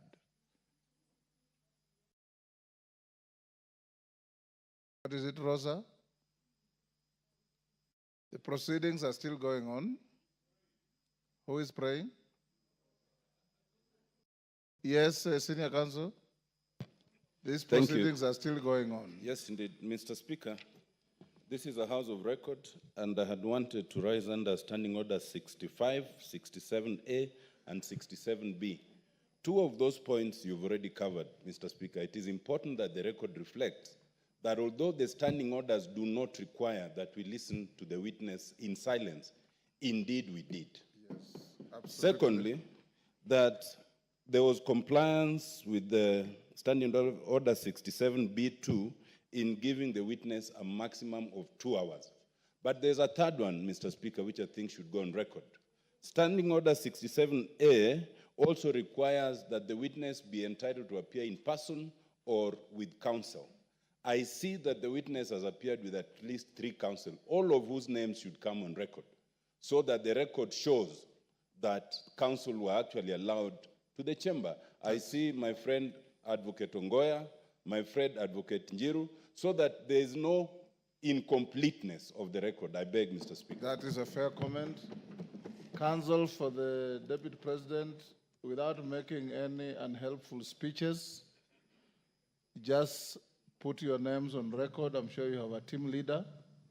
The team leader will introduce himself and introduce his accompanying colleagues. Ongaya. Thank you so much, Mr. Speaker, sir, and thank you so much, honorable members.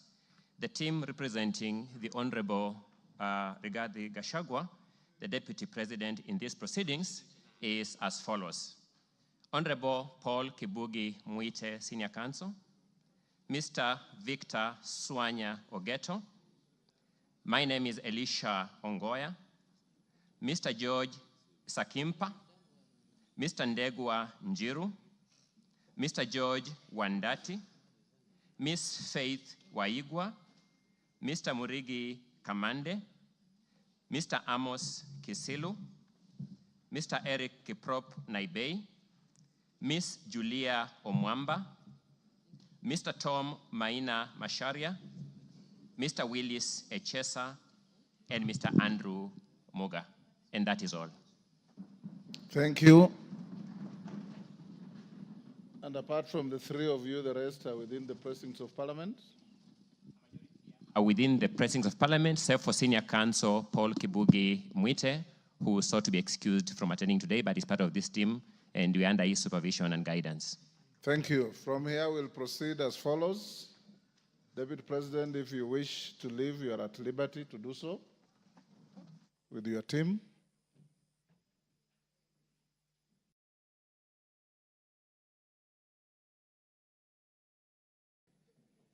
Na mwengi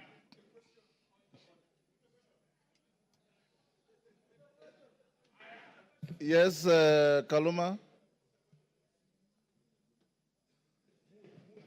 I thank you, Honorable Speaker. Honorable Speaker, our prayer at the end says that we always be fair to those who are committed to our church. And Honorable Speaker, in his address to the House this afternoon, the Deputy President appears to have referred to some documents. I know we are moving towards the end of this particular session in considering this matter. And Honorable Speaker, I want to thank you for upholding Article 47 of the Constitution on the right to fairly and secure procedural fairness to every party as required by our Constitution. I wanted to ask Honorable Speaker that so that we consider what the Deputy President is saying in the documents, would I be in order to request the indulgence of the Speaker within the provisions of Standing Order number 1 to adjourn for at least 10 minutes so that we consider what the Deputy President's documents have and come back and make the decisions we need to make. Thank you, Honorable Speaker. The request does not meet my favor. Where's Mutuse? Mutuse, you have 30 minutes to reply before I call the minority leader and the majority leader. Will you exhaust your 30 minutes or you want to share out to anybody? I got an indication that you wanted to share 10 minutes to Kaluma. Pardon? I know. I am organizing the process. He's not going to be. I'm aware, Robert. Mr. Speaker, I will share 10 minutes to senior learned friend Mr. Peter Kaluma, 5 minutes to Deputy Majority Leader, who was my seconder, and I will utilize the rest, which is 15 minutes.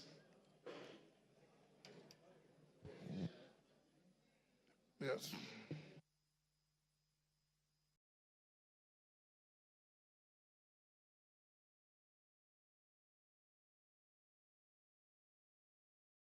Honorable Mutuse, only you has the right to a second bite to the motion. Your seconder has no right to a second bite. So if you have extra minutes, as I call the minority and majority leader, Kaluma will have 10 minutes if you want to donate to anybody else, but not Owen Bayer. Minority Leader, now it's your time. You have 15 minutes. Mr. Speaker. Mr. Speaker, thank you for according me this opportunity. From the onset, Honorable Speaker, the minority supports the motion on removal from office by impeachment of Honorable Rigathi Gachagua because, Mr. Speaker, he is unfit to hold office. In Kenya, and yesterday it was clear to all Kenyans to see for themselves the danger this country is in, Mr. Speaker. Mr. Speaker, the impeachment of the Deputy President is not merely a procedural step. Rather, it's a reflection of our commitment to accountability and the rule of law in this country, Mr. Speaker. Honorable Speaker, the integrity of government and the stability of our nation is at stake, Mr. Speaker, as we speak this afternoon in this House, this evening, Mr. Speaker.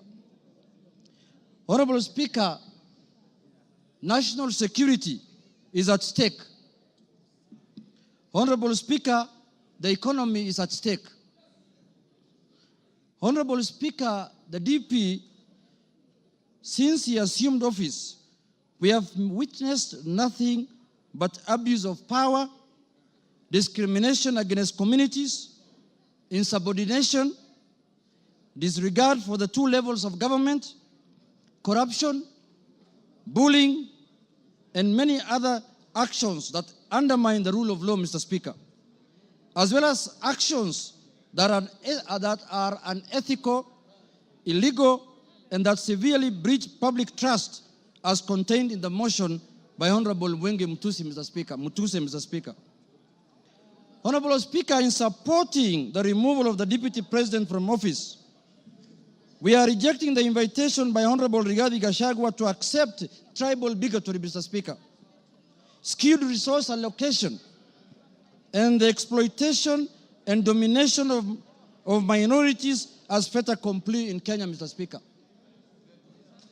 Mr. Speaker, before I move forward, or before I go on with what I wanted to say on the motion, Mr. Speaker, I would like to take this chance first to respond to some of the issues that he has raised in the House a few minutes ago, or his responses, Mr. Speaker. In the first place, his responses came very late in the day to the House, Mr. Speaker. He tabled his response at 4 p.m. in the evening today, Mr. Speaker. And he should have done it either yesterday evening or this morning, Mr. Speaker, so that the House can get enough time to peruse what he has said, Mr. Speaker. Mr. Speaker, one of the grounds that is being accused of Mr. Rigathi Gachagua for impeachment, Mr. Speaker, is the issue of what he calls shareholding, Mr. Speaker. He has said Kenya is a company with shareholding.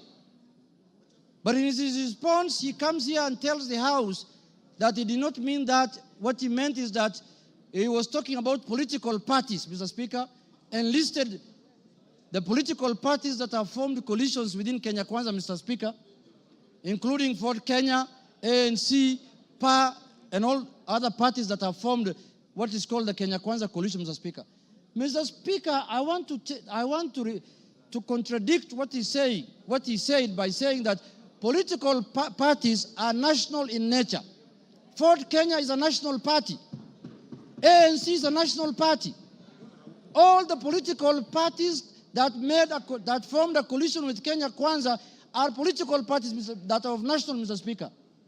Mr. Speaker, in this country, under the Constitution, you are not allowed to form a tribal party. You're not allowed to form a religious political party, Mr. Speaker. You are not allowed to form a Mulima political party, Mr. Speaker. That is very clear in the Constitution, Mr. Speaker. And if the Deputy President is not aware of that, I can read out for him, Mr. Speaker. Under Article, Mr. Speaker, 91, every political party shall have national character as prescribed by an Act of Parliament have democratically elected governing body, Mr. Speaker. And it also says in part 2, a political party shall not be founded on a religious, linguistic, racial, ethnic, gender, or regional basis, Mr. Speaker, or seek to engage in advocacy of hatred, like what he does sometimes, on any such basis, Mr. Speaker. Mr. Speaker, you cannot equate political parties to what the Deputy President has been propagating for the last 2 years in this country, Mr. Speaker. The Deputy President has told Kenyans in no uncertain terms that Kenya is a shareholding company. Order, honorable members. And if you Order. do not vote, vote for Kenya and your Kwanza, group. you do not have Order, any shares, Mr. Yegon. Speaker. Order, Yegon, and your team. Ngong. Mr. Speaker, members now are excited because they are not happy with the response the Deputy President has given them. Now they want to vote and go home. I know what they are doing. I know, but let's prosecute the matter. We have to respond to the issues he has brought to the House, Mr. Speaker. Mr. Speaker, political parties are not equal to regional and ethnic, conglomerations that the Deputy President has been advocating for the last 2 years, Mr. Speaker. Mr. Speaker, I want to give him a good example like ODM. ODM has sent the other day 6 experts under the broad-based government, Mr. Speaker. 6 experts. Where are those experts coming from? One is from the coast. Beatrice School is from Turkana. Oparanya is from Western. The Attorney General is from Kisumu. Mr. Speaker, when he's talking about 30% of Fort Kenya and 30% of ANC, he thinks those positions were given to lawyers as a community, Mr. Speaker. When Fort Kenya is a national party, those positions belong to members of Fort Kenya who are in Mombasa, who are in Migori, who are in Kakamega, who are in Bungoma, who are in Eldoret. Fort Kenya has membership in all the country, has membership, Mr. Speaker.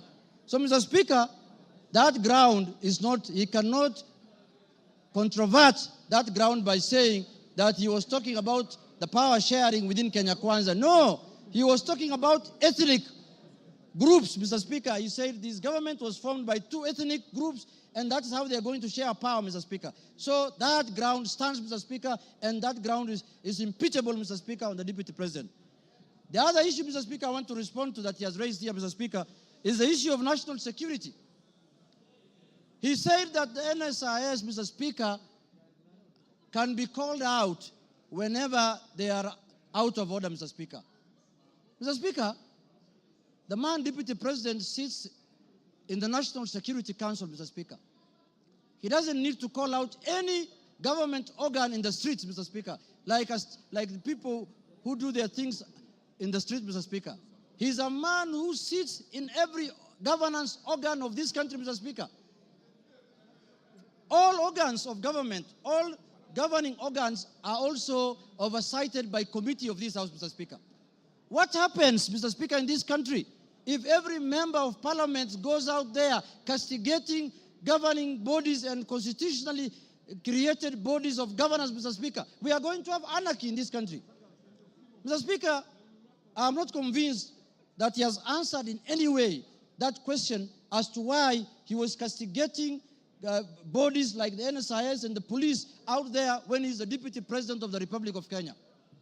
On that ground, Mr. Speaker, I feel he's impeachable on that, Mr. Speaker. He has not given us any sufficient answer to that question, Mr. Speaker. Mr. Speaker, the issue of Justice Maina. He said that he was not attacking her because of the judgments she rendered against him, Mr. Speaker. And he said that he had filed a petition with the Judicial Service Commission, Mr. Speaker. He who wants equity must come with clean hands. You cannot castigate a judge in the rallies, in burials, and then you want JSC to listen to you. You can't have both ways. If he wanted JSC to deal with that matter, if he was unhappy with the way the judge has handled his case, Mr. Speaker, he should not have castigated her in a burial, Mr. Speaker. He should not have talked about her in a very demeaning manner, Mr. Speaker. He should have kept his cool and filed his petition with the Judicial Service Commission, Mr. Speaker. On that account, Mr. Speaker, he has failed the leadership and integrity, Mr. Speaker, under the Integrity Act, Mr. Speaker, And on that account, he's impeachable, Mr. Speaker. My last point, Mr. Speaker, is the issue of the renovation of his house in Karen, or the official residence of the Deputy President Karen, Mr. Speaker. You remember the Deputy President, when he was assuming office, when he was taking oath of office at Kasarani, Mr. Speaker, the way he lectured us, the way he told us that they have inherited empty coffers, Mr. Speaker. There is no money in this country.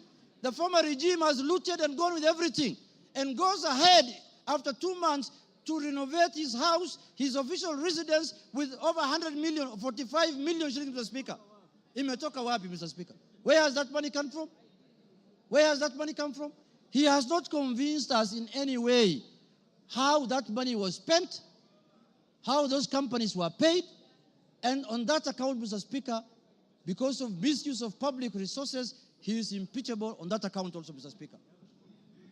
Mr. Speaker, I want to say this.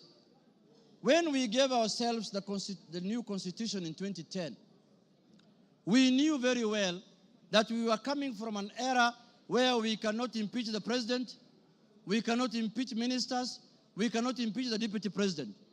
Kenyans gave themselves the new constitution, and they put in there Article 150, knowing very well that one day they will hold their leaders, the president, the deputy president, accountable, Mr. Speaker. And they gave that mandate to this House, Mr. Speaker, and the Senate, Parliament in general, Mr. Speaker.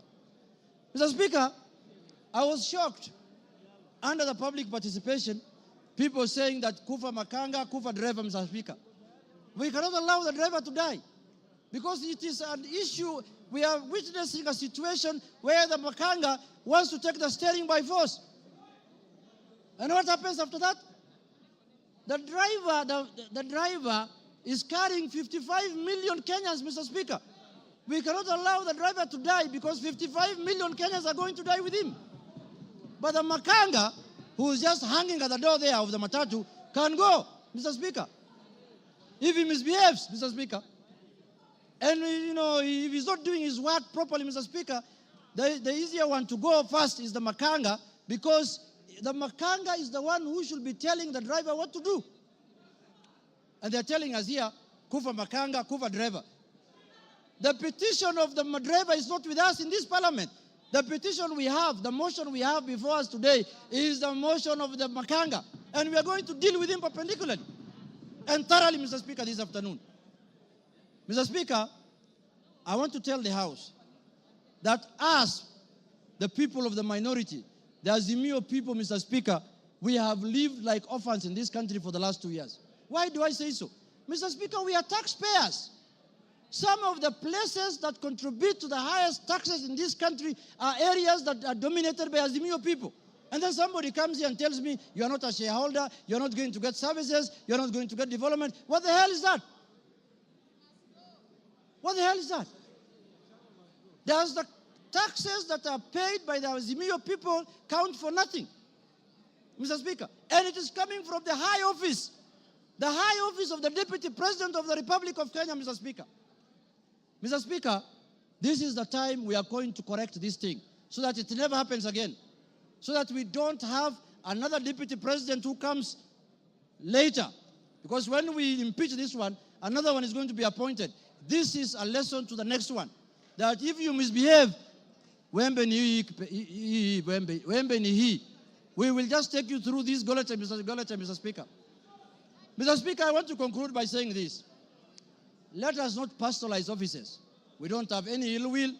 We don't have any bad faith. We don't have anything that we are holding against the persona of Geoffrey Rigathi Gachagua, Mr. Speaker. We are dealing with the office of the Deputy President currently occupied by one Geoffrey Rigathi Gachagua, Mr. Speaker. The office holder. And let us not personalize. The office does not belong to him, does not belong to anybody. This is a constitutional office, and the Constitution has prescribed how to deal with you when you misbehave in that office, Mr. Speaker. So, Mr. Speaker, for Kenya to become cohesive, Rigathi must do what? Rigathi must? For Kenya to become cohesive,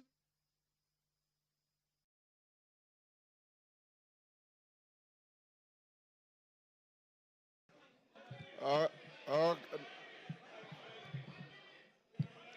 give him 1 minute. Mr. Speaker. Give him 1 minute. Mr. Speaker, I was telling members, for Kenya to unite, Rigathi must. For Kenya to prosper, Rigathi must. For Kenya to have unity, Rigathi must. For shareholding to end in Kenya, Rigathi must. For us to have a peaceful country, Rigathi must. Thank you very much. That is the mood, and that is what we are going to do. Thank you, Kimani Ichung'wah.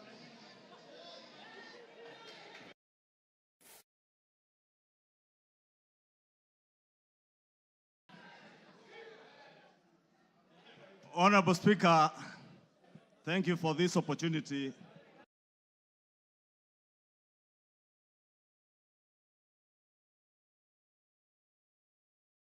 Honorable Ekomas Mutuse, the member for Kibwezi West, approached me with the impeachment motion. Honorable Speaker, I took some time not just to go through the grounds that he had stipulated for the impeachment of the Deputy President, but also to reflect on what Honorable Mutuse was asking me, not just as a member of parliament for Kikuyu and leader of majority party in this house to do, but also took time to reflect and ask the Almighty God to guide me and give me wisdom to do the right thing. Honorable Speaker, I pray to God that the Almighty God may give me wisdom to do that which is right. And not just what is right, Honorable Speaker, but also what is just. Just to the outgoing Deputy President of the Republic of Kenya, but also just, more importantly, just to the people of Kenya who turned out in their numbers in 2022 to vote in a government that they believed would create cohesion and unity and offer them opportunities to excel and prosper as a people. Honorable Speaker, as I prayed for wisdom, I was also conscious that what is right is not always easy. And what is right is not always popular. And being a son of the mountain, representing people of the Mount Kenya region, Honorable Speaker, it was clear to me that what may be popular today may not be right. And that is why I asked God to give me the wisdom to do that what is right, Honorable Speaker. And I am here today to do what is right for the people of Kenya. I am here to do what is right, not just for the people of Mount Kenya. I am here to do what is right for the greater good of the Republic of Kenya, Honorable Speaker. And that is why I rise to support this impeachment motion, Honorable Speaker. Honorable Speaker, having listened to Honorable Mutuse and all the grounds, and having looked at the Constitution, Honorable Speaker, and I would beg for us to look at Article 150 on the removal of our Deputy President, the reasons as to why you may remove a Deputy President from office. The first one is on the ground of physical or mental incapacity to perform the functions of that office. We have no capacity to determine the physical and mental capacity of the Deputy President, Rigathi Gachagua. But on impeachment as a second ground, the first ground is on the ground of a gross violation of a provision of this Constitution or any other law. The question that begs is whether one Rigathi Geoffrey Gachagua has contravened or has grossly violated one provision of our Constitution. And I think the Honorable Ekomas Mutuse was able to demonstrate this morning that Rigathi Gachagua has violated not one, but over 8 provisions of our Constitution, which I agree with the Honorable Mutuse. And for that reason, Rigathi Gachagua ought and must be impeached today.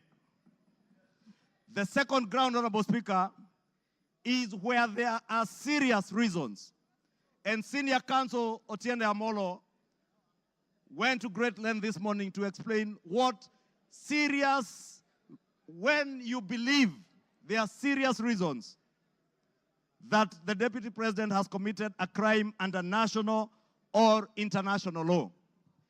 Honorable Speaker, behind the veneer of humility that you have seen here this evening, behind the veneer of humility that Kenyans saw on national TVs on Sunday, pretending to apologize, is a dark face of violence. Is a dark face, Honorable Speaker, that is a great danger to our nationhood, a great danger to the unity of our republic, Honorable Speaker, a danger to the cohesive existence of our nation as we see it today, Honorable Speaker. On the first ground, Honorable Speaker, on the remark of Serikali ni kampuni, it pains me, Honorable Speaker, as I say, not just as leader of majority, but as a member of parliament of Kikuyu constituency, and also as a son of the mountain, where I come from. That, Honorable Speaker, today, the community I come from is being depicted as a community that is entitled and privileged. We are a community, Honorable Speaker, that has love for other Kenyans and other communities in our republic. We are a community that is known for our hard work and resilience, not for entitlement. We are a community that is peace-loving and that believes in the unity of one indivisible nation and Republic of Kenya. Rigathi Gachagua does not believe in an indivisible country. He believes in parochial, selfish, regional, and sectarian interests. And for that reason, Honorable Speaker, we ought and we should impeach the Honorable Rigathi Gachagua.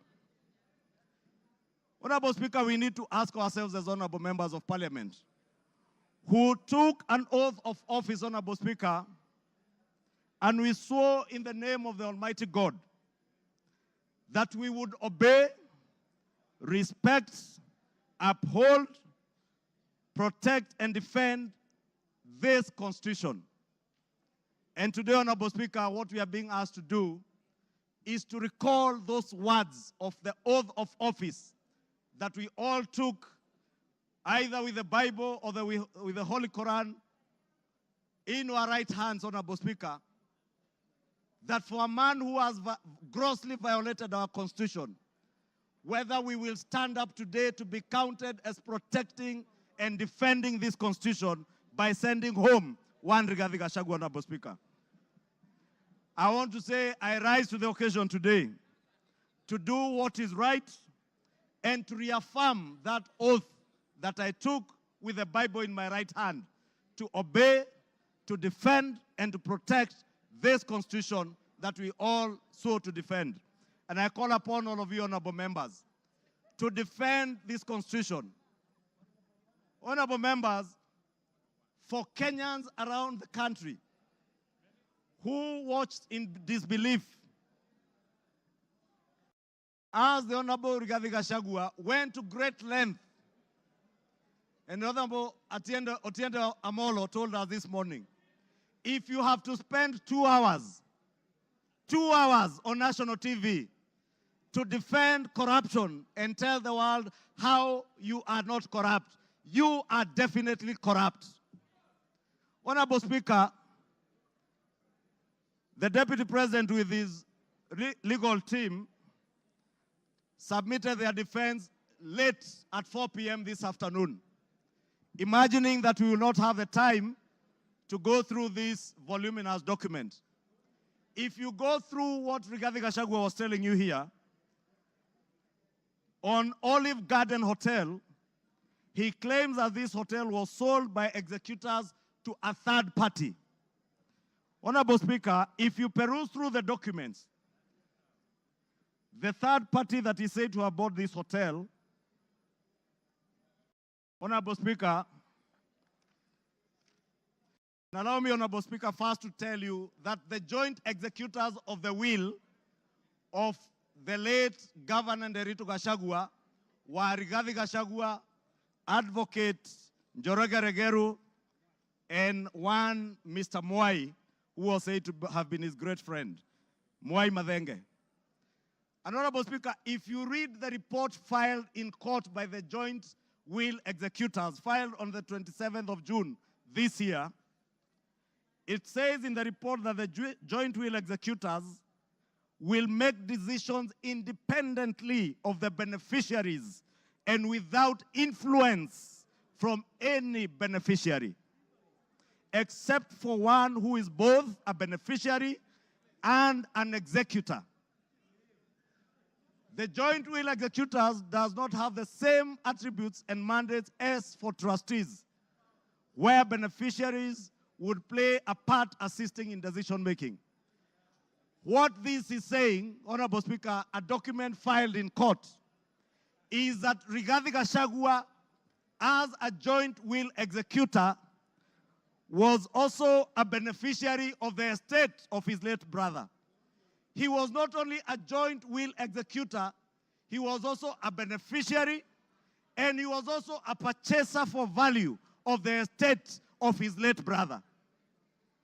Olive Gardens is said to have been sold to one gentleman that many of us know, the Honorable Gishimu Githinji, the member for Gishugu, will tell you that the gentleman who is listed here as a purchaser for value for Olive Gardens, one Peterson Jomo Mushira, was a candidate in Gishugu constituency. He is a direct proxy of one Rigathi Geoffrey Gachagua. And Honorable Speaker, I must confess, and I am sorry to my friend Peterson because I know him. I just called him this afternoon when I saw this document. And I asked him whether TM Civil Engineering Limited is his company, and he confirmed to me it is indeed his company. I therefore want to tell you Olive Gardens was purchased through the proxy of Peterson Jomo Mushira with 0 shares and TM Civil Engineering Limited with 6,000 shares. Those who have visited the Annex House, the Office of the Deputy President, know this Jomo is a permanent fixture in the Office of the Deputy President, and therefore his direct proxy. Honorable Speaker, we are also told, Honorable Speaker, that these very hardworking young Kenyans, in the names of Keith Ikino Rigathi and Kevin Gachagua Rigathi, who are listed on the CR12 of the documents that were tabled this afternoon by Rigathi, are shareholders of Vipingo Beach Resort that owns the Vipingo property in Kilifi County, the one the Honorable Chonga was speaking about. Rigathi Gachagua told Kenyans on national TV that this property is still owned by the family and therefore is still part of the estate. Keith Ikino and Kevin Gachagua, his sons, were not joint will executors of the estate of Rigathi Gachagua. And the owners who are listed on this CR12 is Keith Ikino Rigathi, Kevin Gachagua Rigathi, and the estate of the deceased James Rigathi Gachagua. It is a rather ingenious way of trying to hide behind the estate of his late brother. And how shameful, Honorable Speaker, that the Deputy President of the Republic of Kenya would hide behind the veil of the estate of his late brother to disguise what is outright proceeds of crime, because he is a purchaser of this property, and that is why his 2 sons are listed as directors and shareholders of Vipingo Ridge, of Vipingo Beach Resort. But he was on national TV telling Kenyans, this is a property that belongs to the family, and we have decided to keep it. This is a House of Records, Honorable Speaker, and it is good we gave the Honorable Rigathi Gachagua an opportunity to be heard so that we can expose his lies in broad daylight or this early in the evening. And I want to tell Kenyans and all of you members, save this country from this dark face, Honorable Speaker, honorable members. Save this country, Honorable Speaker. Honorable Speaker, because of time, I know there was alluding, Honorable Speaker, if you look at the time this company, Vipingo Beach Resort, was formed, it was founded on 5th August 2008. I would guess if Keith Gachagua is 31 years old today, at the time this company was registered, he was only 15 years old or 14 years old. He cannot have been listed as a director. His younger brother must have been 12 or 13. For heaven's sake, Deputy President, give some credit. Honorable Speaker, we also had the issue of shareholding, Honorable Speaker. And we were told that in our coalition agreements, Honorable Speaker, and you are then the leader of Ford Kenya, and you know you never subscribed to shareholding in our coalition agreements within Kenya Kwanza. Anybody who subscribed to the Kenya Kwanza coalition was subscribing not to shares, but to an ideology, a shared ideology, not shareholding, as Rigathi Gachagua wants Kenyans to believe. Honorable Speaker, let me finish by saying, Honorable Speaker, that the mountain is intact. The mountain is intact. The mountain is intact. The mountain is intact. The mountain is named after Kenya because it belongs to all the people of Kenya. We must end ethnic balkanization.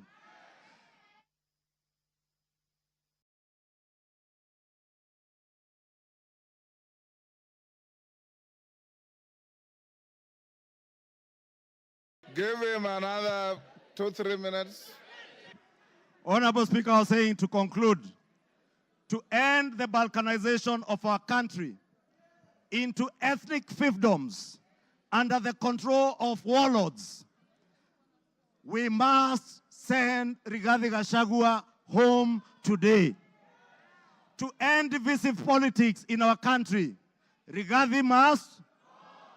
To end the culture of impunity, conflict of interest, abuse of office, state capture, and corruption in high office, Rigathi must. For accountability, for there to be integrity in the political governance of our country, Rigathi Gachagua must. For leaders in high office to bear policy and political responsibility, Rigathi Gachagua must. For national unity, for the fight against graft to bear fruit, for peace and prosperity of our nation as one indivisible whole, one nation under one flag, one people who love their country, who love peace, who want to see a cohesive and working government serving them. Rigathi must. Rigathi must. I submit, Rigathi must go. Thank you. Order. Honorable members, order. The honorable mover has donated his time as follows. Charles Nguna, CNN, you'll start with 2 minutes. Omboko Milemba will follow with 3 minutes. Peter Kaluma will follow with 10 minutes, and then he himself 15 minutes. So CNN, Charles Nguna. Thank you, Mr. Speaker. Mr. Speaker, let me thank the Kenyans who just expressed their views during public participation on this matter, Mr. Speaker. And to add this, I keenly followed and listened to the Deputy President yesterday, His Excellency. And Mr. Speaker, based on all what is said, we saw a lot of differences, rift, contradictions, divisions, which are totally eminent we are going to have in future, Mr. Speaker. Mr. Speaker, it is inevitable that we are going to have battleground between His Excellency the DP and His Excellency the President. And when the bulls fight, Mr. Speaker, grass suffers, Mr. Speaker. And it's that's why I'm saying that if we continue keeping one of them in the office, Mr. Speaker, Kenyans are going to suffer most, Mr. Speaker. And based on my wisdom, for prosperity and also for development, for what we call prosperity and patriotism, and for us to live in an amicable manner and peaceful manner, Mr. Speaker, we have to separate the two bulls, Mr. Speaker. And the motion today, it is for Rigathi to go, not for William Samoei Ruto. With those few remarks, Mr. Speaker, I support. Omboko Milemba. Honorable Speaker, there's a question which makes me stand to speak on. And I want Kenyans and possibly the members who can listen to me to realize that one issue that has not been answered consistently is the question of chairs. Yesterday I listened to the Deputy President and today also. Whenever he's asked about chairs, Honorable Members, Speaker, can we reduce our levels of conversation? thank you, Honorable Speaker. Whenever he's asked about the issue of chairs, he picks ANC party agreement and Ford Kenya party agreement. And instead of answering that question, he hides in it. Finally, Honorable Speaker, I'm now holding the reply by Honorable Gachagua, and on page 333, the agreement is annexed. And I want to demonstrate to this parliament that what you have been told was wrong. Because that agreement does not talk about just power sharing for a region. He has avoided intentionally to read the entire paragraph, which says that the sharing of the political parties will also depending further on the need to achieve an inclusive government that reflects the face of Kenya, including the need to accommodate the representation of any future member party and all regions of Kenya. He avoided to read that and therefore gives an impression that there was a power-sharing agreement which only confined ANC party to Western only, when ANC party is a national party. Look at this, Honorable Speaker. The only member of the ANC party we nominated was Honorable Dana Hamisi, who comes from Kwale and not Western. So this is an issue which has not been tackled. Two, he is unable to deal with Senior Counsel Tienda Molo's assertion in the morning that how would you elevate the agreements of a political party beyond the Constitution of Kenya. It's very important that as you make your decision, you get that this was a false lie. Finally, Honorable Speaker, in all this we have seen all the techniques of card stacking, of propaganda, which include card stacking, emotional appeal, branding, and that's why we have seen the name of the president being dragged in this matter today. I think the motion on the floor is for the makanga, it's not for the driver. Thank you, Honorable Speaker. I support. I have been advised by the mover that Lillian Kogo will take 2 minutes and Kaluma 8 minutes instead of 10. Lillian Kogo. I thank you so much, Honorable Speaker. And I want to thank all the members who have contributed to this motion. I rise to support. I had not given my voice to it, but Honorable Speaker, as you were speaking earlier, Honorable Speaker, I believe the Honorable Deputy President of the Republic of Kenya was following the proceedings of this House. And one of the matters, Honorable Speaker, that came out so clearly, Honorable Speaker, was the insult on women, Honorable Speaker. women form a substantive position in this country's national development, Honorable Speaker.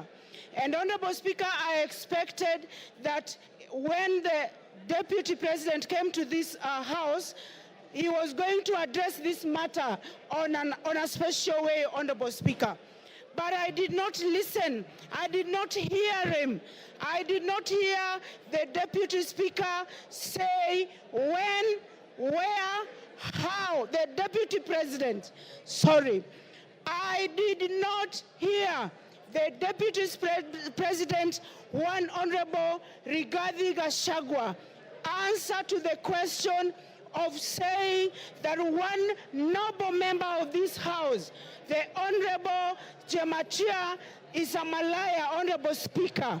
It concerns me, and I wanted the Honorable Rigathi Gachagua to tell this House where, how, when, who witnessed him sleep with one Jemachia and how he felt. We wanted to know, because we are not going to allow women to be used with derogatory language moving forward, Honorable Speaker. It is nobody's choice to be a Malaya. These are mothers. It is nobody's choice to be a Malaya. These are our sisters. It is not... Time up. Peter Kaluma. Peter Kaluma.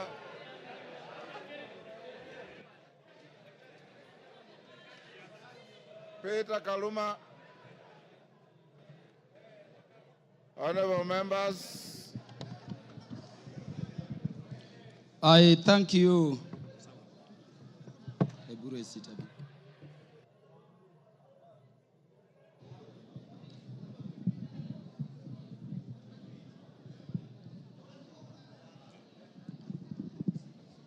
Yeah, Honorable Speaker, I thank you in a very special way. Honorable Speaker, I have this benefit of speaking after listening both to the mover of the motion and to the Deputy President, who is the subject matter of this motion. And so, Honorable Speaker, I can look at it from all perspectives. Honorable Speaker, allow me to start by saying that I listened to the Deputy President, as I did to Honorable Mutuse, with the mind of a lawyer, looking at how the grounds have been addressed, their particulars, and how they have been addressed by the two respective parties. And Honorable Speaker, let me begin by saying that I don't know what happened, but we had Honorable Mutuse presented before this assembly a motion seeking to impeach the Deputy President on up to 11 grounds. And Honorable Speaker, I don't know whether it is by act of omission or commission, or it is just the nature of some people. The Deputy President focused on those matters concerning property, money, integrity, procurement, forgetting the most fundamental issues. And I want to say that even when he addressed those money issues, there are very patent gaps going to constitutional violations which are stated in the motion to be gross. I expected the Deputy President, for instance, to use the opportunity you accorded him, Honorable Speaker, to explain that SMS which came from his son Ikunu Gachagua on the bid bond issue involving that company. No mention of that at all. Honorable Speaker, before I go to the matters I want to address in substance, let me thank you, the Honorable Speaker of the National Assembly, for ensuring that the process this House is going through has been very fair. And in doing so, Honorable Speaker, for according and upholding and protecting the provisions of Article 47 of the Constitution. I hear people still saying that the courts will intervene. But I'm thanking you for this, Honorable Speaker, because the only time the courts intervene is if we have not secured a party procedural fairness. This motion was advertised across the country for the participation of Kenyans. And Honorable Speaker, allow me to reiterate this short data in 1 minute. 146,429 Kenyans said that the deputy president should be impeached. And that, Honorable Speaker, constitutes 65.11% of the people of Kenyans. 76,026 of Kenyans said the deputy president should not be impeached, coming to 33.8% of those Kenyans. Honorable Speaker, 2,452 Kenyans said Kufa Makanga, Kufa Dereva, and those other things. And there are the others. And Honorable Speaker, in terms of our constituency, which is Homa Bay Town constituency, 1,080 Kenyans whom I represent said the deputy president should be impeached. And Honorable Speaker, that constitutes 89.81% of the population of the people of Homa Bay who are duly notified. 54 Kenyans in Homa Bay Town constituency, constituting 5%, said the deputy president should not be impeached. And then 56, which is another percentage there, said other things, including Kufa driver, Kufa Makanga. Honorable Speaker, let me clarify this other issue also.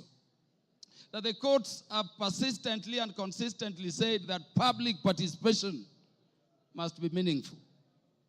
If public participation should be meaningful, and Honorable Speaker, you made it so open, at the county headquarters involving all constituencies, and then all constituency offices remained open on that day, and you notified it to the public, Honorable Speaker, following that order of court, then really, there is nothing much for us to continue debating here.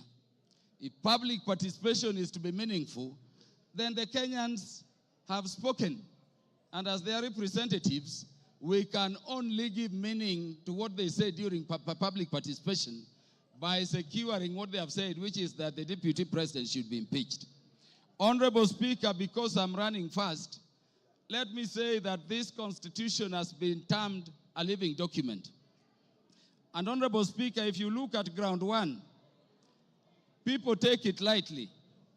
But Honorable Speaker, the idea of the unity of our nation has been the one thing which has been disturbing the people of Kenya in terms of being a nation for very long. Honorable Speaker, allow me to read the preamble of the Constitution. And this is what it says. We, the people of Kenya, proud of our ethnic, cultural, and religious diversity, and determined to live in peace and unity as one indivisible sovereign nation. When the Kenyans were making this constitution, they identified the need for unity as one people, as one thing they had to deal with. Honorable Speaker, I request the members to look at Article 4, Sub-Article 2 of the Constitution. It says Kenya is a multi-party democratic state founded on the national values and principles of governance under Article 10 of the Constitution. And Honorable Speaker, people have said so many things about this Constitution.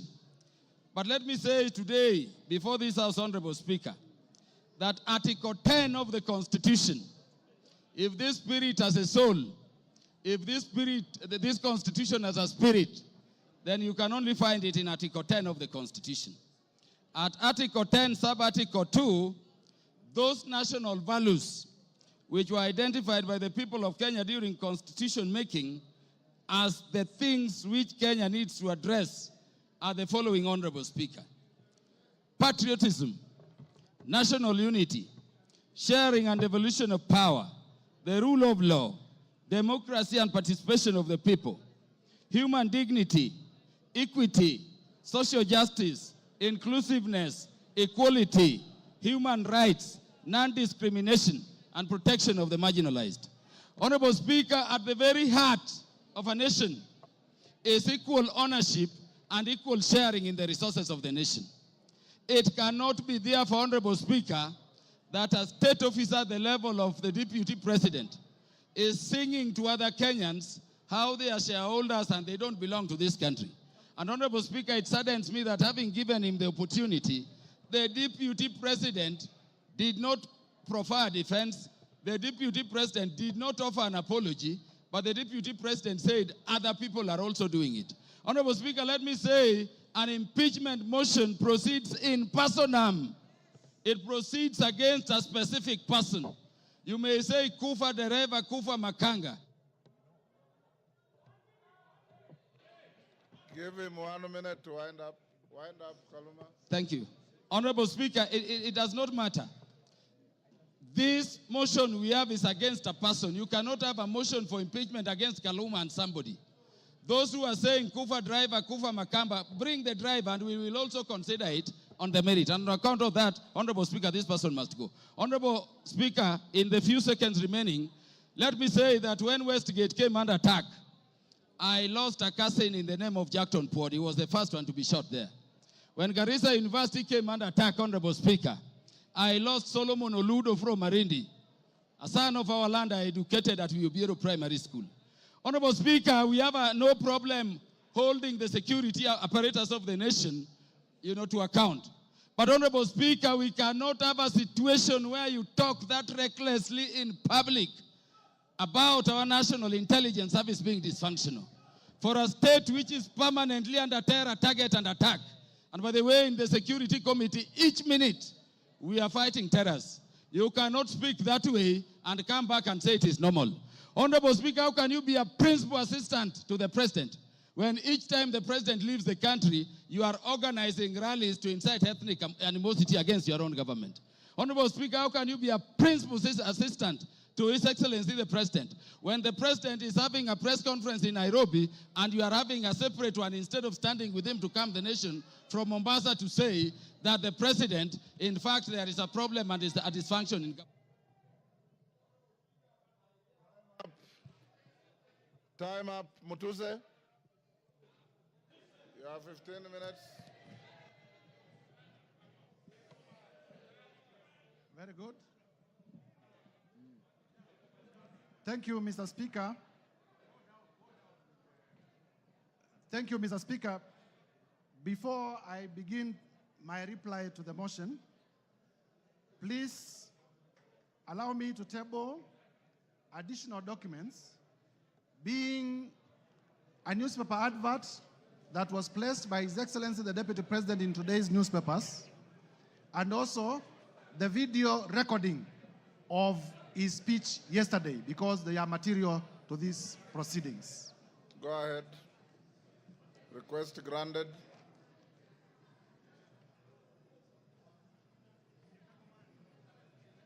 Mr. Speaker, I have tabled the two documents, electronic and physical, because during the course of this debate, members in many instances had referred to them, and therefore it is only fair that they are part of the record.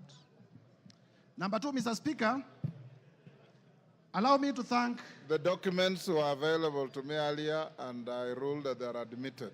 Thank you, Mr. Speaker. Yes. I want to be very brief because I know the National Assembly of the Republic of Kenya wants to make a decision on the matter of impeachment of His Excellency Rigathi Gachagua. Mr. Speaker, to begin with is to thank colleague members of Parliament from both sides of the House for the robust debate in terms of the motion that we presented before the House this morning. Mr. Speaker, I also want to thank Kenyans in their millions from all over the Republic, because in the course of this debate, Kenyans have been commending, Kenyans have been exercising their democratic right through public participation, through their right to odd opinions, and we have not witnessed a single incident of violence anywhere in the Republic. There had been vitisho that if you table an impeachment motion for a person of the magnitude of the Deputy President, there may be violence, people will lose lives, but I thank Kenyans because Kenyans have proven once again that we are a peaceful country and we are able to engage in our democratic processes without violence. Mr. Speaker, allow me to re-examine some of the few issues that have come through the response. First is to let Kenyans know that His Excellency Rigathi Gachagua has filed a response of 501 pages, and the response has come at 4 p.m., and I was only able to be given the response about an hour ago. And therefore, in terms of the doctrine of equality of arms, I feel that I needed adequate time so that I may be able, during my reply, to respond to some of the things that he has raised in his response. However, be that as it may, I want to refer members to page 99 of his response. In the morning, I did tell members that His Excellency Rigathi Gachagua has acquired properties through corruption and through money laundering. And when he has come before this house, he has told you that the hotel that he acquired in Nyeri was acquired through a loan. However, the only document exhibited as evidence of that loan is a letter of offer from Credit Bank Limited. There is no evidence exhibited by Mr. Rigathi Gachagua, the current Deputy President, to the effect that the loan was actually finalized, to the effect that he actually got the loan. Mr. Speaker, as a term of the letter of offer, in terms of lien and set-off, and I read, a lien and set-off of a fixed deposits of LN Crystal Kenya Limited for an aggregate amount of 300 million Kenya shillings. Interest accrued shall be credited to your deposit settlement account. Mr. Speaker, in simple terms, what this means is that Mr. Rigathi Gachagua had a fixed amount in cash of 300 million in his account, which was going to be used as a security. I asked Mr. Rigathi Gachagua to tell us where he had gotten this 300 million if my allegations that he's laundering money are not true. And therefore, by virtue of his response,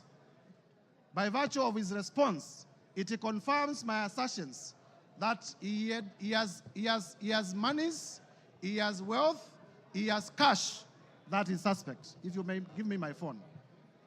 In terms of whether Kenya is a company or not. Do you want information from member for West Mugirango? Yes, you may. Go ahead.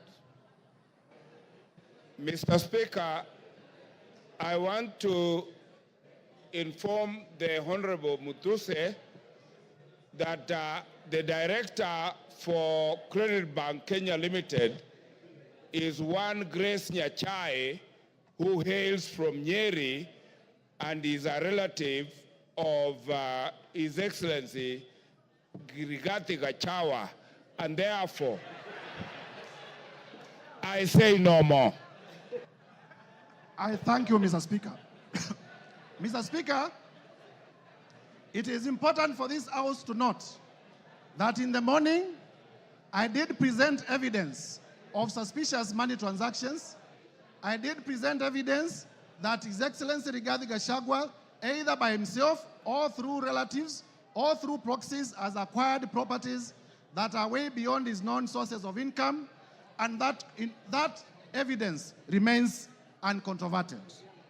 Turning, Mr. Speaker, to the issue of whether Kenya is a company owned by shareholders. Mr. Rigathi Gachagua is playing with the intelligence of members of parliament and with the intelligence of Kenyans by attempting to twist facts. First, in terms of the law, companies are registered under the Companies Act. They are not registered under the Political Parties Act. So to come before Kenyans and to say that there were coalition agreements registered and therefore those coalition agreements are companies is to play around with our intelligence, because we know companies are registered under the Companies Act, they are not registered under the Political Parties Act. Further, Mr. Speaker, this Rigathi Gachagua was selectively chosen the sections of the Kenya Kwanza coalition agreement to rely on, and he has failed to read the document in whole. Under clause 20 of the Kenya Kwanza coalition agreement, that clause provides as follows: that there is need to achieve an inclusive government that reflects the face of Kenya. Rigathi Gachagua chose not to tell us that the coalition agreement also talked about the face of Kenya and not a company of some people to the exclusion of others. Clause 6 of the Kenya Kwanza Coalition Agreement provides for respect for constitutionalism. The articles of the Constitution that I stated.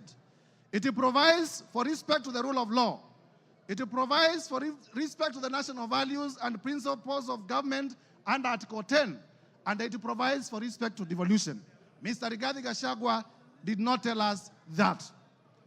Clause 22G of the coalition agreement among the Kenya Kwanza political parties provides that there will be adjustments that may be necessary to accommodate the development priorities of other parts of the country to ensure equitable distribution of Kenya's national resources and wealth for the benefit of every citizen and every part of Kenya. This Mr. Rigathi Gachagua could not tell you because it was going to destroy his case. And therefore, honorable members, I urge you to find that Mr. Rigathi Gachagua, in his assertions about shareholding and a company, it was not in reference to political parties, it was in reference to regions, it was in reference to communities, and the evidence that we provided remains uncontroverted, and this ground must be confirmed. Mr. Speaker, on the issue of KEMSA, again, to show a man who is a flip-flop, yesterday on live television, Honorable Rigathi Gachagua admitted that he personally called Dr. Andrew Mulwa by his own phone yesterday on television. Today, appearing before us, he denies that he did not call him. So, which part of his testimony do we believe? Do we believe the testimony that he gave yesterday on national television, that he did call Dr. Andrew Mulwa, and that he sent his own son to Dr. Andrew Mulwa to collect the bid bond? Or do we believe the testimony that he has brought today, altered testimony that he has brought today? I urge you to find that Mr. Rigathi Gachagua indeed did call to influence investigations. On the issue of cabinet, Mr. Speaker, if you may allow me just 1 minute. On the issue of cabinet resolution, he has admitted and proceeded to justify that despite the existence of a valid cabinet decision in a cabinet meeting that he sat, he chose to defy that cabinet decision. And for that reason, Mr. Gachagua, by his own admission, must be removed from government. Mr. Speaker, as I conclude, this is the National Assembly of the Republic of Kenya. And for the National Assembly of the Republic of Kenya to assert its constitutional authority, Mr. Rigathi Gachagua must be impeached today. I urge members. Mr. Rigathi Gachagua, we have heard from members here, has made inflammatory remarks against the women of the Republic. For the respect of the women of the Republic of Kenya, Mr. Rigathi Gachagua must be impeached today. We have heard that Mr. Rigathi Gachagua has disinherited the widows of his own brother. And for the widows of Kenya, beginning from Madeira, to be safe, Mr. Rigathi Gachagua must be impeached today. And therefore, I urge members to find favor with my motion from clause 1 to clause 11. And as you vote to impeach Mr. Rigathi Gachagua. I thank you, Mr. Speaker, and I beg to move. Thank you. Honorable members on their feet, take your seats. Take your seats. Take your seats. Brighton, take your seats. Today you are very mobile.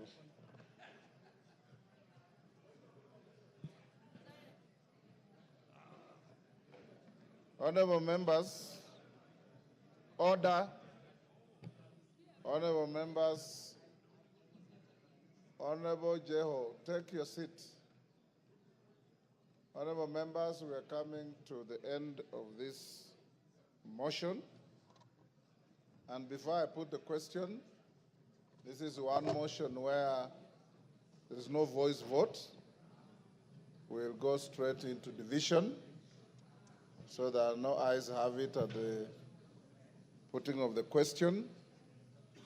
The House Business Committee yesterday deliberated on the manner of voting, and it was unanimously agreed that there will be a roll call vote. There will be a roll call vote. That being the case, we should be done, if we are orderly, we should be done in the next 30 minutes to 40 minutes, maximum 1 hour. When we start voting, order. When we start voting, I'll instruct the clerk and the teller, having conducted yourselves exemplarily well, any member who precedes his or her vote with a preamble or a speech or a statement will be a spoiled vote.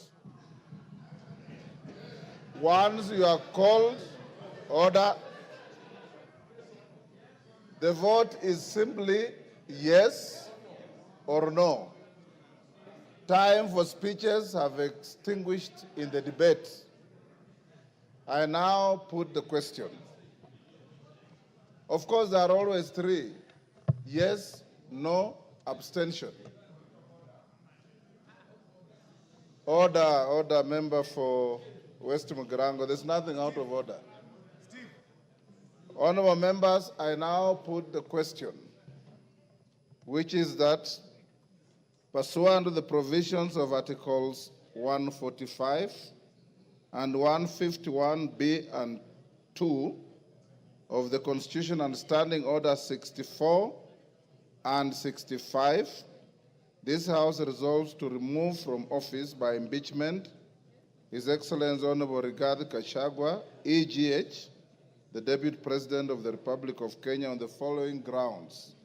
1, gross violation of Articles 10(2)A and B and C, 27(4), 73(1)A, 2 and B, 75(1)C, 129(2) of the Constitution, and Article 147(1), as read together with Article 131(2)C and D of the Constitution. 2, gross violation of Articles 147(1) and 152(1) of the Constitution by undermining the President and the Cabinet and the effective discharge of the national government executive mandate. 3, gross violation of Articles 6(2), 10(2)A, 174, 186(1), 189(1), and the 4th schedule to the Constitution by undermining devolution. 4, gross violation of Article 161 of the Constitution on the institutional and decisional independence of judges. 5, gross violation of Articles 3(1) and 148(5)A of the Constitution on the fidelity to the oath of office and allegiance. 6, serious reasons to believe that His Excellency the Deputy President has committed crimes under Sections 13(1)A and 62 of the National Cohesion and Integration Act. 7, serious reasons to believe that His Excellency the Deputy President has committed gross economic crimes under Sections 45(1), 46, 47(a)(3), and 48(1) of the Anti-Corruption and Economic Crimes Act and Sections 2, 3, 4, and 7 of the Proceeds of Crime and Anti-Money Laundering Act. 8, serious reasons to believe that His Excellency the Deputy President has committed crimes by continuously misleading members of the public through false, malicious, divisive, and insightful remarks that are contrary to the provisions of Section 132 of the Penal Code and Section 29 of the Leadership and Integrity Act. 9, gross misconduct that is incompatible with the high calling and dignified status of the office of the Deputy President a member of the Cabinet and the National Security Council, His Excellency the Deputy President has publicly attacked and undermined the work of the National Intelligence Service and its officers. 10, gross misconduct by openly or publicly insubordinating the President, who is the head of state and government. And 11, gross misconduct by persistently bullying state and public officers. I now direct that the division bell be rung for 5 minutes. Then thereafter, we will go into voting process. As we do so, can the whips give a, yes, Jeanette? Mr. Speaker, I propose that only the whips should be allowed to go out of the chambers, Mr. Speaker. The rest should remain seated. Yeah. Only the whips should be allowed to go out, Mr. Speaker. The rest of the members can sit and hold their things on the. That's the rule. That's the...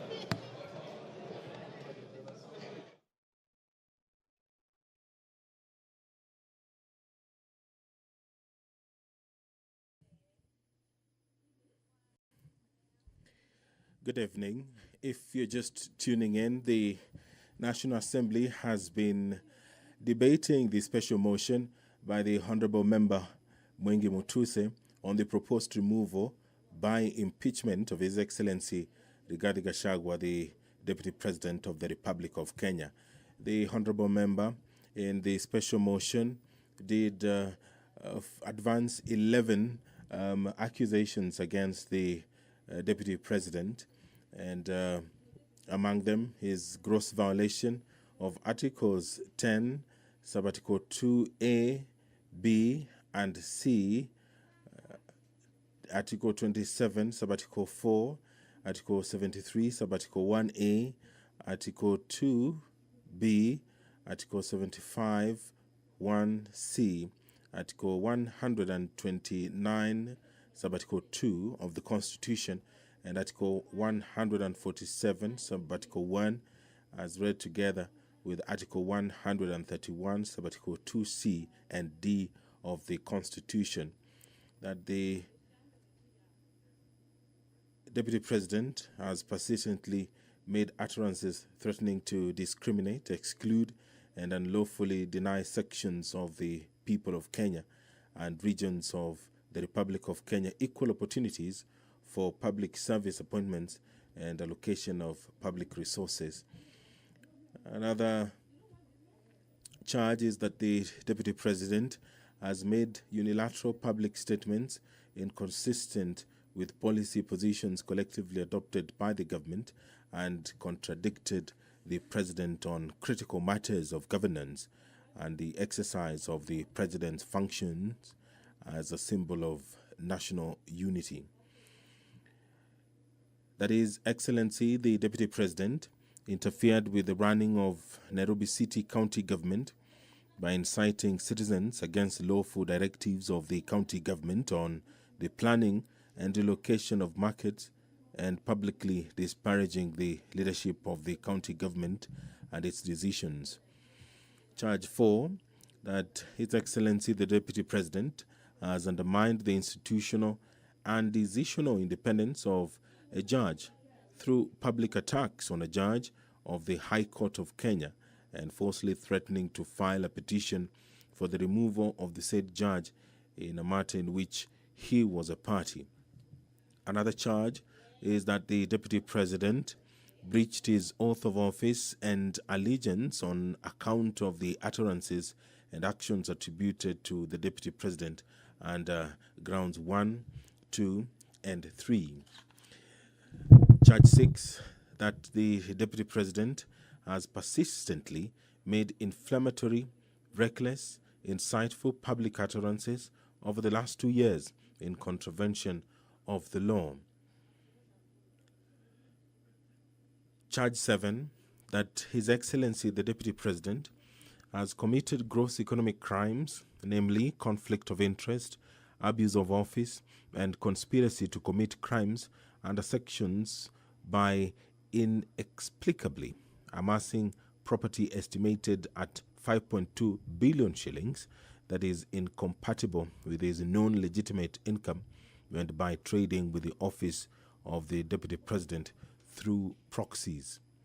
Another charge is serious reasons to believe that His Excellency the Deputy President has committed crimes by continuously misleading members of the public through false, malicious, divisive, and insightful remarks that are contrary to the provisions of Section 132 of the Penal Code and Section 29 of the Leadership and Integrity Act.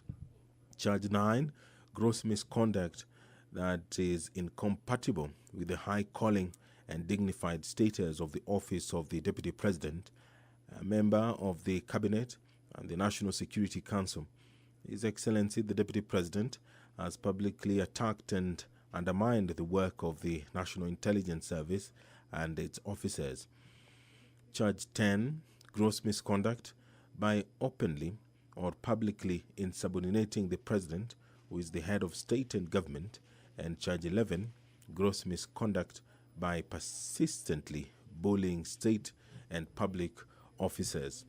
The Deputy President was some minutes after 5 p.m.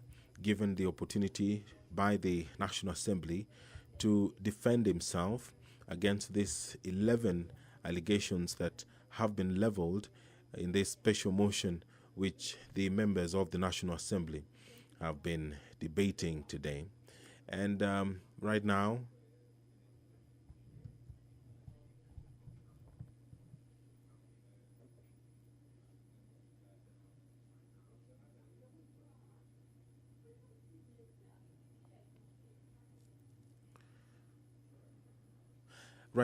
the respective leadership in the House is whipping members to come into the chambers to allow the division to proceed. Remember that this requires more than 200 or at least 233 members of the National Assembly voting in affirmative, and they will be doing so through a roll call. Standing Order 65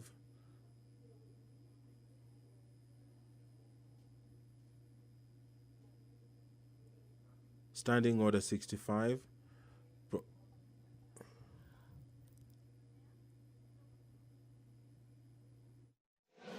Honorable members, take your seats. Whips, you are satisfied your members are all in the House? Take your seats.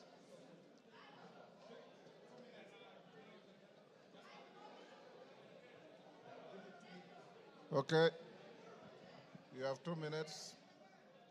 Members who are on their feet, take your seats. Thank you.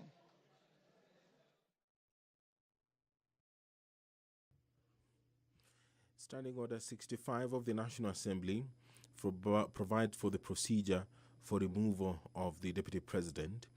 And it says that where a member proposes the removal of the Deputy President on the grounds of physical or mental incapacity in terms of Article 150, Sub-Article 1A of the Constitution, Standing Order 63, which talks about procedure for removal of President on grounds of incapacity, shall, with necessary modifications, apply. You'll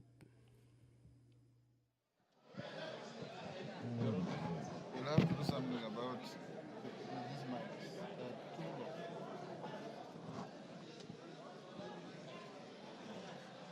Take your seats, honorable members.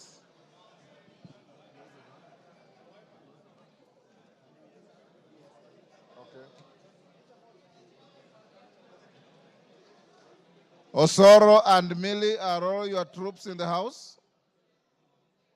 I want to draw the bar.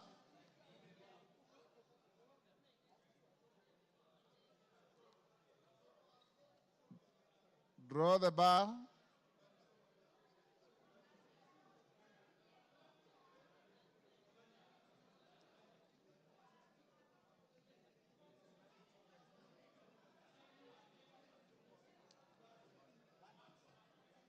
Take your seats.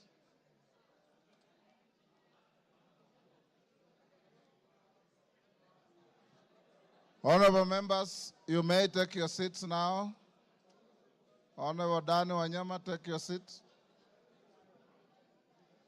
Honorable Minority Whip, take your seat. Honorable members, I have been given the following as whips, as tellers. For the ayes, the Honorable Zaire Janda MP and the Honorable Jared Okello MP. For the nays, the Honorable Onesmus Ngogoyo and Honorable Jane Njeri. You may come forward and join the clerks at the table. Now the voting order, the voting will be as follows. Order. We will start by calling out the Honorable Samal, member for Isiolo. Is it West? Isiolo North. You all know Honorable Samal has a condition and he needs to be assisted. So the clerk and the tellers will go to where he is. The clerk and one on either side. Go and take Honorable Samal's vote. Once you are done, the constituencies are numbered alphabetically from A to Z. So we'll start with probably Ainamoi is normally the first, and we'll end up with the last. Pardon?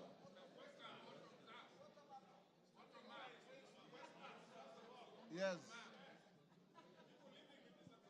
Okay, Njoroge, take the vote of Honorable Samal, Honorable Kosgei, and Honorable Wanyonyi.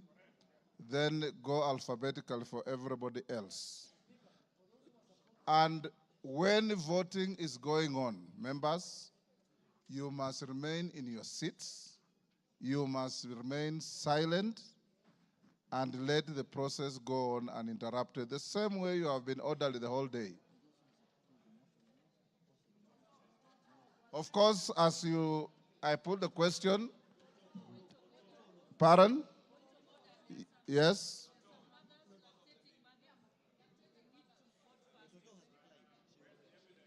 Toto has already indicated to the clerks that she'll wait and vote like everybody else.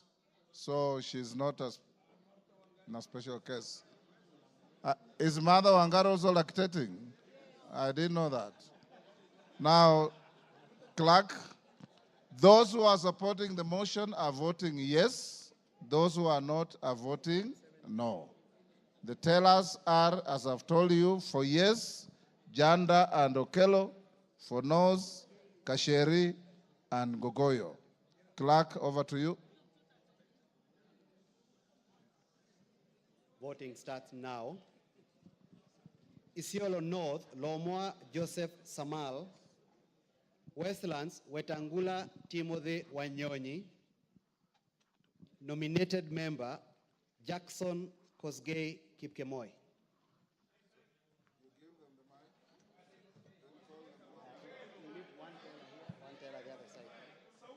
Who will go there? Go.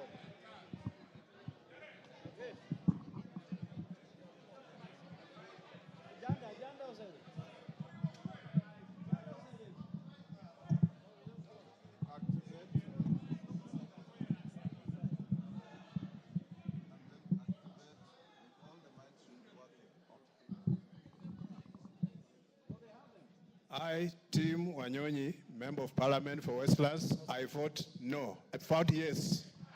I vote yes.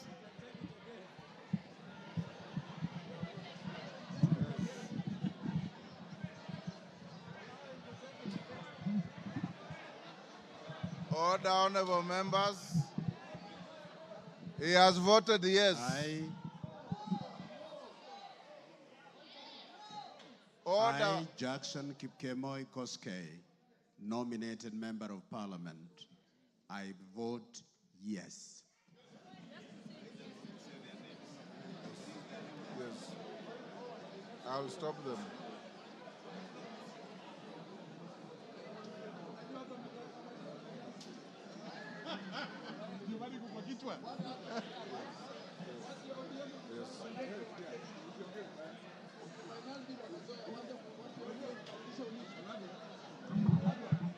You are done with Honorable Samal?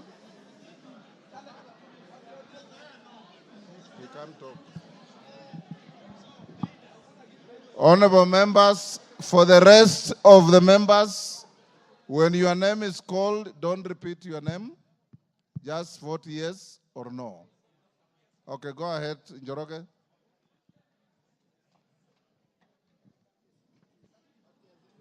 Ainab Koi, Samuel Chepkonga,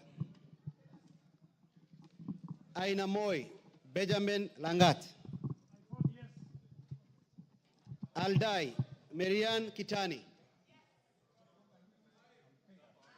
Alego Usonga, Samuel Atandi, Awendo, John Walter Owino, Bahati, Irene Joki, Balambala, Shurie Abdi Omar, Baringo County, Florence Jamatia, Baringo Central, Joshua Kandie, Baringo North, Joseph Maglap, Baringo South, Charles Cameron, Belgut, Nelson Koech,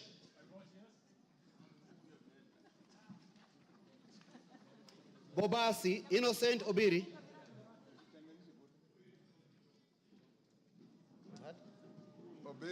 Bobasi, Innocent Obiri,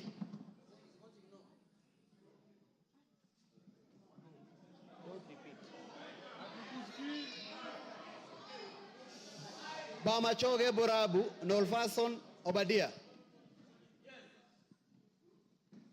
Bamachoge Chache, Alpha Miruka Ondieki, Bomet County, Lynette Chepkorir Toto, Bomet Centro, Richard Cheriot Kilel, Bomet East, Richard Kipkemoi Yegon, Bonchari, Charles Onchoke, Bonchari, Charles Onchoke, Is voted yes. Bondo, Gideon Ochanda, Borabu, Patrick Osero, Budalangi, Raphael Sauti Bita Wanjala, Bomula, Nelson Jack Wamboka, Bungoma, Kadri Nanjala Wabilianga, Bura, Kuno Yakub Ado, Bureti, Kibet Kirui Komingoi, Busia County, Omanyo Kadri Nahambi, Omanyo Kadri Nahambi, Butere Nicholas Tindi Mwale, Butula Joseph Oyula,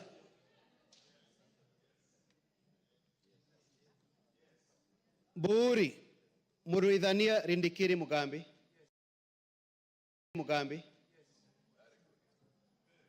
Central Imenti Moses Nguchine Kirima,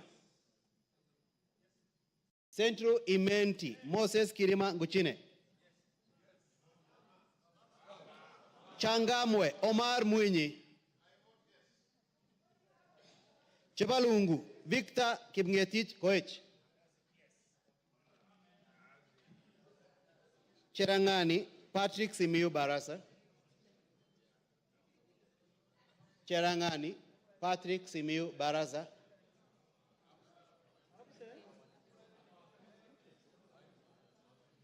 Chesumei Paul Biego,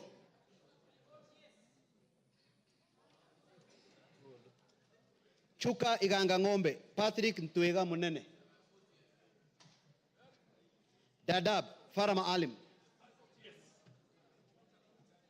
Dagoretti North, Beatrice Elachi.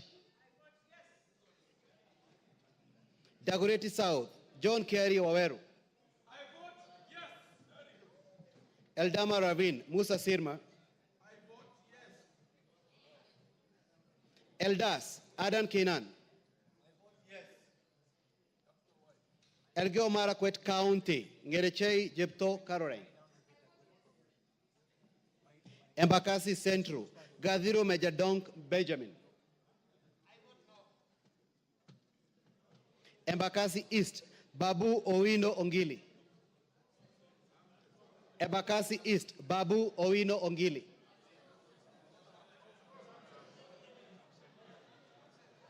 Embakasi North, James Gakuya. Embakasi South, Julius Mawade.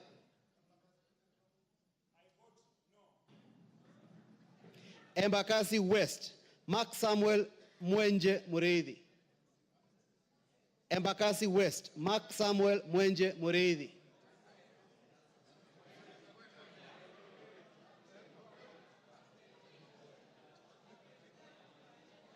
Embu County, Double N Pamela Njoki.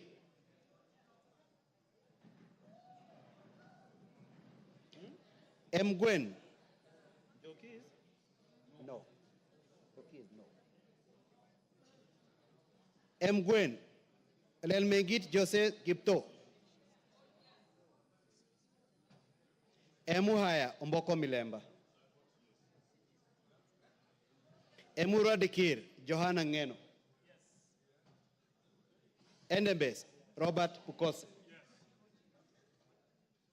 Fafi Yakub Farah. Funyula Oundo Wilberforce.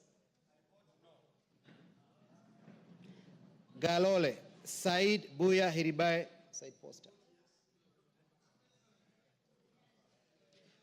Ganze Charo Kenneth Tungule. Garissa County, Udgon Amina Siad.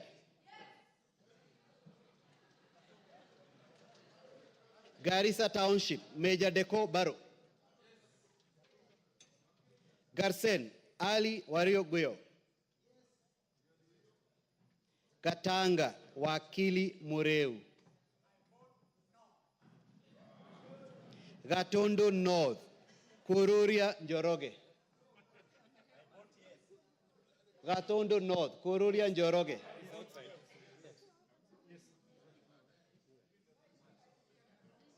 Gatondo South, Gabriel Gaduka Kagombe. Gem, Elisha Odhiambo. Gichugu, Robert Gichimu. Gilgil, Mother Wangari Wanjira. Gilgil, Mother Wangari Wanjira. Gilgil, Mother Wangari Wanjira. Githunguri, Gadhoni wa Mochomba. Hamisi, Charles Gumini Gimose. Homa Bay County, Bensuda Joyce Osogo.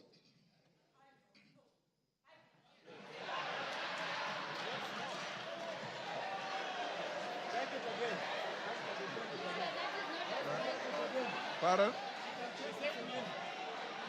Take the vote again.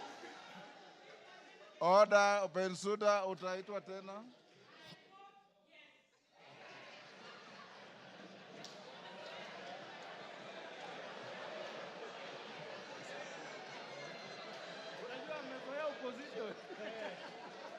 Homa Bay Town.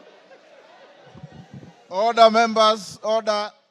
Homa Bay Town, George Peter Kaluma.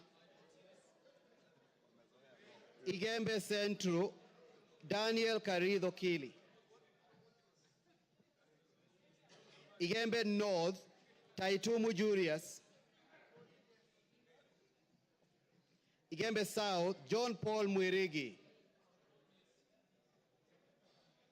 Ijara, Abdi Ali Abdi.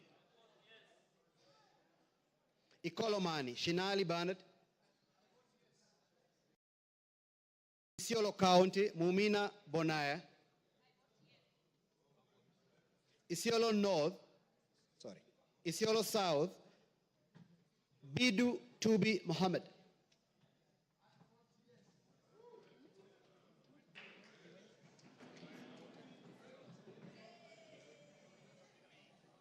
Jomvu Badibadi Twalib. Juja George Koimburi.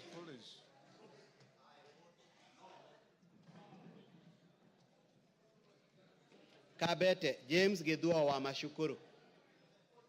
Kabete James Gedua wa Mashukuru.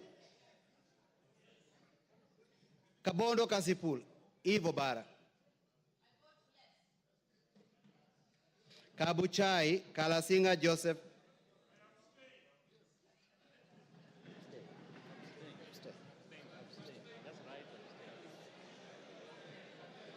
Kacheliba Lote Titus. Kacheliba Lote Titus. Kaiti Joshua Kivinda Kimilu. Kaiti Joshua Kivinda Kimilu. Kaiti Joshua Kivinda Kimilu.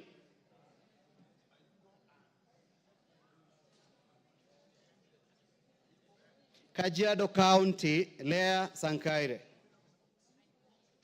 Kajiado County, Lea Sankaire. Kajiado Central, Memusi Elijah.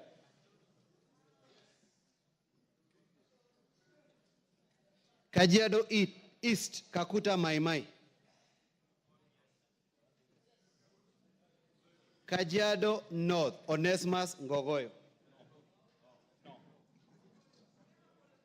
Kajiado South, Parashina Samuel Sakimba. Kajiado West, Sunkuya George.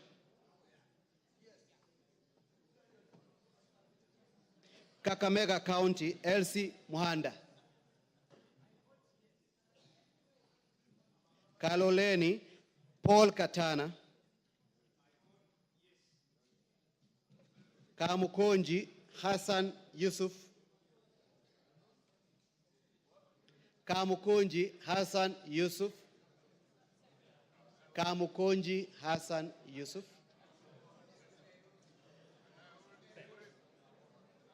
Kandara, Chege Njuguna. Kandui, John Makali.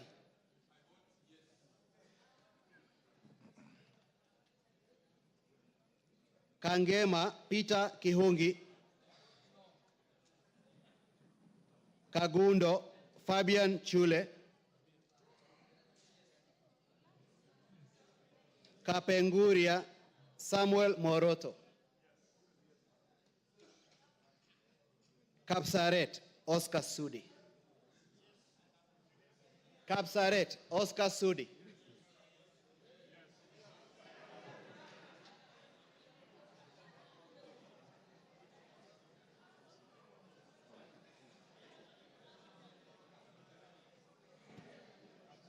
Karachuonyo Okwome Andrew Adipo. Kasarani Karauri Ronald Kamwiko. Kasipul Were Charles Ongondo.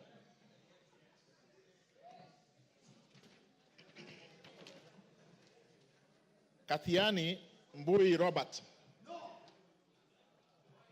Keyo North Korir Adams Kipsanai. Keyo South Kipkoech Gideon Kimayo. Kericho Kemei Beatrice Chemweno.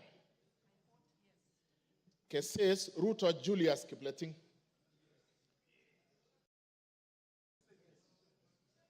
Keses Kuisero Wangaya Christopher Aseka. Kiambaa Wanjiko John Jogona. Kiambu Waidaka John Mashua. Kiambu Waidaka John Mashua. Kiambu Town. He's not here. Kiambu Murada Ann Wajiko Mugo. Kibra Orero Peter Ochieng. Kibwezi Mbalu Jessica Nduku Kiko. Kibwezi West Mutuse Ekomas Mwengi. Kieni Wainaina Anthony Njoroge.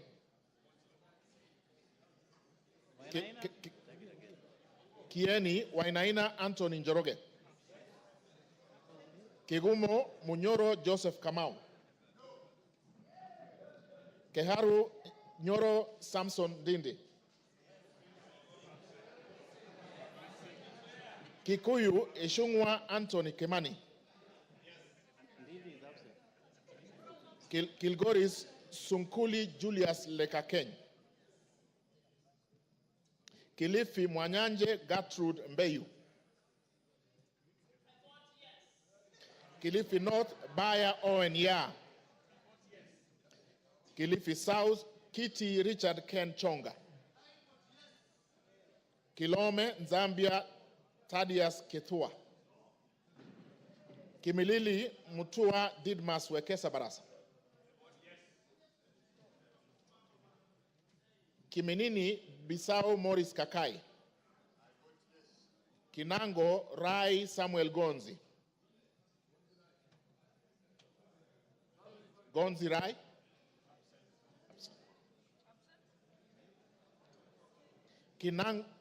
Kinangop Thuku Zakari Kwenya. Voted. It's voted.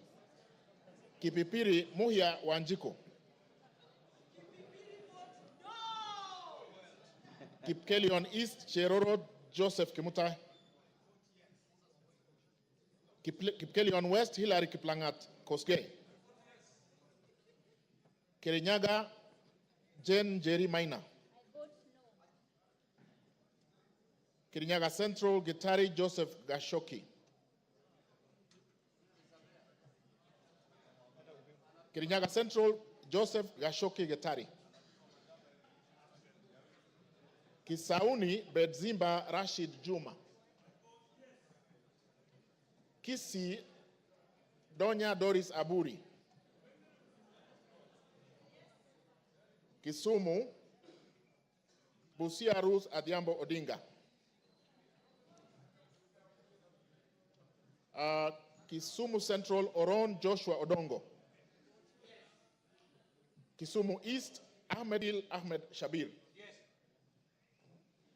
Kisumu West Rosa Akinyebuyu.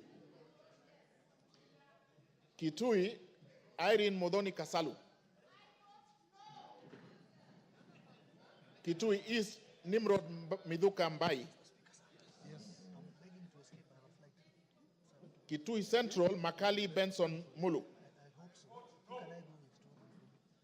Kitui Rural Mboni David Mwalika. Nyamai Rachel Kaki Kitui South. Edith Vethi Nyanze Kitui West. Mokaya Nyakundi Japheth Kitutu Chache North.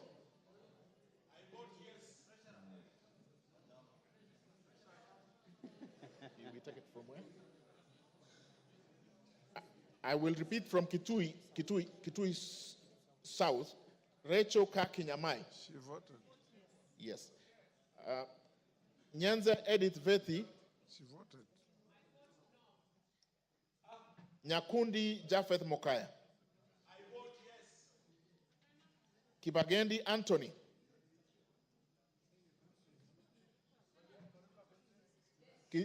Kitutu Chache South. Amesema? No.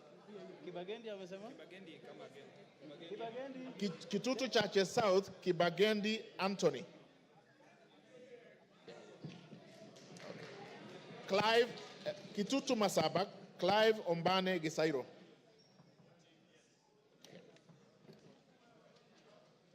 Konoin Brighton Leonard Yegon. Kuresoi North Mutai Alfred Kibrono. Kuresoi North. Okay.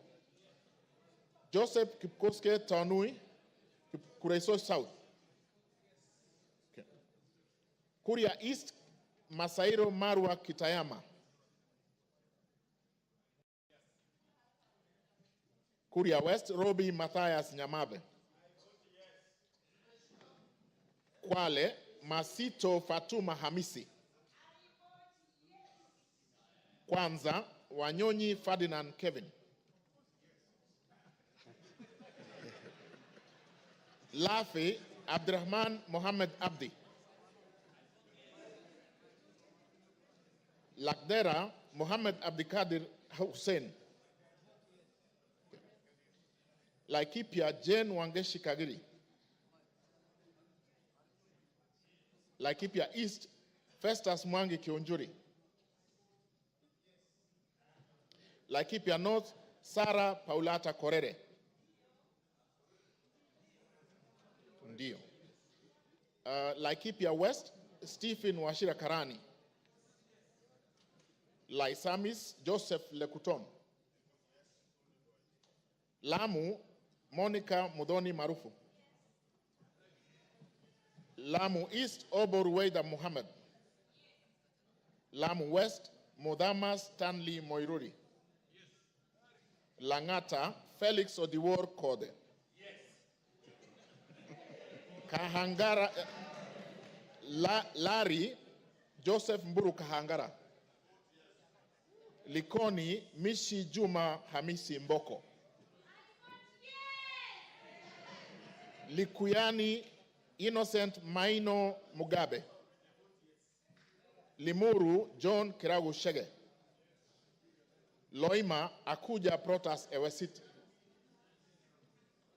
Luanda, Dick Maungu Oyugi. Thank you. Nabi Nabwera Daraja Lugari.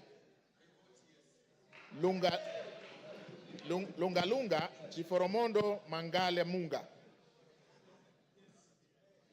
Lurambi Titus Hamala Mkhwana. Maara Jafet Miriti Kareke Mbyuki. Machakos Joyce Kamene.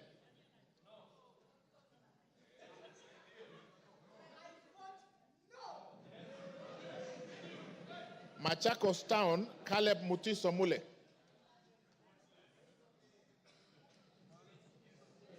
Okay. Yeah, but George Aladwa Omwera Makadara.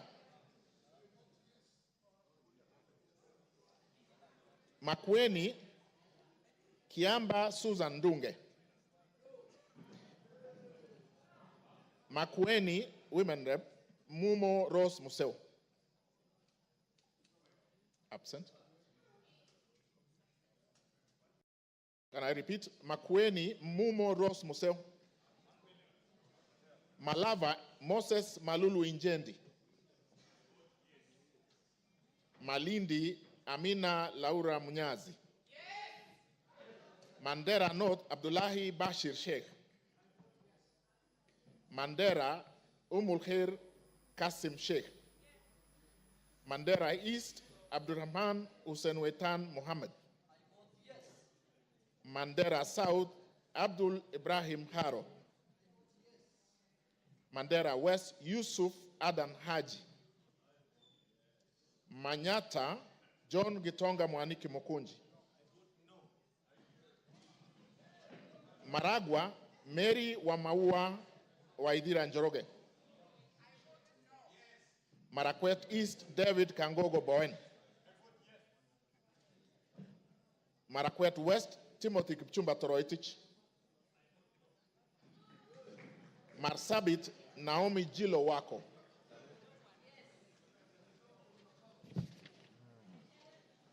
Masinga Mwalio Joshua Mbithi Mutua. Masinga Joshua Mbithi Mutua Mwalio. Matayos Geoffrey Makoha Modanga. Madare Anthony Oluoch. Madioya Edwin Mugogishoki. Okay. Madira Kahugu Eric Mwangi.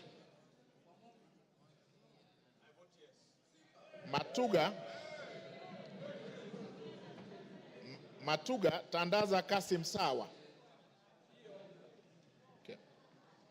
Matungu Nabulindo Peter Oscar.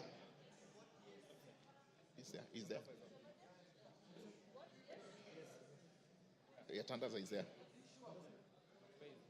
Can I repeat Matuga? Matuga Tandaza Kasim Sawa. Okay, asante. Matungulu Mule Stephen Mutinda. Mavoko Kingola Patrick Makau.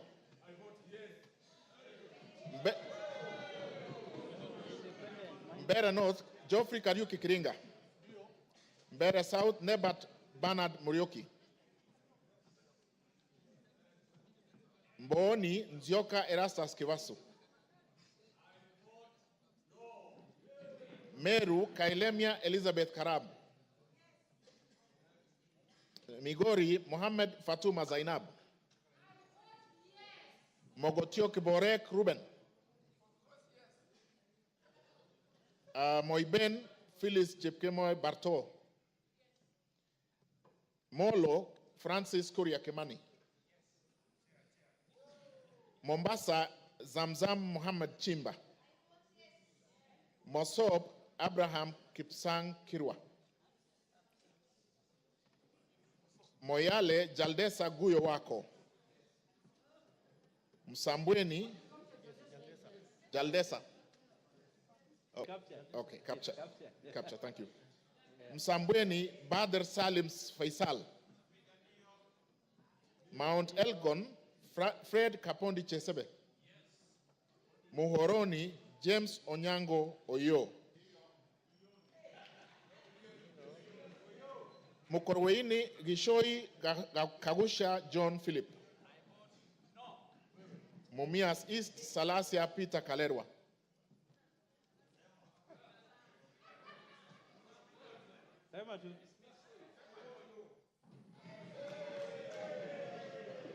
Mumias West Naika Johnson Manya.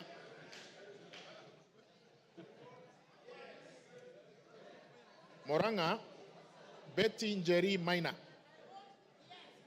Mvita Mohamed Saud Machele.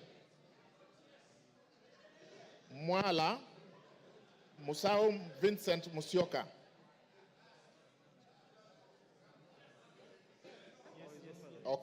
Okay, done. Mwatate Peter Mbogo Shake. Peter Mbogo Shake. Thank you. Mwea Mary Maingi. Mwingi Central Gideon Muteme Mulyungi. Mwingi North Paul Musimi Nzengu. Mwingi West Charles Ngusi Anguna. Nairobi City Esther Mudhoni Pasaris. Naivasha Kihara Jane Wanjiru Njeri. Nakuru Chelule. Can I repeat Naivasha? Kihara Jane Wanjiru Njeri.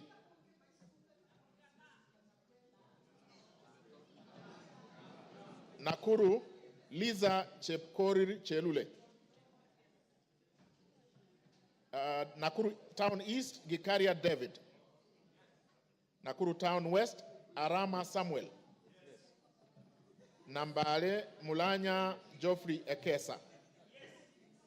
Nandi Cynthia Chepkoske Muge. Nandi Hills Bernard Kibor Kitur. Narok Rebecca Nonaishi Tonke. Narok East Lemanken Aramat. Narok North Agnes Mantaine Pareye. Narok South, Olentutu Kitilai. Narok West, Gabriel Koshal Tongoyo. Navaholo, Emmanuel Wangwe. Ndaragwa, Gachagua George N. Ndiwa, Martin Peter Sowino. Ndia, GK George Masharia Kariuki. Njoro, Charity Katambi Chepkwony.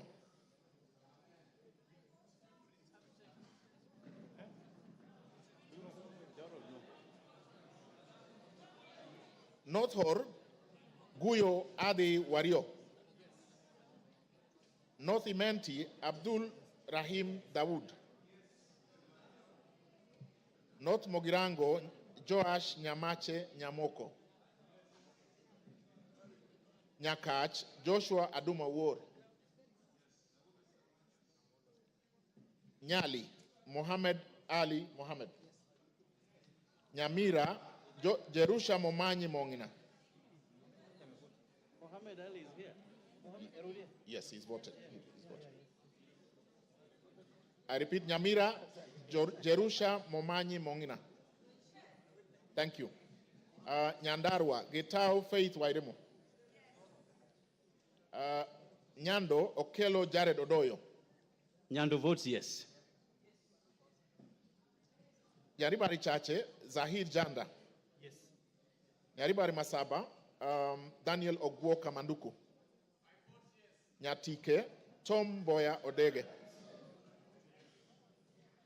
Nyeri, Rahab Mokami Washira.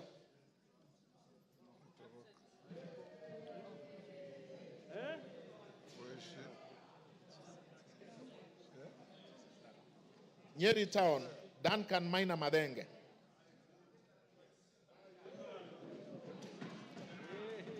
Oljororok, Moshira Michael Mwangi. Olkalau, David Joguna Kiaraho. Odaya, Michael Wambogo Wainaina. Pokot South, David Losiakau Kosing. Rabai, Mupe Anthony Kenga. I have been asked to repeat Pokot South. He said yes. Pokot South, Kosing David Losiakau. Thank you. Rabai Anthony Kenga Mupe. Rangwe Gogo Linian Achieng. Rarieda Amolo Paul Otiende. Rongai Paul Kibetchebor. Rongo Paul Abur. Roysambu Agustin Kamade Mwafrika. Ruaraka Francis Kajwang Tom Joseph. Roiro Kingara Simon Nganga. Runyenjes Karemba Eric Muchangi Njiru. Sabatia Sloya Clement Logova. Saboti Caleb Amisi Luyai. Saku Raso Dido Ali. Samburu Pauline Lenguris. Samburu East Jackson Lekumuntare Lentoijoni. Samburu North Dominic Eli Letipila.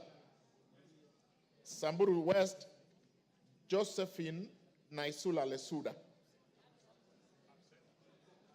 Seme James Wambura Nyikal. Shinyalu Frederick Lusuli Ikana. Siaya Odwor Christine Ombaka. Sigor Peter Lochakapong. Sigor Awetsoin Justice Kipsang Kemei. Sirisia John Waluke Koi. Sotik Francis Kipiegon Arab Sige.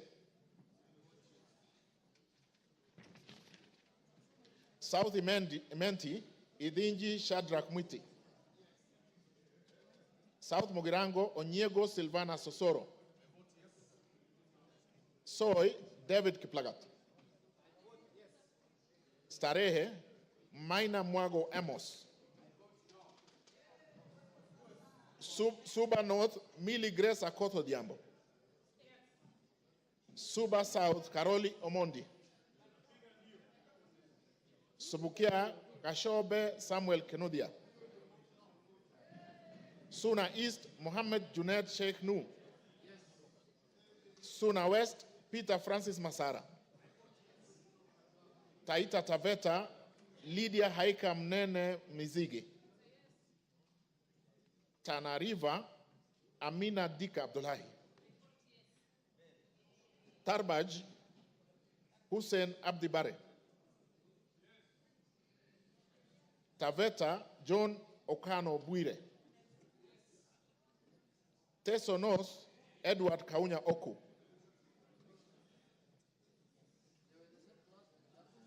Teso South, can I repeat Teso North? Oku Edward Kaunya. Thank you.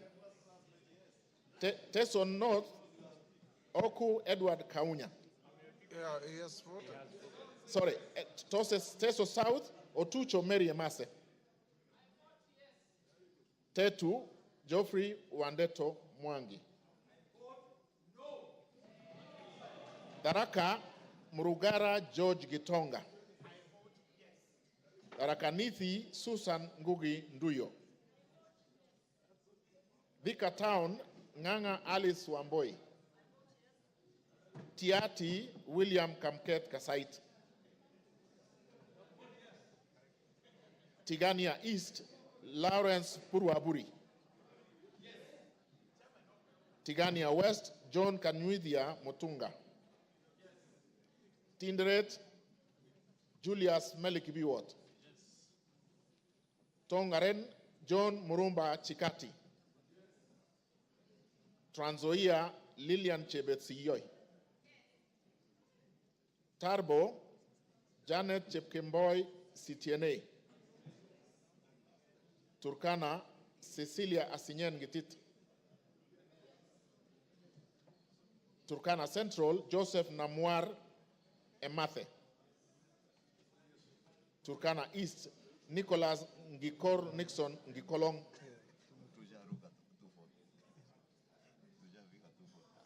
Turkana North, Paul Ekwom Nabuin.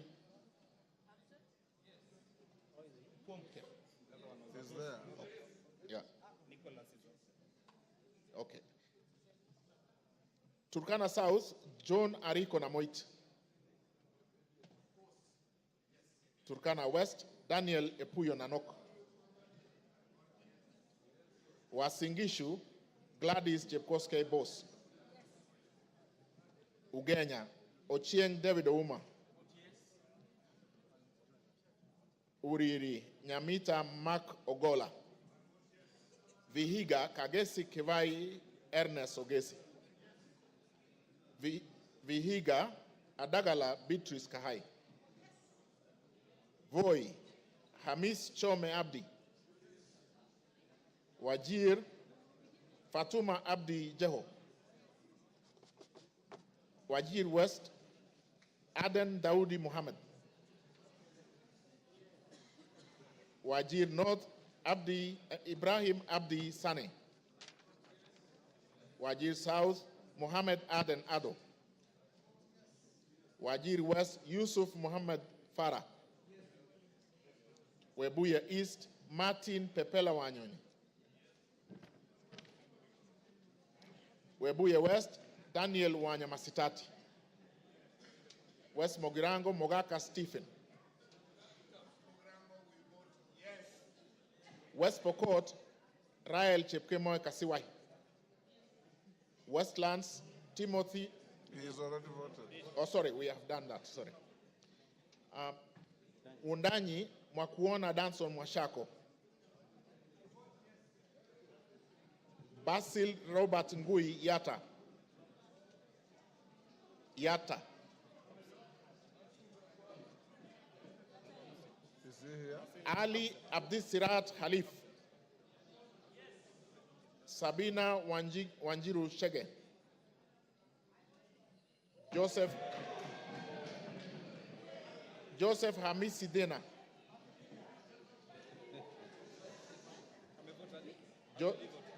My vote yes. Joseph Hamisi Dena. Okay. Suleka Hulbale Harun. Dorothy Mudoni Kiara. Joseph Wainaina Iraya. Irene.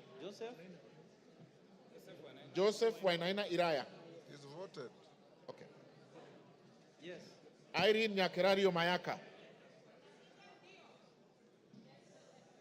Umulher Harun Muhammad.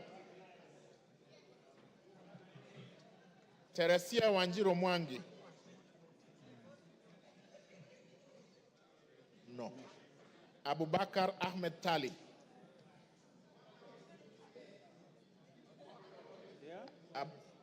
Abubakar Talib. Thank you. You finished? Order, honorable members. Order. Is there any member present who has not had his or her name called out? Is there?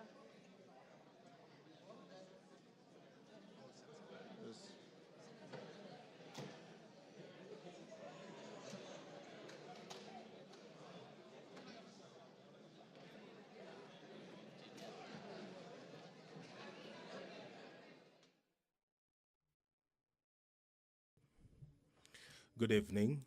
You are watching the sitting of the National Assembly this evening, where the members have been voting on the proposed impeachment of the Deputy President, Rigathi Gachagua. It was through a roll call as directed by the Speaker of the National Assembly. And what is currently happening is that the tallying of the votes is underway, and thereafter the pronouncement will be made as to how the members of the National Assembly voted this evening.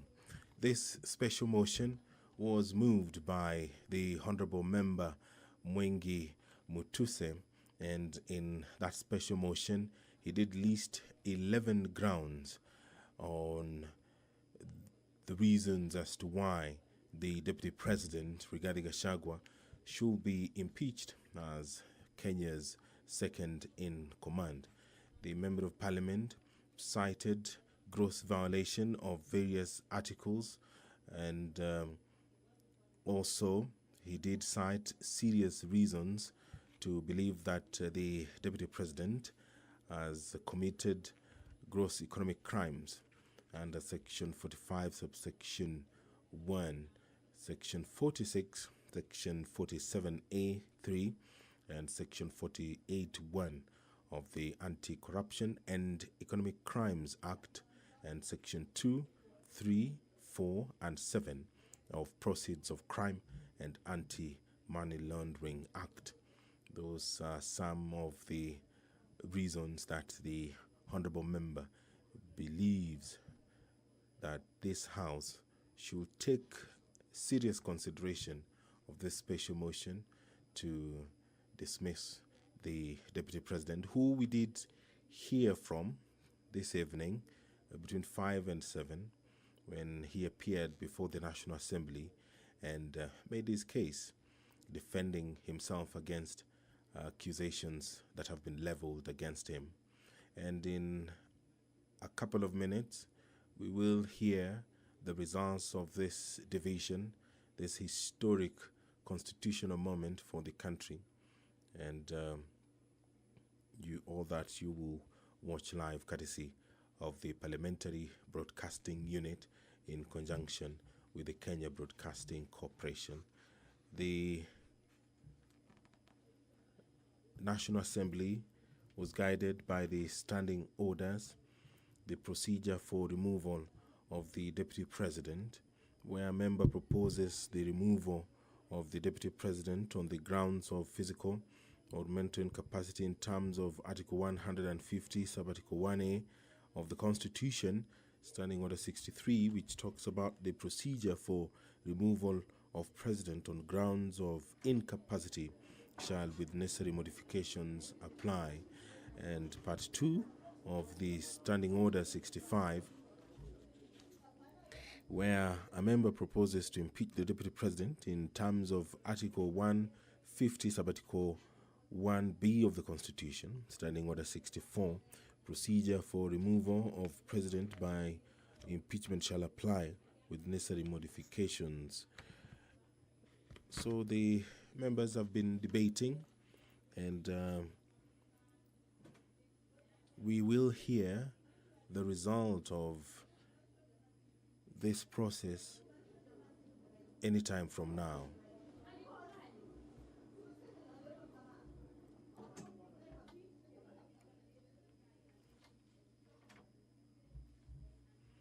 Standing Order 64 of the National Assembly provides for the procedure for removal of president by impeachment. Now, the Standing Order 65 borrows heavily from Standing Order 64, and these procedures, they're quite a number, and some of them have been used in this business that the National Assembly began in the morning, and the culmination of it will be heard any time from now. And if you can see on your screen, the Deputy Speaker of the National Assembly, Honorable Gladys Bose, has taken the seat, and that means that she will perhaps be the one who will make the announcement after the tabulation and the tallying of the votes that has concluded, been done. The number required to vote in affirmative, according to the provisions of the Constitution, is 233 members. That is the threshold required to impeach the Deputy President. And there the Speaker has returned. The Deputy Speaker had been holding fort briefly, and anytime from now, the Speaker will call for the announcement,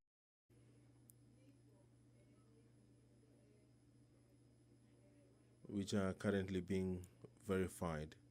It was a requirement that voting be done via roll call, and any moment from now, we will be hearing the result of that roll call.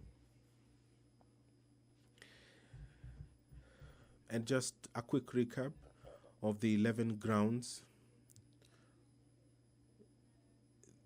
which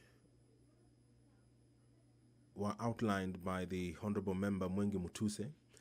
That one, the Deputy President has persistently made utterances threatening to discriminate, exclude, and unlawfully deny sections of the people of Kenya and regions of the Republic of Kenya equal opportunities for public service appointments and allocation of public resources.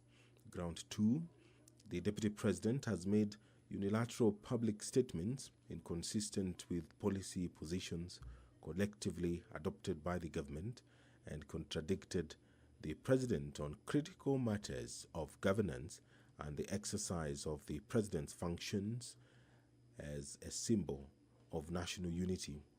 Ground 3, that His Excellency the Deputy President interfered with the running of Nairobi City County Government by inciting citizens against the lawful directives of the county government on the planning and relocation of markets and publicly disparaging the leadership of the county government and its decisions. Count 4, gross violation of Article 160, Subarticle 1 of the Constitution on the institutional and decisional independence of judges, that His Excellency the Deputy President has undermined institutional and decisional independence of a judge through public attacks on a judge of the High Court of Kenya and falsely threatening to file a petition for the removal of the said judge in a matter in which he was a party. Number 5, that His Excellency the Deputy President breached his oath of office and allegiance on account of the utterances and actions attributed to the Deputy President under grounds 1, 2, and 3. And count 6, serious reasons to believe that His Excellency the Deputy President has committed crimes under Section 13(1)(a) and Section 62 of the National Cohesion and Integration Act, that His Excellency the Deputy President has persistently made inflammatory, reckless, and insightful public utterances over the last 2 years in contravention of the law. Charge 7, serious reasons to believe that His Excellency the Deputy President has committed gross economic crimes under Sections 45(1), Section 46, Section 47(a)(3), and Section 48(1) of the Anti-Corruption and Economic Crimes Act, and Section 2, Section 3, Section 4, and Section 7 of the Proceeds of Crime and Anti-Money Laundering Act.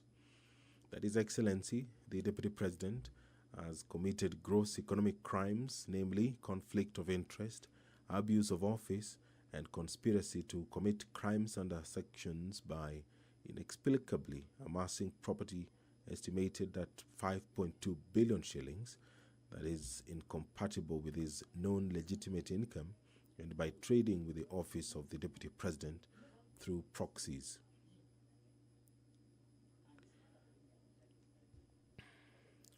Charge 8, serious reasons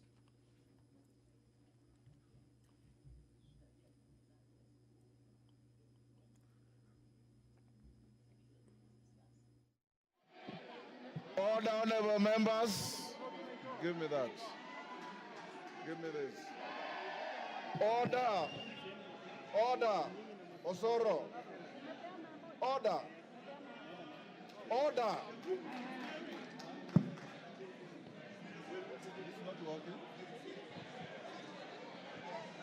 Congratulations. Order. Congratulations. Order, members. Take your seats. Order. Angol, take your seat. Order, members, take your seats.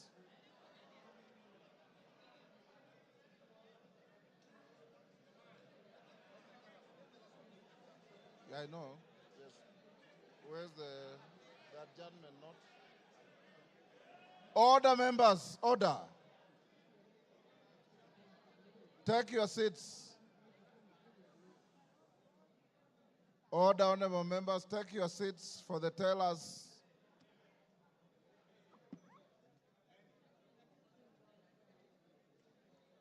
Take your seats.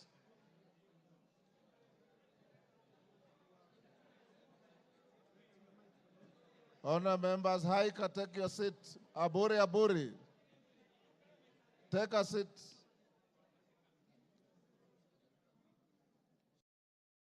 Tongoyos, take your seat. Take your seats, members. All is well that ends well. You have been very orderly, and I must salute you. Tell us, you may now approach the chair and announce the results.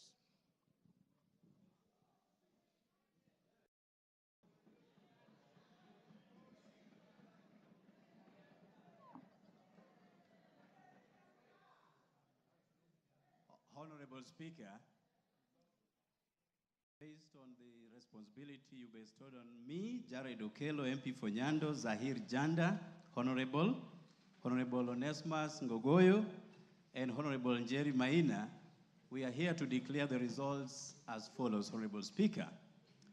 The nays, 44. Abstentions, 1. And the ayes, 281.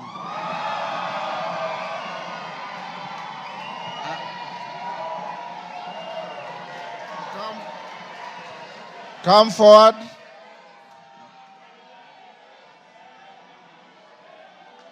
Order.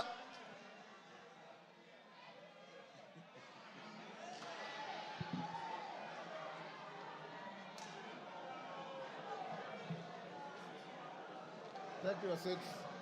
Order, members, order. The House is still in session. Tellers, take your seats. Bensouda, take your seat.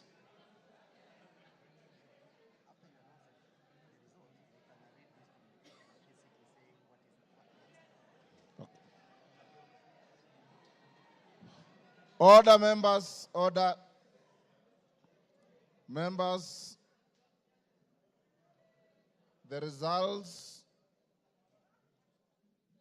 of the division on the motion are as follows. Abstentions, 1. The noes, 44. The ayes, 281. So the ayes have it.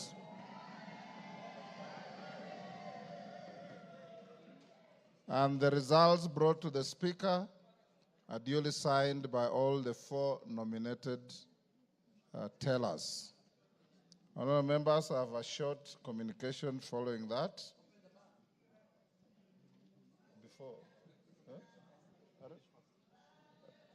Order, order. The House is still in session. I have the following communication to make, honourable members, before we open the bar. On the decision of the National Assembly, on the special motion on the proposed removal from office by impeachment of His Excellency Rigathi Gachagua, the Deputy President of the Republic of Kenya. Honourable members, as I had guided the House earlier in today's sitting, Article 145(2) of the Constitution sets a threshold of at least 2/3 of the members of the National Assembly to vote in support of a special motion for proposed removal by impeachment of the Deputy President of the Republic for the motion to be carried. According to the results of the division on the motion that I've just declared, a total of 281 members, being more than 2/3 of the members of the National Assembly, have voted in support of the motion. Article 145(2)(a) of the Constitution provides that, I quote, if a motion under Clause 1 is supported by at least 2/3 of all members of the National Assembly, the Speaker shall inform the Speaker of the Senate of the resolution within 2 days. In this regard, I'll proceed to discharge the singular duty placed on me by Article 145(2)(b) of the Constitution and under which to notify the Speaker of the Senate of the resolution of the National Assembly. The clerk is directed to prepare the necessary documentations to accompany the resolution. The House will resume tomorrow, Wednesday, 9th October 2024, at 9:30 a.m. to resume with the regular business as scheduled by the House Business Committee. I thank you. Members, will you now be upstanding? Draw the bar. Draw the bar. Open the doors. Order, honourable members. Order. Order. Order, members. The House will now be adjourned until tomorrow, 9:30 a.m.